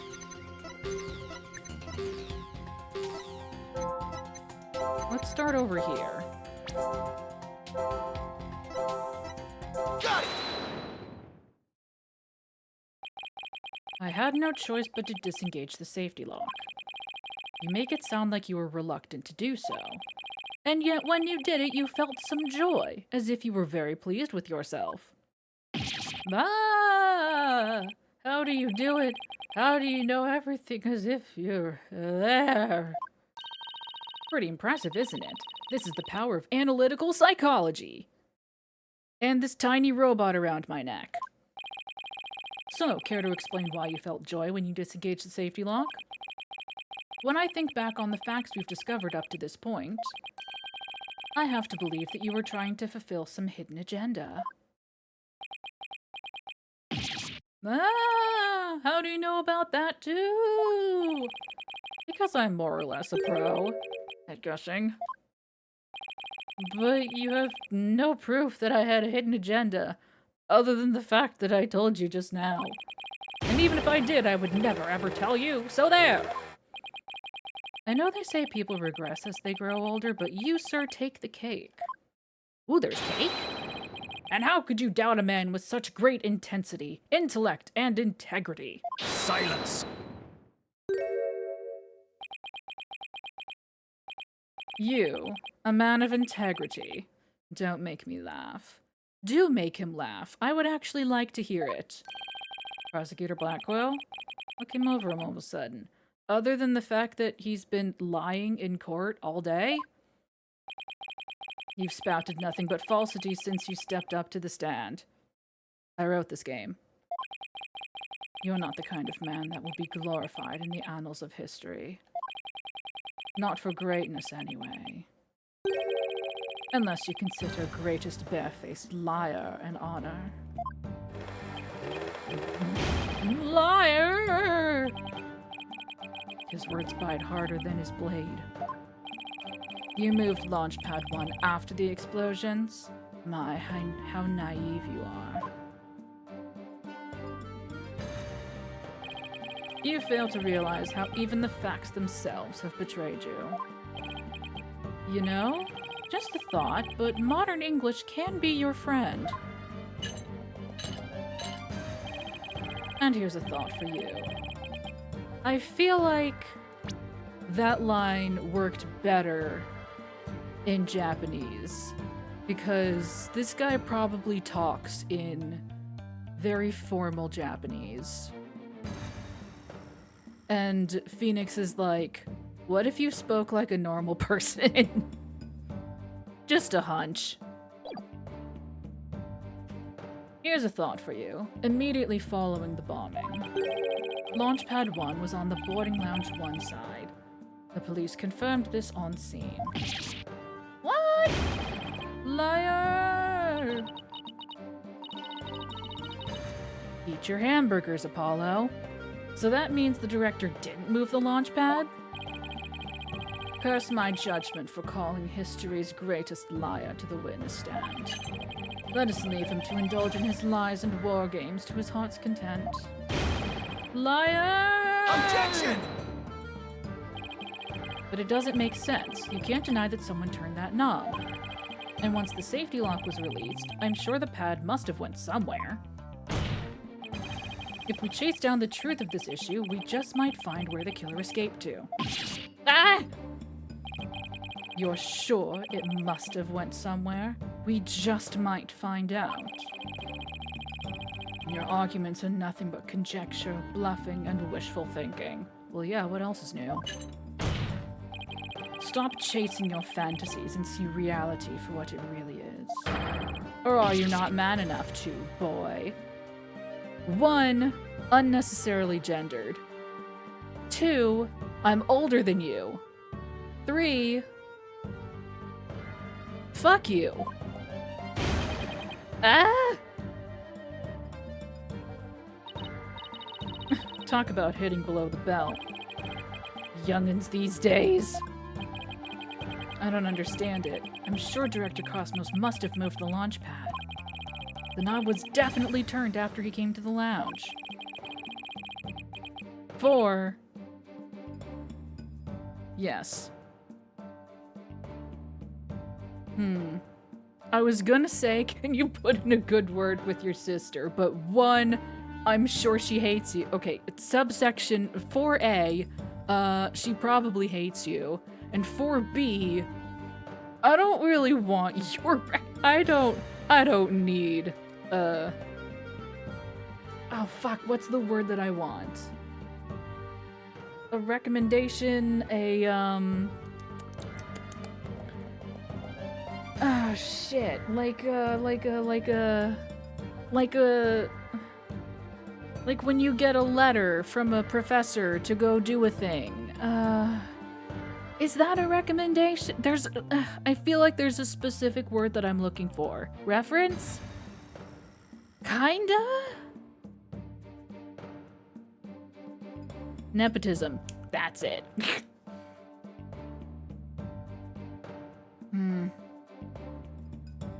Whatever. That's the one.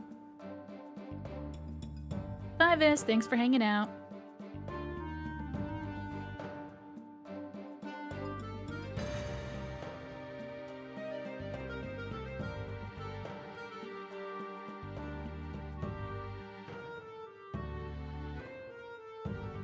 Endorsement? I think, maybe? An endorsement. Yeah. If that's not it, it's very, very close. Yeah. Yes. Yes, that. Thank you. Good. Thank you. Yes.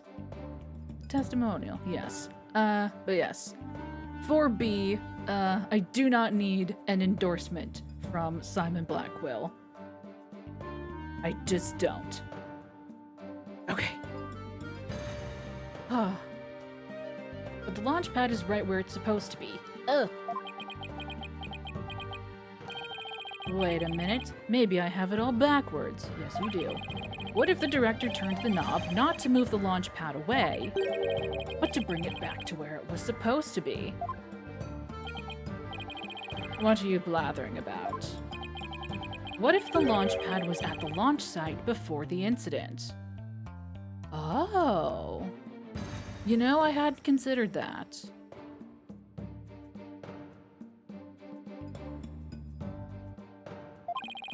And then after the incident, Director Cosmos moved it back to its usual spot. All he had to do was turn the knob to call the launch pad back. I thought that was just the safety release. Is it really that easy to just move the whole building? Is to lift some glass and turn a knob? That doesn't seem... okay. Yeah, no, I could... that doesn't seem right, right? Like, you turn the knob to release the safety, and then you go to the control room to fucking... whatever. I'm just gonna call the launchpad back, and it would be right where the police found it. Ah!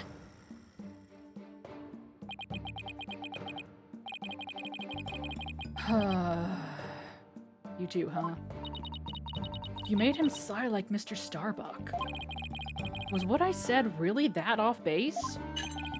It pains me to have to explain how wrong your own logic is to you. However, our great liar turned the knob only after he discovered the crime scene. Indeed, the pad existed beyond the lounge when our two Astro Wonders made their escape. A fact that has been recorded for posterity on filmless film. Yeah! You're not wrong, but I'm upset. You're not wrong about calling it filmless film. I'm still upset. Alright. So, to reiterate, stop chasing your fantasies and see reality for what it really is, boy. I'm older than you! Stop it! You can't call me an old man and then call me boy. That's not how this works. Get a grip, Mr. Wright, and focus. We know the launch pad must have been moved, but our deductions and the actual facts of the case are in direct contradiction to each other. Well, maybe the two astronauts never actually boarded the rocket. This footage could be fake, taken with body doubles after the incident or something. On second thought, that's too far-fetched even for me. Good girl. Never actually boarded the rocket. That part you had. Hey, wait a minute. Maybe, just maybe. Huh? Prosecutor Blackquill, what if I told you that the two astronauts never set foot inside the launch pad area, but instead went into another place? And what if when the director moved launch pad 1 back, it was not from the launch site, but from another place? What would you say then? I would say you're being incredibly vague for no fucking reason. Cut the existential bull or I'll cut you. That's basically what I said. He even did an almost swear. That's... As much as I hate to say it, we're on a similar wavelength. Mr. Wright, you will explain yourself at once. I know I'm right. It was all the other way around from the beginning.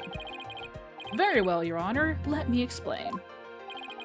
Director Cosmos' reason for moving Launchpad 1 was to switch it with another place. I think... yeah, no.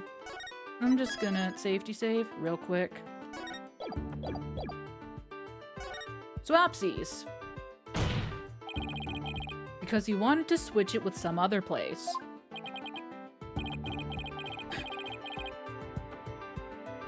Not yet, R10. I'm sorry, but did you say switch it? But what could possibly have switched the... what could he possibly have switched the launch pad with? The other launch pad, kind of. Oh, you'd be surprised, Your Honor. All it takes is a little thinking outside the box, and the answer becomes clear as day. This is what was switched with Launchpad 1. The other thing on the same track. Take that!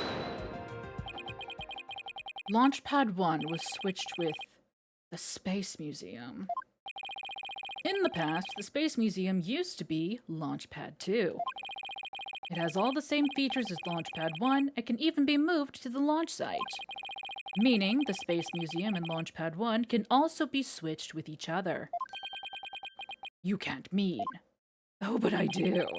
The rocket the astronauts boarded was not the one in Launchpad 1. What?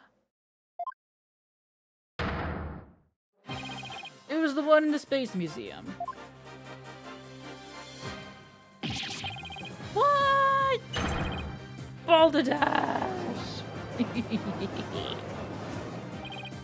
And yet, it's the only explanation that accounts for every riddle and inconsistency. This is how the Space Center was just before the incident. I see Launchpad 1 and the Space Museum have already switched places. Good thing we have these dynamic diagrams with little moving parts that switch around. That's right. And with the two switched like this, the astronauts entered the Space Museum from Boarding Lounge 1. This allowed the True Killer to enter Launchpad 1 from Boarding Lounge 2 and set the bomb on the rocket.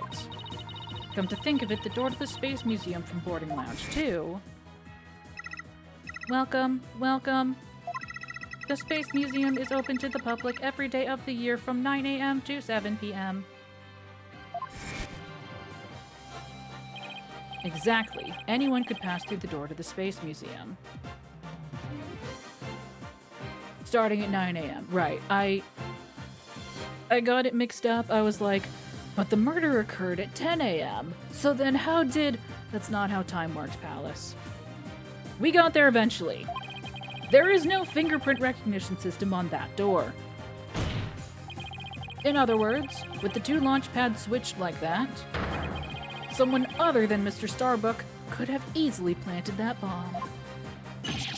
Ah. After setting the bomb on the rocket, the culprit snuck into Boarding Lounge 1 and waited there, concealed, in order to kill Mr. Terran when the two astronauts emerged from the Space Museum. Recall that Miss Blackquill, Mr. Starbuck, and the director all saw a suspicious figure, who, we can suppose, after killing Mr. Terran, made their escape into the Space Museum. After that, Director Cosmos switched the two launch pads back, without realizing the killer was inside the Space Museum.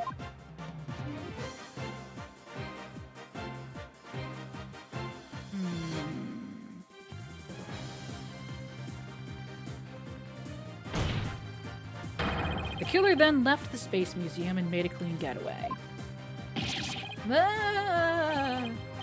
Right, Dono. I see you know how to handle a sword, and handle it well. Are you flirting with me? Sir, now is not the time.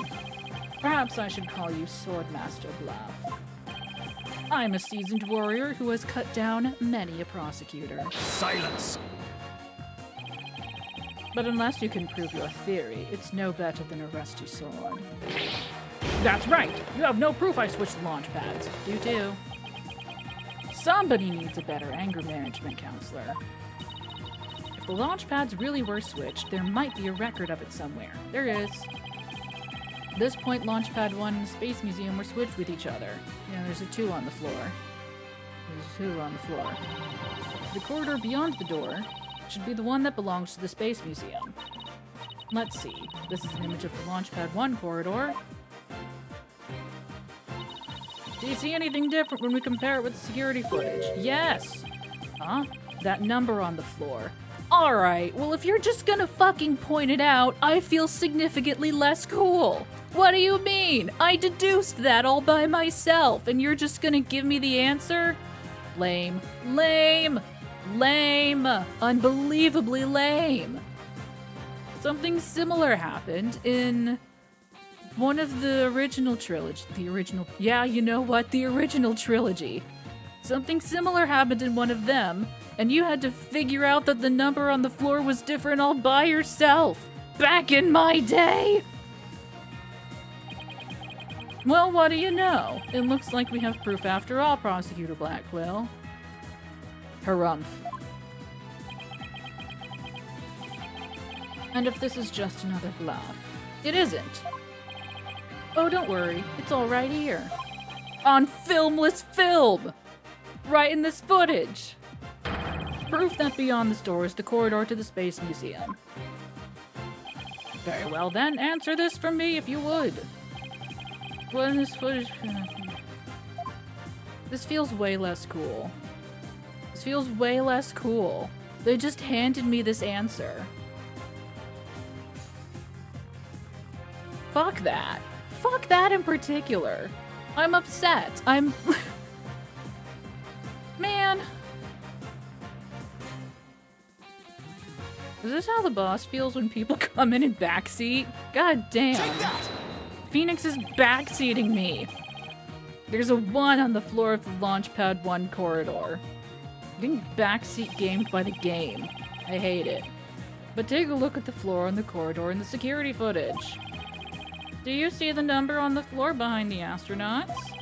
It doesn't look like a 1, does it? That's because what you see is actually part of a 2. What? Yeah, I told you. I heard it in my thoughts. Weren't you listening to my thoughts? Didn't you read the guide? Why is it a 2 and not a 1? That's because the corridor you see is the one to the Space Museum.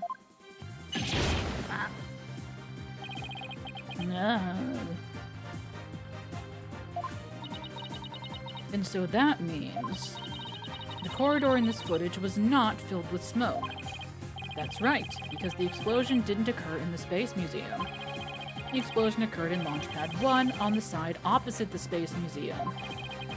And now that we know the 2 astronauts escaped from the Space Museum, the mystery from the previous trial of how they got down the ladder is cleared up. Mr. Terran, carrying Mr. Starbuck, simply took the elevator from the upper level down to the middle level. Just incredible. The 2 launch pads were actually switched. You'd think someone would have noticed an event of this magnitude. They were all in the underground shelter. Everyone was down in the basement shelter when the launch pads were swapped back. There's no way anyone could have known what was happening on the surface.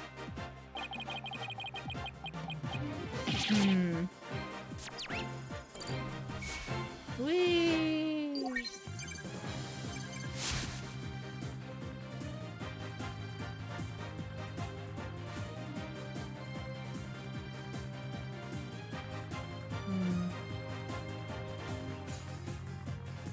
One, why were they boarding the fake rocket?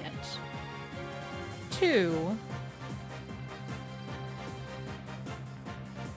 how did they not notice they were boarding the fake rocket? And 3, if the Hope capsule with the asteroid fragments was supposedly in a safe or something on Launchpad 1, how did they get it? Why did they have it?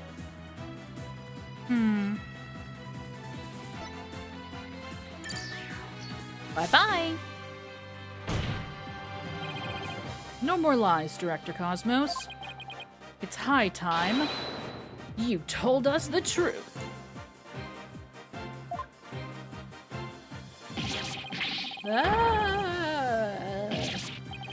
My honor, my glory, everything is slipping away. Time to deploy the ultimate weapon, Galactic Engine, ignition!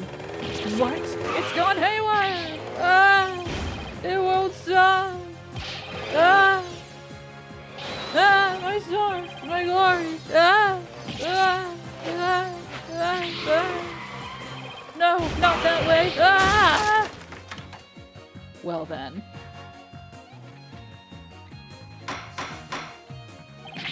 Bailiff, on your steed and after that witness! Why does the bailiff have a steed?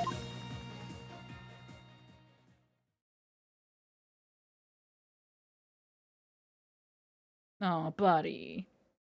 All his stars fell off.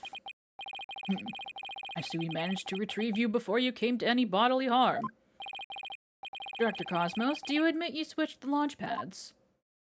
And they fixed the door! That's incredible. It was. It was. It was kind of funny, and it didn't have any dental trauma. That's an important distinction. No dental trauma. No, I admit it's true. I switched Launchpad 1 for the Space Museum. But hey, it's good to hear words I can believe for a change. Before you do, Your Honor, 2 things. First, we don't know if Mr. Terran had prior knowledge of the switch. As for Mr. Starbuck, he was unaware of his surroundings thanks to his medication. Either way, Mr. Terran would have realized the instant he stepped into the Space Museum that it had been switched with Launchpad 1.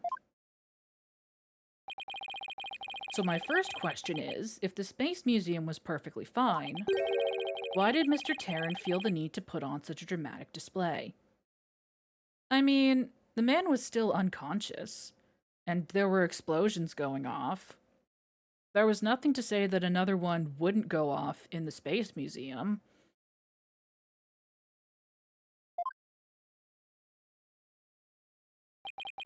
As for my second question, I'd like Director Cosmos to tell us why he switched the 2 launch pads to begin with.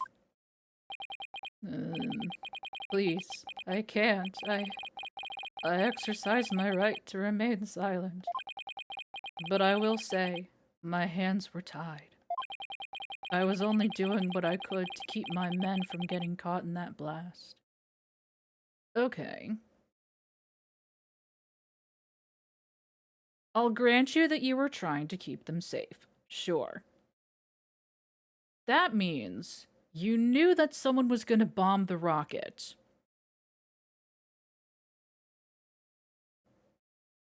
And said nothing. Did nothing to prevent it. In fact, you explicitly stated to carry on with the launch anyway.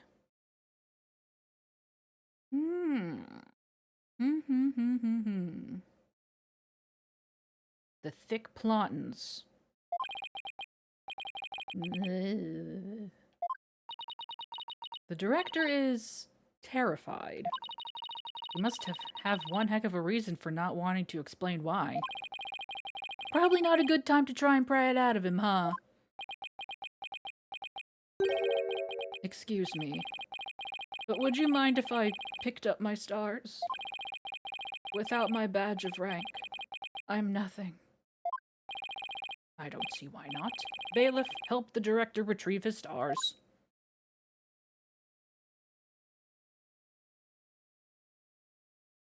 Now, he had a lot of stars on him, huh? It appears the possibility of a culprit other than the defendant has presented itself. Mr. Starbuck, is there anything you wish to say? I don't get it. Don't get it. What don't you get?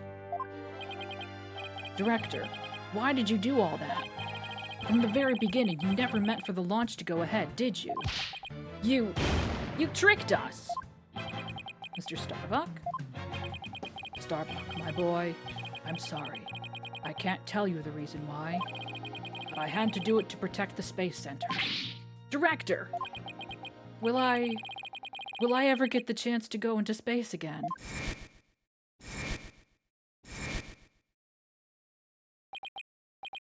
Yes. Yes, of course. I won't rest until it happens. I will get you into space again, my boy. And the dream is still alive. Yeah, sure. Silence! Oh. Black Quill says, fuck your dreams.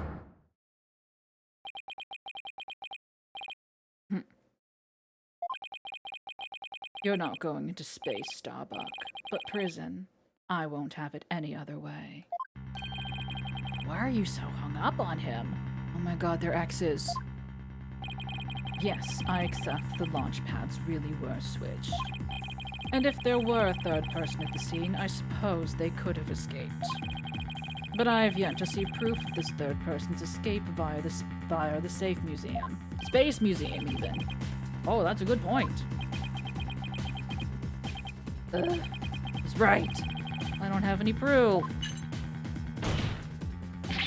Starbuck, you will spill everything you know.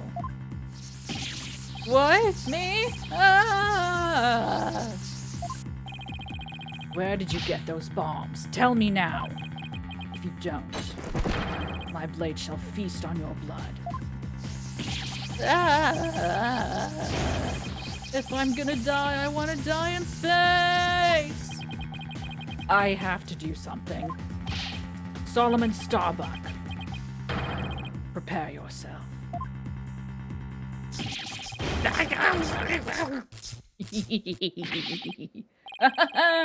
Now you know violence isn't the answer, Prosecutor Blackquill. Call it a hunch that I know who that is. That annoyingly cheerful laugh can be none other than... Hello, Bobby boy. Champion of righteousness, Bobby Fulbright here. In justice we trust. Detective Fulbright?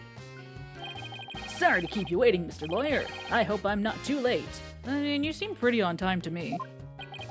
I don't believe we had an appointment. I tried to hurry, but I ended up helping a little old lady cross the street. And then I had to break up a catfight. I tell you, justice sure is a full-time job. Was it a fight between cats, or... Why are you here again? Because the defendant isn't the culprit. I came to make sure that justice is served. I don't have any idea what you're talking about. Fulbright. I always thought you were a bit touched in the head. But have you finally succumbed? Rude.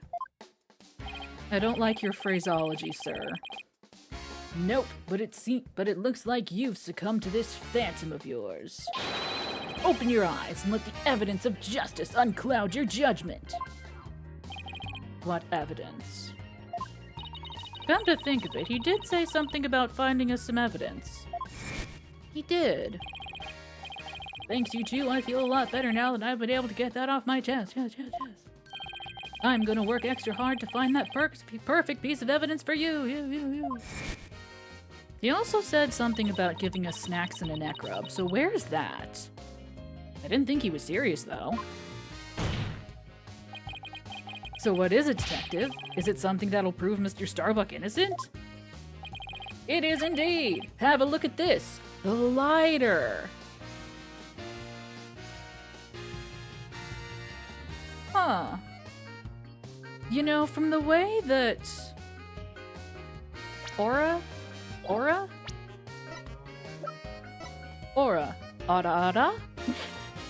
From the way that Ada described it, I would have thought that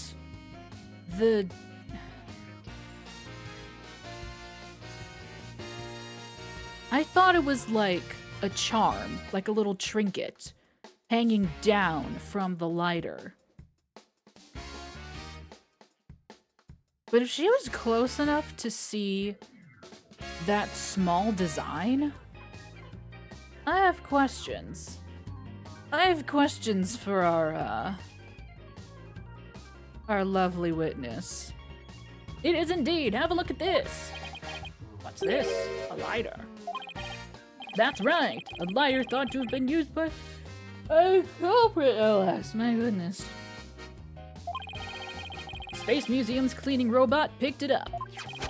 It has the victim Clay Terran's blood along with his killer's fingerprints on it. Oh shit, really? What? Yeah, get got.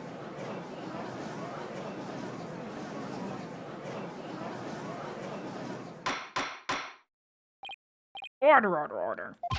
Detective Fulbright, can I assume that the fingerprints don't belong to the defendant? You bet! Mr. Starbuck is totally innocent! This is it. This is just what I needed. Lighter added to the court record. Your Honor, this is decisive evidence that supports the defense's earlier claim. Explain yourself, Mr. Wright. With pleasure, Your Honor. Recall where this lighter was found. Based on that, we can extrapolate that after the killer murdered Mr. Terran, they escaped with lighter in hand into the Space Museum, where they dropped it. The switching of the two launch pads occurred. Then finally, the killer left through boarding lounge 2 and made their escape. Meanwhile, Mr. Starbuck was found in boarding lounge 1 after the murder, a fact that Director Cosmos has testified to. Therefore, Mr. Starbuck couldn't possibly have been the one to drop the lighter there. Silence!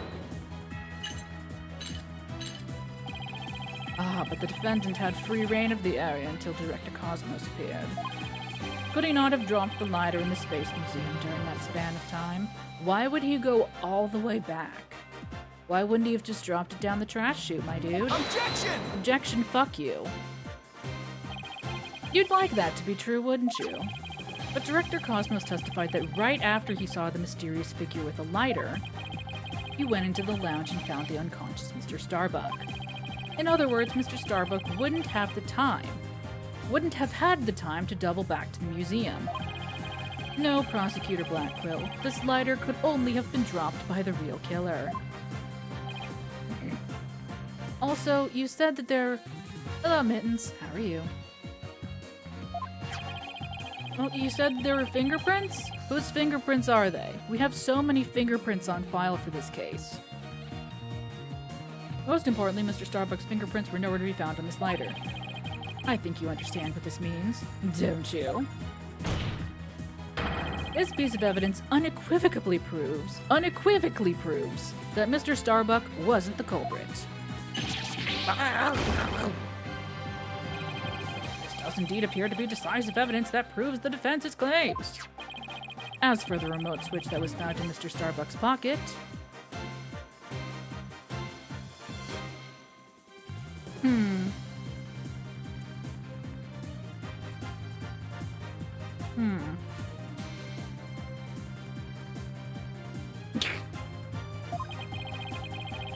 We can assume it was planted by the killer on the unconscious Mr. Starbuck. No. There must be some mistake. Frankly, Prosecutor Blackquill, I've been worried about you. You've been chasing this phantom for 7 whole years. I understand your urgency because tomorrow... Silence! Oh, shit! 7 years. The statute of limitations. Oh. Oh, I see. That's why you're so eager to pin this on Starbuck, huh? Ooh.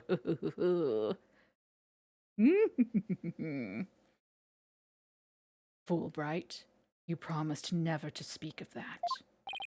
Huh? Tomorrow? What about tomorrow? Given the body of evidence, I think it's safe to say the defendant is innocent. In light of the fact that it was impossible for him to have committed the crime. Few unanswered questions remain, so I look forward to seeing what you two uncover.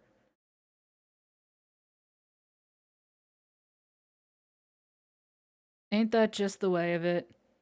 We can't just prove our client innocent. We have to prove someone else guilty. Sick.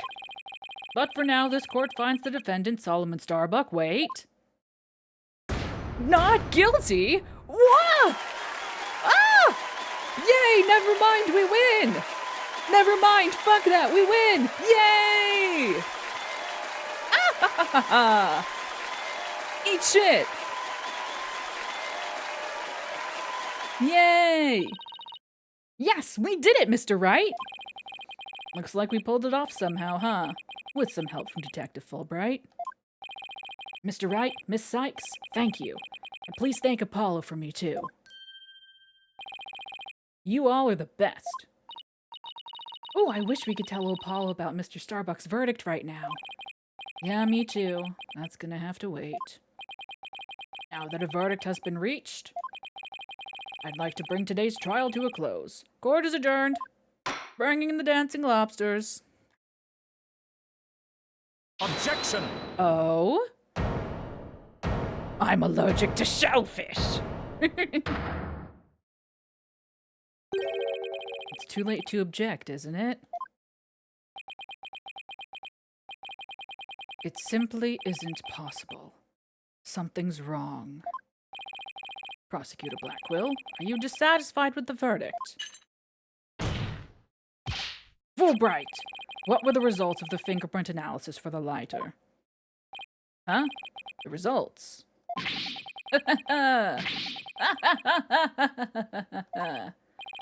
Well, I was in a hurry, you see, and then there was that cat fight, and, well,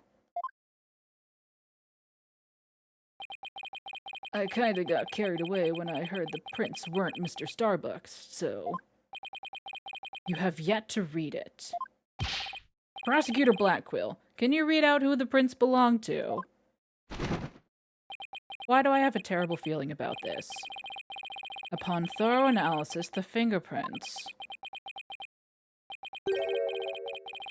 were found to belong to Athena Sykes?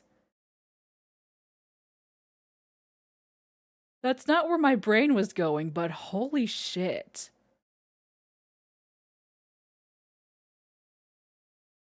Ooh. The thick plottins indeed. So says the report. What? What? Huh? Me?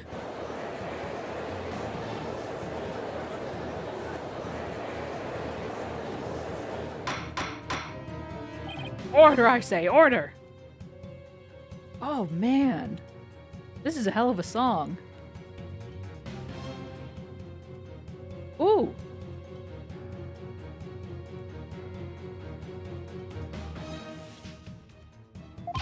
Miss Sykes, tell me you have an explanation for this. We just finished proving that this lighter could only belong to the killer. So finding your prints on it can only lead us to one grave conclusion. I don't know how they got on there, but I know I'm not the culprit.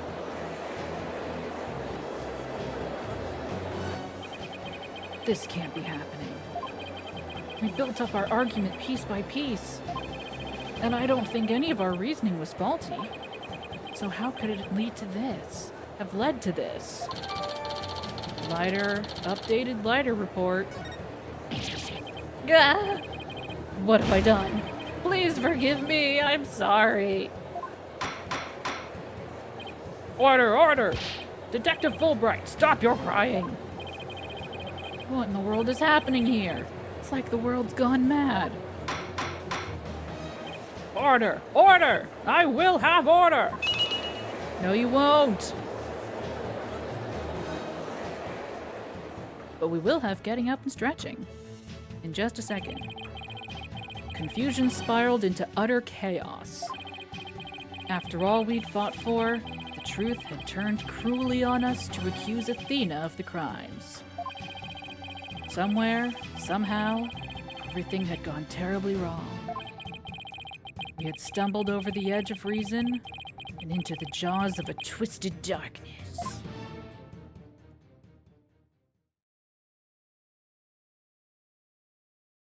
Ooh.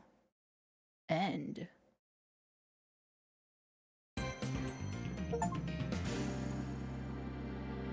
Well then.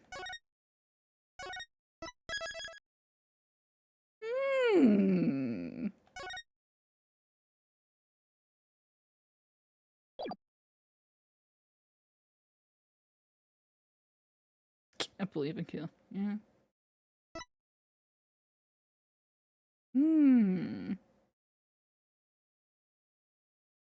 On that thrilling conclusion,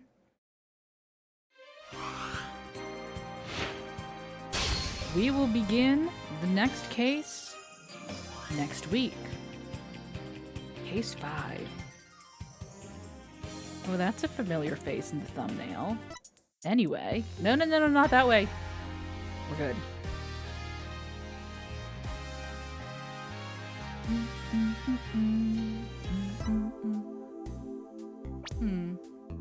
Let me see.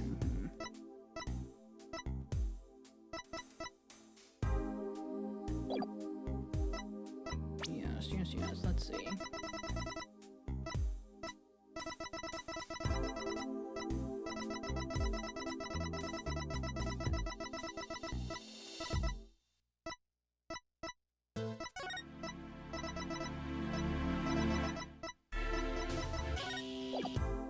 No!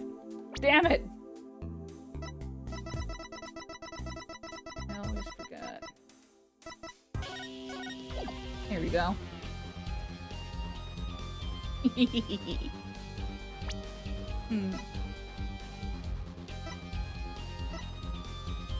No, that's too much. I refuse.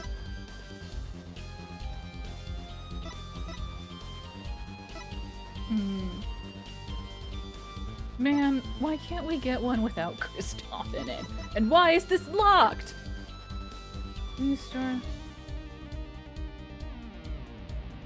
Without using story mode. I will have you know that I actually changed my phone wallpaper somewhat recently.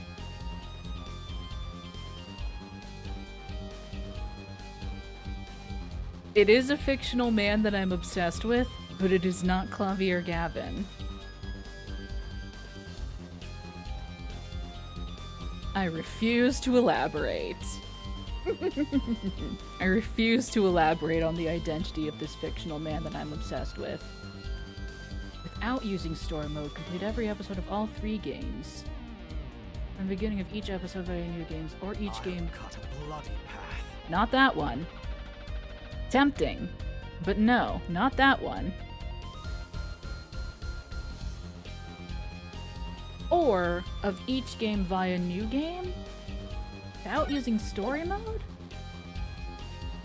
Oh, as in, right, actually playing through the game. Okay. I guarantee you won't guess. I encourage you to not try. I mean, you can if you want. I can't stop you. You know what? This one doesn't have Kristoff. It's a bit much though, isn't it?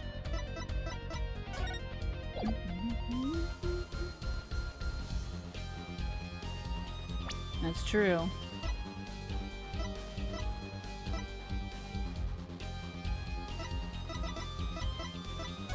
We just did the movie.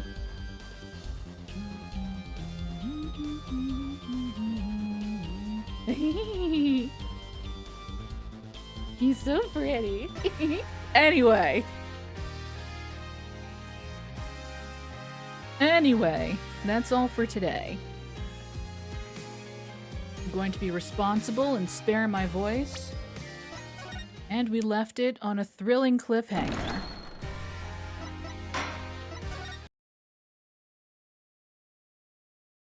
And we finished the case. And gosh, golly gosh, what a twist. What a twist. The plot has thickened. The thick has plotted. My goodness. But yes, thank you all for joining me this evening. We will continue next week with more of this. Thick. Indeed. Next week, more of this. The week after, probably a quiet stream. If there's a stream at all. I might decide not to. But if there is a stream on the 20th, it will be a quiet stream. Oh yes, Terra Nil got a really big update recently, so it'll probably be that. If I stream on the 20th and do a quiet stream. Terra Nil got a really big update, and I've been looking forward to it.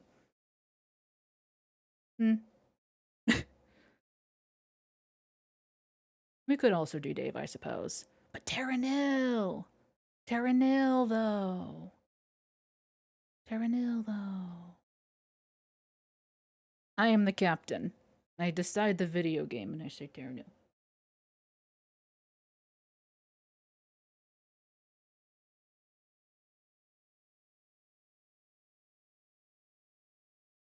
Yes, thank you for joining me today. I really do appreciate it. I appreciate every single one of you very, very much.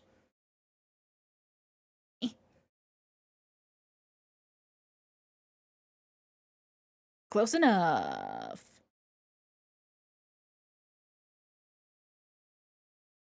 Nah. I think it is. It's probably because... Nah. It's probably because my model isn't perfectly to scale. You stop that this instant. Do you really believe that Clavier would agree to a throuple with that bitch? Uh-uh. Mm-mm. I think not. Yes, Clavier has taste.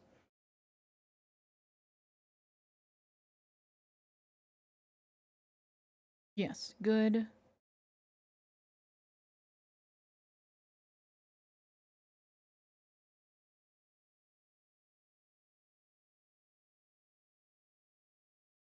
My train of thought is completely derailed. I mean, I guess I was just saying thank you and goodbye, but still.